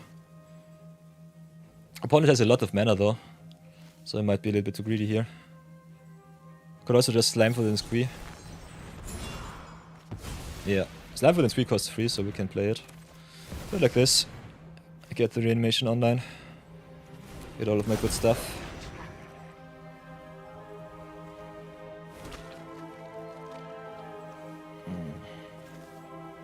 Makes also the opponent's attacks a lot worse. Because jumping will squeeze what I want to do. This card is so annoying. If I don't have enough evasion, it's so nasty. Okay, bounces my Ice Tail, totally fine. And yeah, Rise of the Dark Realms will be online next turn. If I wanted to. Ooh, Starforged Sword. So opponent also playing a lot of gifting. Goes for the winter achievements, I love it. We already grinded them out in 7.5 hours of stream. I will gladly jump here. And the cool thing is, against mono blue or blue colored decks, Slimefoot returns, so he plays around counter spells, is really nasty against control. That's totally fine. I got the Rise of the Dark Realms waiting. So play the Rise, because the fish tokens tap for mana. Insidious Roots is so busted. Big question is, do I want to play the Rise right now? I think I'll do. It's way too much way too much value. Could also play it slow, play the Ice Tail once more. But I think I'm too greedy. Play the Rockers Theater first, that's definitely the thing. Could also drop the Ice Tail Explorer first. Ooh, Enchant number 2. Enchant Grave. Yeah, I think let's just pull the trigger and go to town, have a lot of fun. Opponent has 1 blue mana. If they don't have another counter spell, it will be awesome. Come on! 1 card in hand. Yeah, nice, nice, nice, nice, nice. Yoo-hoo! So exile the Omniac Dock. Get back the Rise, so the Rise cycles with the top. Get myself the Chocobo. Yeah, whatever I want to discard. Maybe the 6. Can be the Sovereign, can be the Chocobo, doesn't really matter. Guess we go for the 6. Oh, tough into the Rise of the Dark Realms, I love it. Then can sacrifice the Forest. Get myself the Caveira to give myself haste too. And then just station it up like the champion that we are. Oh, this is the perfect Rise of the Dark Realms deck, I love it. So yeah, tap it down. Brute Astronomer also taps now for very juicy amounts. And then I think we'll just give a counter to maybe the core or the Tough. And pass for now. Ah, I'm stupid, we could have given the counter to... Nope. Could have given the counter on the Sass, but yeah.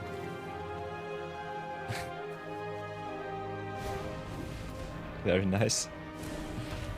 Rise of the Dark Realms is so much fun. And we also have the activated ability of the Omniar Talk. So if you have some food tokens lying around, you can go to town with that. So maybe pay the one, just get his abilities.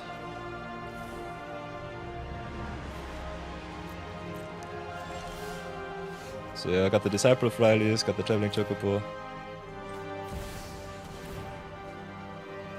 Earthbend the Land. Can be a Temple of Abandon or the Rockers Theater. Then play Astral Explorer, I guess. Set us up for another Rise of Dark Realms.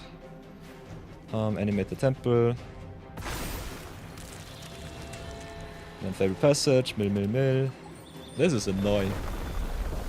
Annoyingly strong. I can play the Forest too, but I want to mill more. Just get all of the good stuff in grave. Yeah. Candy Monster going nuts. And we have the double trigger from the Chocobo and the Ice Tail. So yeah, this is normally game. Could Stomp also to get rid of the Gingerbread if you want to fight. Got the Territorial Strike though, so let's do it like this right now. Ah, could have beholded also the Cosmic Sovereign to give it permanently +2/+2. Yeah. Can also ramp even more. Animating, Earthbending, Exiling. And sacrifice here. Get another land. Got ads, unfortunately. But yeah, this is game over. This is as game over as can be.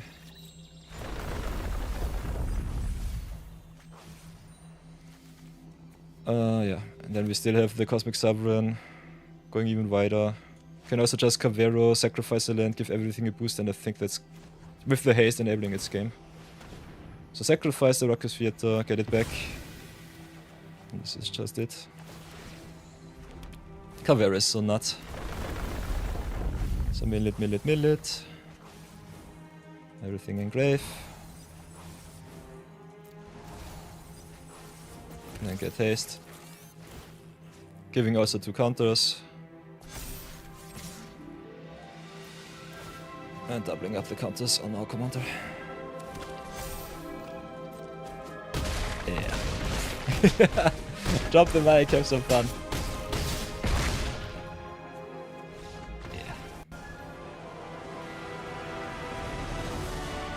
Unfortunately, in a random queue I cannot pause. So yeah, but this was obnoxious. So last 8 seconds and we were bad for the ads. Oh! Ah, shit.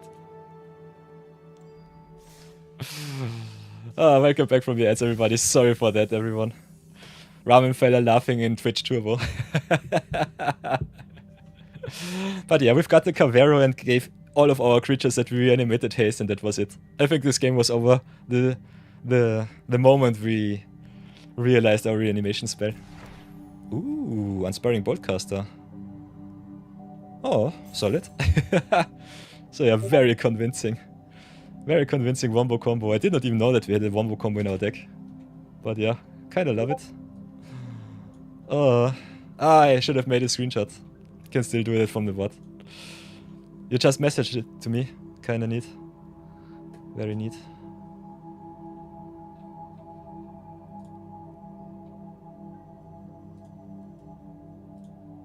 Ramen fella, getting the verification. Give me a second. Now you can post whatever you want, Ramen. Welcome to the order. Here we go. Oi. This was awesome. This game was nuts. Oh, just bet someone with a budget artifact deck. Pick Kappa. Yeah, we'll have to go again. The interesting thing is with the landfall decks, they dawdle around so much. Green is definitely the strongest color in all of EDH and Brawl. Blue is the most annoying card in 1v1 formats, but green is so powerful. If you outramp blue, they normally don't have a chance. So yeah, game number 3 was not. This is game number 4, so let's go again. With the Brownie Man special. And it's definitely worth it. Yeesh. This deck is a lot of fun to play. So, Shock Gust for 2, play the Ghost Vacuum. Could also have played the Stomping Ground tapped. Kinda want to curve out though. Play against Scarab Gods, so Zombie Reanimator it is. Got some sweepers which are unfortunately not so good against commanders that come back.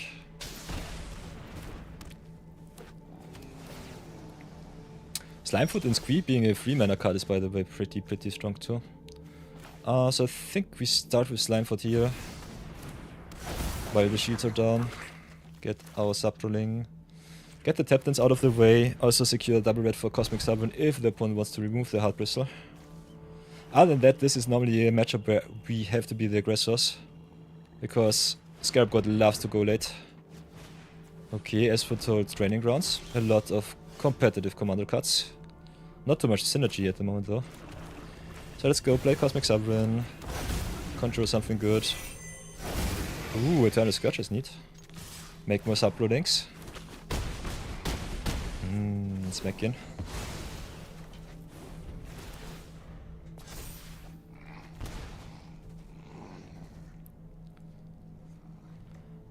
Oi, oi, oi. Wow, opponent with the 5 mana. 5 mana, play an extra land spell. I love it. Also draws another card for the arena. Arena also our win condition right now. Time Warp, by the way, also pretty neat with Scarab God because he gets another trigger with the Scarab God draining me for a lot of life once more. We could also exile our Sovereign, but I can reanimate it whenever I want with this Slimefoot. So I think we just yoink their obnoxious spells from the grave, get rid of the Time Warp right away. Then play a Swamp. Scorch being in exile can also be played, so that is a nice little conjuration of this Cosmic Sovereign. I thought the Scorch is sweet. Then tap down the Heart Bristles, play the Scorch first, I would say.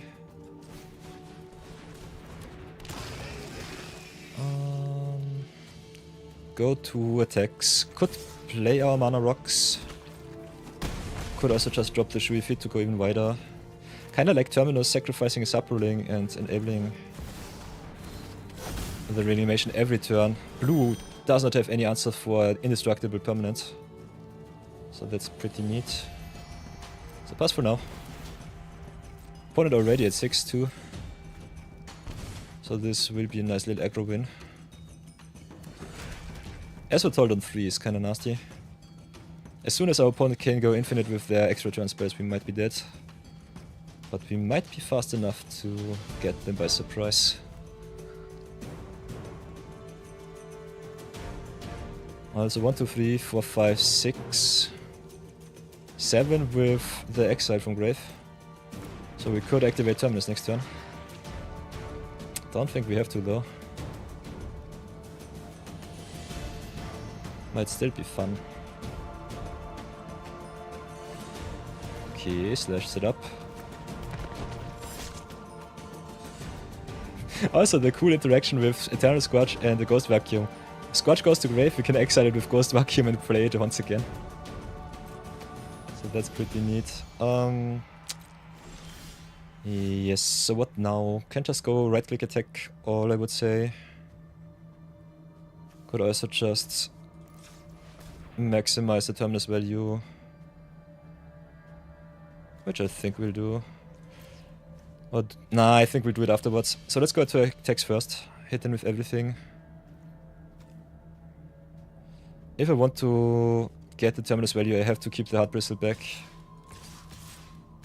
If I want to go for game, I should attack with everything.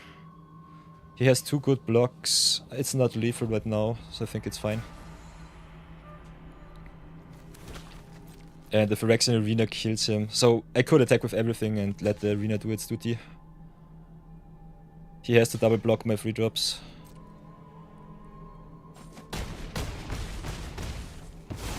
So yeah, attacking here with the Heart Bristle Bandit is normally the way. So decline this one. The Unstoppable Slasher triggers. We'll exile the Slasher here. Get ourselves some mana. Cannot use it on we could use it on instant speed, so that's sweet. So we can still activate Terminus. So activate Terminus, sacrifice the Sapro, Link, which is not attacking. And yeah, this is so game. If the arena does not kill them, it might be our reanimated Cosmic Sovereign. So yeah, opponent would have been dead if they attacked with the Hard Bristle. With 3 mana open, they definitely could have played also a removal spell. So pros and cons. We definitely dominate this game, that's for sure. And they get the upkeep drain. So we'll have to beat them with damage. Uah, nice. Exiling my Sovereign sucks.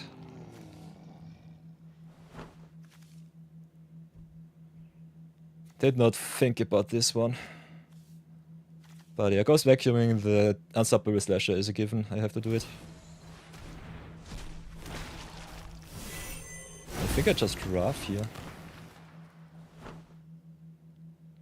Tap target artifact. Terminus already did its duty, so it doesn't really matter.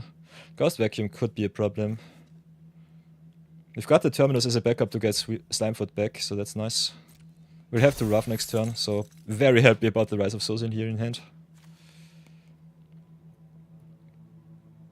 So let's see how bad it will be. Opponent can hit us for 7, 9, 11.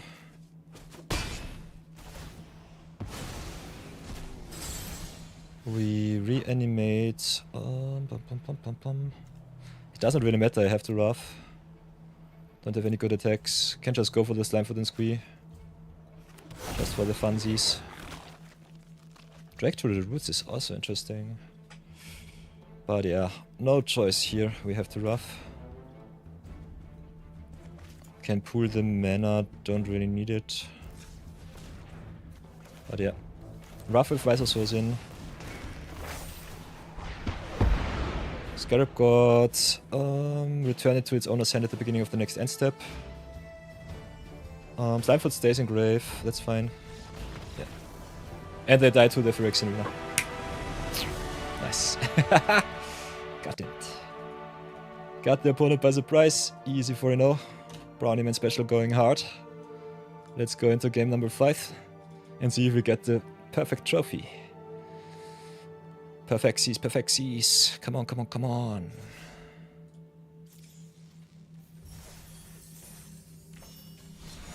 Also getting an excuse to grind out my dailies on stream. Normally I have to do that off stream during the Viewer Battle weekends. Because Viewer Battles unfortunately don't count to your wins for the daily rewards. So let's go, final match. Final match with the Brownieman special. Only playing power, this time Julian Teller of Tales. Ooh, and the roots. I love it.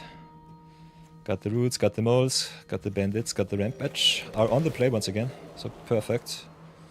Also Windswept Thief is sweet. I think we'll keep the land here. Fetch lands plus Badger Mole Cup is kinda neat. I think we'll go Hard Bristle Bandit first. The next turn go Windswept Thief, Badger Mole Cup, sacrifice the Heath. Get another land, ramp up even more. Could also go fetch with the Windswept Thief. So we've got a lot of good options here. Whenever mono creatures leave the graveyard, so lands do not work. Ramping up is definitely good, especially with cards like Boomy.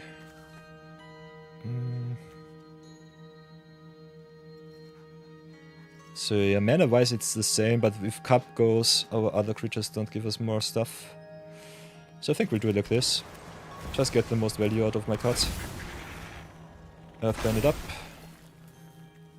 And then could add double green. Guess we'll fetch first. Let's fetch here. Get the fetch land back. Go for the second red source. Will be stomping ground tapped. Oh, I can also play it untapped. That's nice. But I have 1 mana too little, so it will be tapped. Play the Insidious Roots too. Pass for now. Next turn can do it again. Can Boomy Unleashed Earthband once more? Boomy Unleashed also kinda neat. Okay.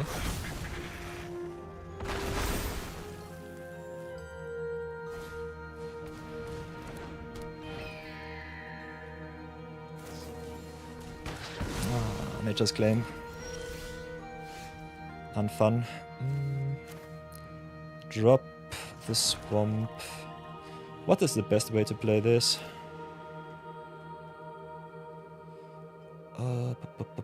Because Boomy makes a 4-4. Kinda inclined. I'm kinda inclined to go aggro rather soonish. I think we have to do it like this.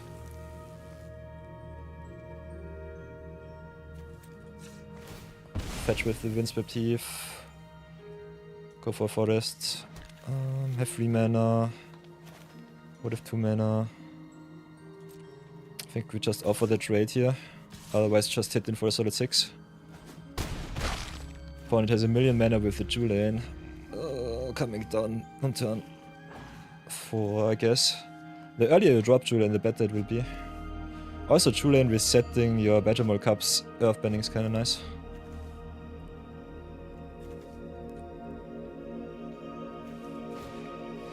Okay, instead it's Intruder Alarm. Creatures don't untap during their controller's untap step. Whenever a creature enters, untap all creatures. Okay, okay. Why does he play the Forest Protection here? Don't understand. Is there some wombo combo that I do not know? Otherwise this makes no sense. I can just go in and attack, doesn't matter, does not do anything. Have a lot of mana. 1, 2, 3, 4, 5, 6, 7, 8, 9 if I want to. Is exactly perfect. So drop the Signet. Then go for the Simulacrum. Yeah, warp in the Simulacrum. Put myself a non-land. Because I cannot count, it's only 4. Could go for the Fuel Tank Feaster, but I think just playing this line for the squeeze better. No attacks here. Get myself a non-land, pass for now.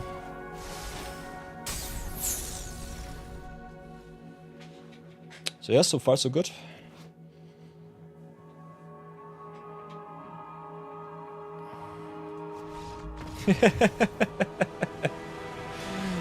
Okay, what does Brownie Man say to this board state? Ah! Okay, I lost it.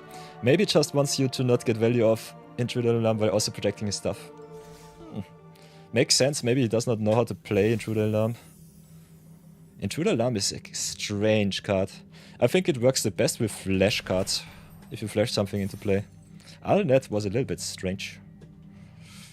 Yeah. We had a very good bot state, and if the opponent just does not play this Julian. I'll take the 5-0. Paid actors out there. They don't get paid by me, but maybe by someone else. So everybody, welcome back to the deck review afterwards. We got a solid 5-0, so whoop whoop. The Brownie Man special going strong. And this was not even the final form of the deck. We did not have to adapt anything, but I kinda want to make a small little adaptation here. I like me all of the mana rocks. Think creature-based ramp might be better just to reanimate something. What I definitely would recommend you if you want to upgrade the list is go to Rare Mythics, go to Not Collected, and definitely go to the Alchemy cards, especially Monoist Grafliner is a card that I want in this deck very, very bad. Because the more often Slamford attacks, the more sublinks you get. Grafliner giving Death Touch, Lifelink for eternity is so busted. So get the Monoist Grafliner in. Maybe cut cards like Spectacle of Destruction. But I personally think we are missing a little bit of card advantage in this deck. So could always just cut cards like the Time and Kanda, but they are wombo combo pieces for cards like Insidious Roots. So as you can see, especially Brownie Man, if you join our Discord server, will show you the way of the ultimate wombo combos. This is a very synergistic graveyard list, does not play a lot of self-mill, but otherwise has a lot of very juicy pieces. So I'm not too sad with what I see so far. Want to get the Mono Scrafliner in. Hex of Undeath and Rise of Dark Realms. Big MVPs of this episode of Zero Budget Brawl. So it will definitely stay in. Other than that, could definitely see us just cut maybe the crop rotation, go for something else. I think our fixing is pretty solid, so maybe just cut the fixing card for a little bit more oomph with the Mono Scrafliner. I think this is the way. So Grafliner comes in, crop rotation goes out. The rest of the decklist is busted. So yeah, Rise of Dark Realms, Hex of Undeath in ramp decks really good, especially if you play some self-mill or just have a lot of creatures that the opponent has to answer. It's really nuts. Yeah, I could show you a lot of wombo combos, but I think Brownie Man might show you the better way to upgrade your decks. So if you want to support the stream, you can always go to Twitch, maybe leave a follow or a sub. Other than that, we also got the YouTube channel too. If you go here, we've got the About page with all of our awesome videos, the live streams. If you miss the VODs, can definitely check those out too. Got some shorts from time to time with some pack one pick ones and some funny little memes. And also some long form videos in Zero Budget Brawl and the Limited Madness. So if you want to enjoy those, check out the playlist at the end of the YouTube video. Other than that, you can also just join our Discord channel. Our newest inclusion to the order of your is Ramen Fella, so if you want to see some other Magic streamers, can definitely join us. If you want to get into content creation and streaming, can also just leave some messages whenever you want. The free-to-play Magic series also has all of the historical deck lists here. So if you want to check out my nice little journey from zero to hero, can definitely do so too. And other than that, subscribing to the channel and commenting a lot, it helps us definitely make the content better, and also lets me know what I should change to make it even more enjoyable for your viewers. So thank you so much for watching this. Brownie Man, thank you so much for the craft. As you all know, I'm not allowed to craft anything, but if my viewers throw me a bone or want to see me play some jank, definitely redeem your channel points and see the world burn. If it is for me or for my opponent, you decide. So see you all in the next one, and have fun with the playlists on top. Until then, be good, be brave, and see you soon. And for my Twitchers, we will continue the stream because I think it's kind of fun. I will rest Brownie Man's decklist for now. We'll update the decklist right now, before I forget. On the Goldfish. A little bit of video making in between streams is always a little bit fun. Especially if you have some nice little comments, which I can laugh about. So yeah, go to the Slime Foot and Squee list. There you can edit. Then you can go here, copy pasta once more. Get it out, tuck. Get it in, tuck. Go down here to save, and your list is updated. Not illegal list because commander. Bum bum bum bum. Slimefoot and Squeeze not legal in Brawl. What the heck? That's not true. This is definitely not true. What the heck? Before that it did work. That's kind of strange. Try it out once again.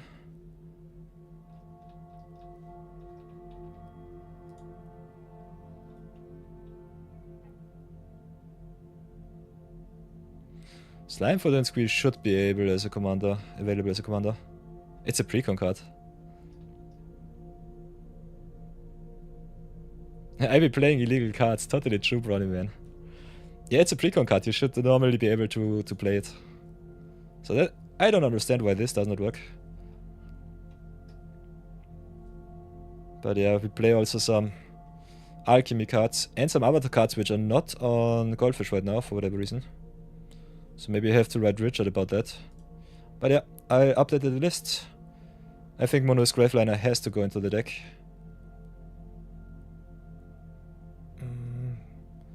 Why is it not there? Should be 100 card list. 100 cards in total, so that's fine.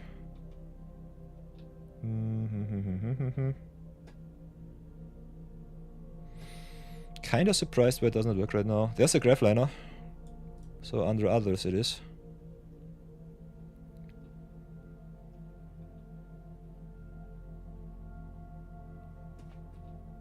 Yeah, I'll have to look it up afterwards.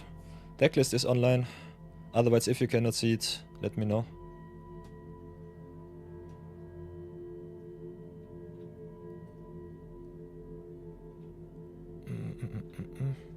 Playing a lot of Res and Mythics, but still a lot of good commons and uncommons too. This is one of the more expensive lists, but it should definitely suit your fancy.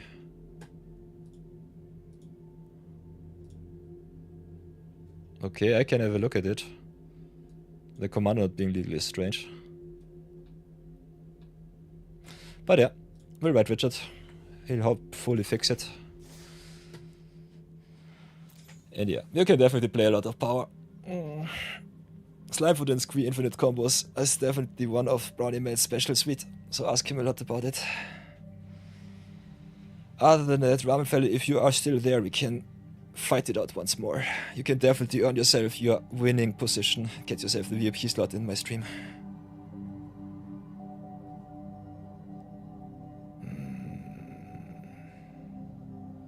View Battle Weekend commences.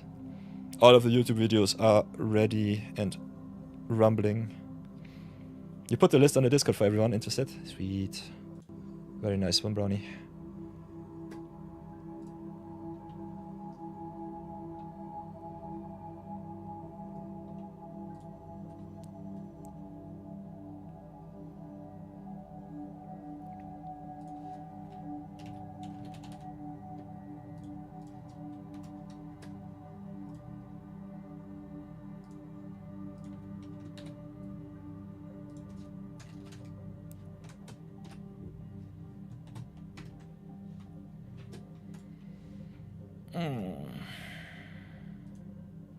It's totally fine. Take your time. We've got ads in 5 minutes, so I think we'll do a short little ad break. I have to get myself a little bit more drinks. And get myself some snacks. So see you all in 3 minutes. Until then, have a lot of fun and enjoy the music.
Oh, I'm back.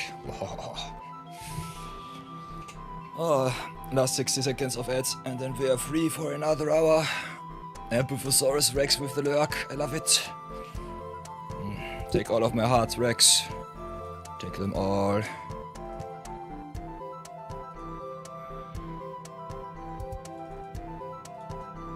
VIP in the house. Oh.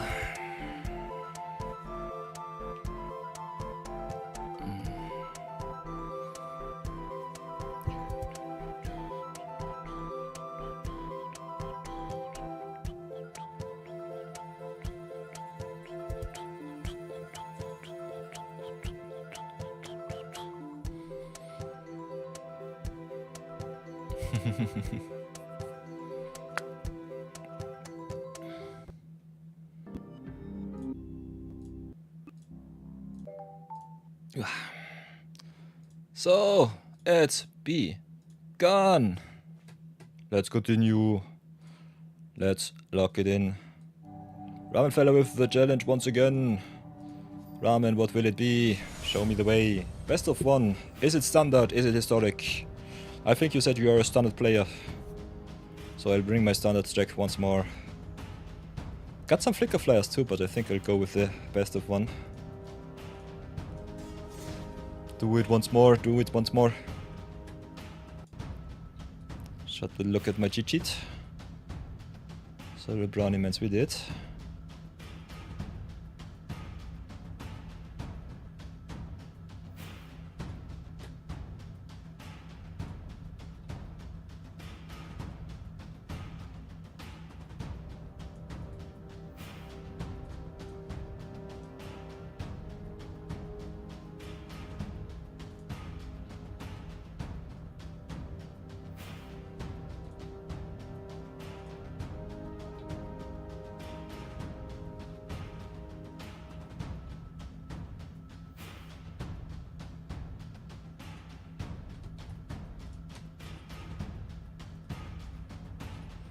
Brownie man, does it work? Does it not work? I accepted the challenge, but it does not connect. It does not connect. Pure sadness on the stack. Ads are over, by the way, everybody. Welcome back, welcome back. Ramen fella, are you there? Yes. Ramen is back. Nice, nice, nice.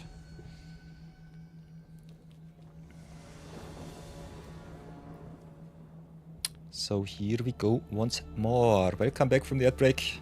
Another 60 minutes without any interruption. Playing against Ramen fella for the VIP slots. On the draw with a solid keep. Let's see how far we come. Ooh, brings his lesson stack, so here we go. I'm feeling the power already. Pass for now. Pray that I'm good enough, that I'm worthy. Best deck in standard right now. At least tournament winning, that's for sure. Plays the ground, okay. Guess he wants to smack me with the Otter too. Yeah, I'll take it.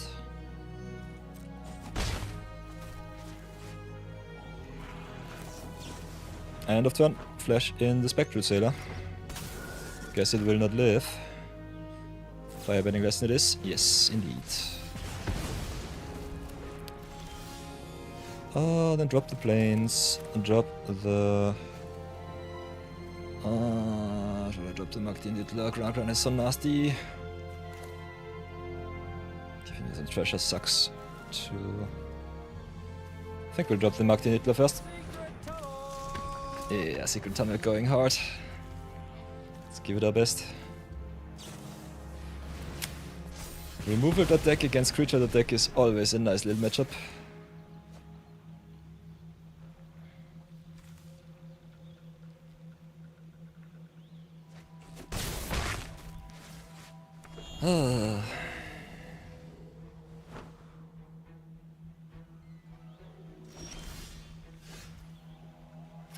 So yeah, drop Air Temple.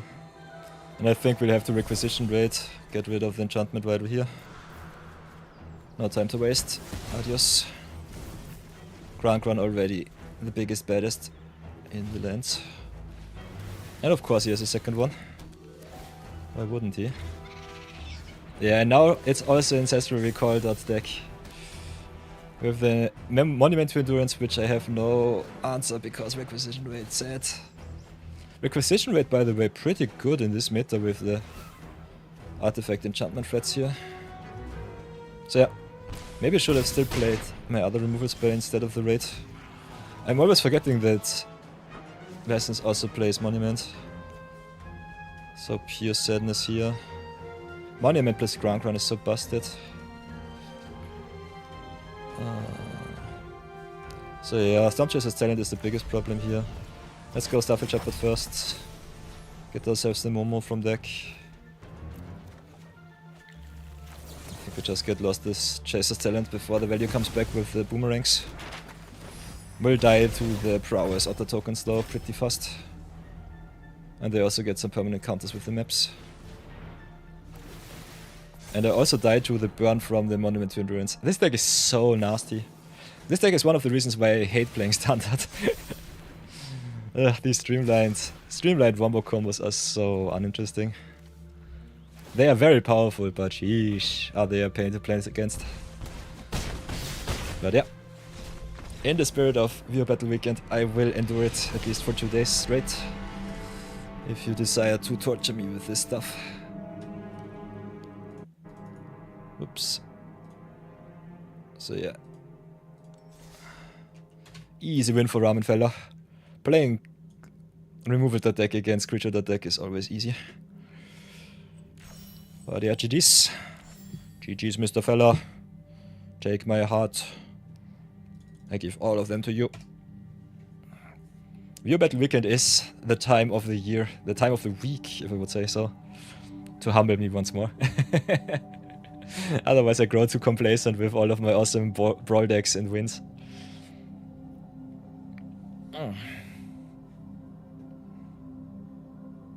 Ooh. Ramen Fella with the nicest of emotes. Emotes by Nyanza. Nyanza. Very sweet. You love to see it.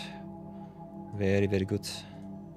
I'm still a default emote pleb, but that does not matter too much. Hi, bye. So, queue is empty. My stomach too, so I have to cook myself something good up. And we're already 4.5 hours into our stream. So I think if there are no other challenges, we'll be raiding someone. Yeah, time of the week to remind me why Brawl is the one true format. Totally true, Brownie Man. We are a Brawl-friendly stream. I will earn myself the title of bestest brawler on Twitch. Nah. Never ever. Brownie Man challenges me. Okay, okay. I guess we'll have to brawl it out, Brownie. So let's do that. Brownie Man Supreme. And I think after this challenge I will call it quits for today. But I will definitely not let this chance slip by to humble Brownie once again. So issue your challenge on Arena, Brownie, and then we go to town. And after that I think we will raid someone. So if someone of you wants to go live stream, I can definitely raid the channel. Otherwise we will have a short little look at other Magic streamers. And I'll send you on your way. So, friendly best of one, here we go. What shall we bring against Brownie? Playing against Brownie Man is always fun. Brownie always plays a lot of power too. So I think we'll go with the Brownie Man special and play some Inyas. Let's see if it will be another mirror match. Otherwise, yeah, that's the Slimefoot and Squee. So Brownie Man versus Brownie Man, who will win? That's normally one of my funny little bits when I play my viewer deck battles against my viewers. This keep looks okay-ish. Let's see how far I come against the Slimefoot on the play. Need more lands. But Recruit is so good. The Lesser Mal special. But I think I'm too greedy. Or am I? I'm definitely too greedy. Let's try and search for another land.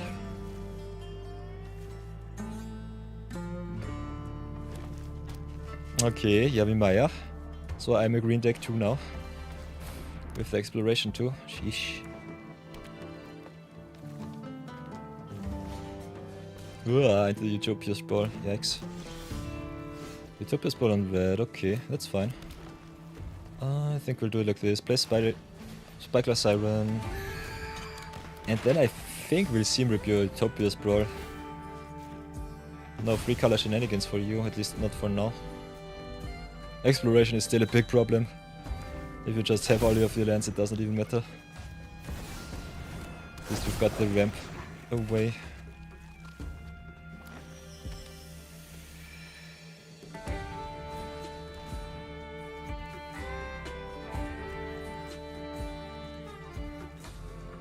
So yeah, Brownie Man with his pet deck Slimefoot and Squee. Whatever will we do but cry in blue. This could also tap for green here, but I don't have a free drop. So I think I just fetch for my extra blue source. Have a look if we have another land on the top. Would be nice. Yeah. Did not ever not have it. Smash in for one and pray that it's somehow good enough.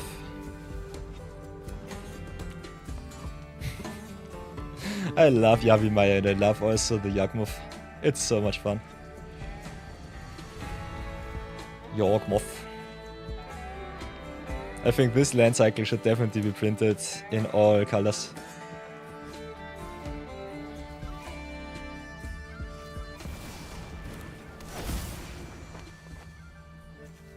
Ooh. What will he take, the Brownie? What would I take? I think going for Curator is definitely a thing. If you want to stop my India's shenanigans, I would go for Dion, but I think value-wise the Curator is better. Wind Crystal does nothing, but could also enable flying for my creatures later on. But until that matters, I think I would definitely be dead before.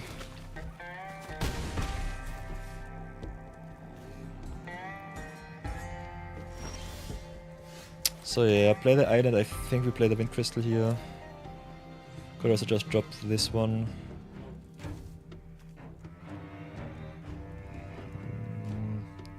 We need some blockers sooner or later, otherwise Slimefoot's tokens will kill me. Grief is also a big problem. No, I think we still go for a Wind Crystal. Committing to board only makes sense if we have enough flyers for Inyas. Inyas yoinking Slimefoot would definitely need. But I just died to the value here.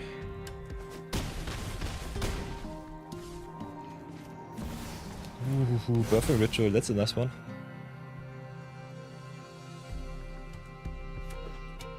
There's also a sacrifice outlet for the Slimefoot.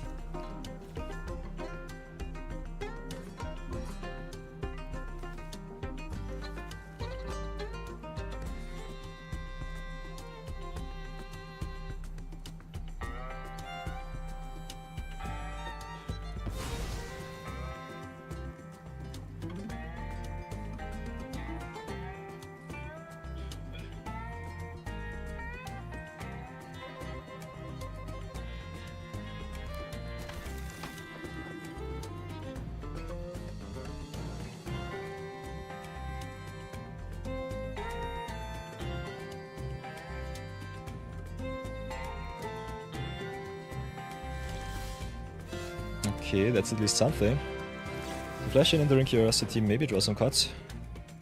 Birthing Ritual though opens up wombo combos, so I'm not sure how much time I will have left. Ooh, my beloved, I love it. Still in dire need of lands. Brownie does not even want to fetch. Just the Marshlands being a forest is good enough for him.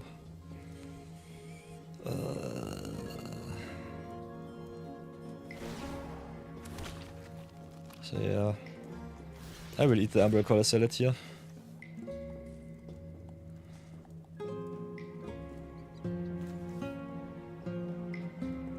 But yeah, Birthing Ritual is a card that will get me sooner or later. Especially kinda surprised that you did not sacrifice your Slimefoot just to get yourself the big creatures. Because you're beat down, you can definitely beat me down. I'm not hitting my land drops, which sucks. But even then I think your value is a little bit too much. Yeah. Radstein now also with the discount is sweet. So big kudos there.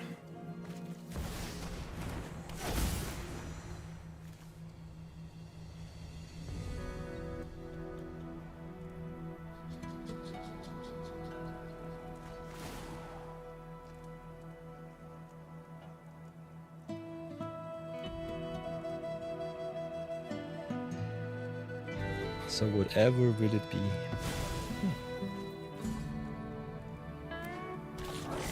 Ooh, Trashmaster. Trashmaster can destroy artifacts, so Wind Crystal will go down. Tension Sphere is neat. But does it do any good to me? Answer is nope, not really. Can still play the Tension Sphere. Get rid of either the Rudstein or the Trashmaster. Exiling Slimefoot doesn't do anything, which is unfortunate, but it is what it is. Oh, I think we'll go for the Rudstein here. Doesn't matter because no cards in hand. Ah, I'm stupid. Okay, this was a punt. Should have gone for the sub-ruling tokens here. It does not matter in my opinion. I personally think I'm just dead. But yeah, definitely should have exiled 4 for 1 and not the Rudstein. Still in a pretty bad position. Could draw more cards with the Curiosity, so the attack with the Flyer also might have been better.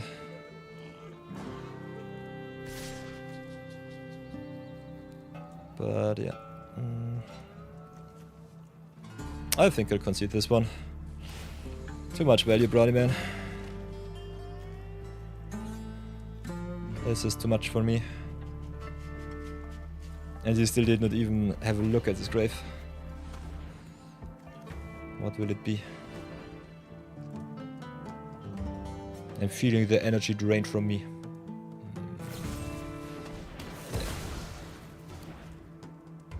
So yeah, I can jump, take only 4, but yeah. I concede. Adios. Brownie Man humbling me with the Slimefoot. I love it. Very, very neat. So yeah, short little setup for later on. Boink. And for now, let's call it quits with the stream. And raid someone. GG's Brownie Man, take all of my hearts. Always love to see your awesome list. So, before we raid, you know the drill, everybody. Whoops, there is the role manager on Twitch. Create the dashboard it is. Ramen fella got the winning record. As you can see, I'm down 1 and 2 against Ramen. So welcome our newest edition. VIPs it is. Big shoutouts to Ramen fella. Enjoy your diamond. Welcome to the VIP club. Other than that, if you go to the channel, go to Stream Manager. At the end of stream, normally we raid someone. As you can see, we have down here the channel redemption rewards. So you can also vote the commander out of our King of the Hill format, or just make me craft something else. And if you want to earn yourself some free laurels, you can just raid with me in another channel, like Pittsville Nomad for example. And do it like that. Same category, similar size. Would be Pixel. And that could raid someone else, but I think I sent you over to Pixel. Bum, bum, bum, bum, bum, bum, bum, bum. He's playing, locking in with Green Black Maiden standard. If you want to see some constructed, can definitely learn a lot from him. And that if you want to learn some limited, I think we could raid Scuffle. I think we raid Scuffle Deluxe today. Send him a lot of love. Learn a lot from him. He's really good at teaching limited. And other than that, I will see you all tomorrow, same time, same station, for another day of awesome viewer battles. Yeah, GG's Ramen. Your standard decks slap, they are pretty strong.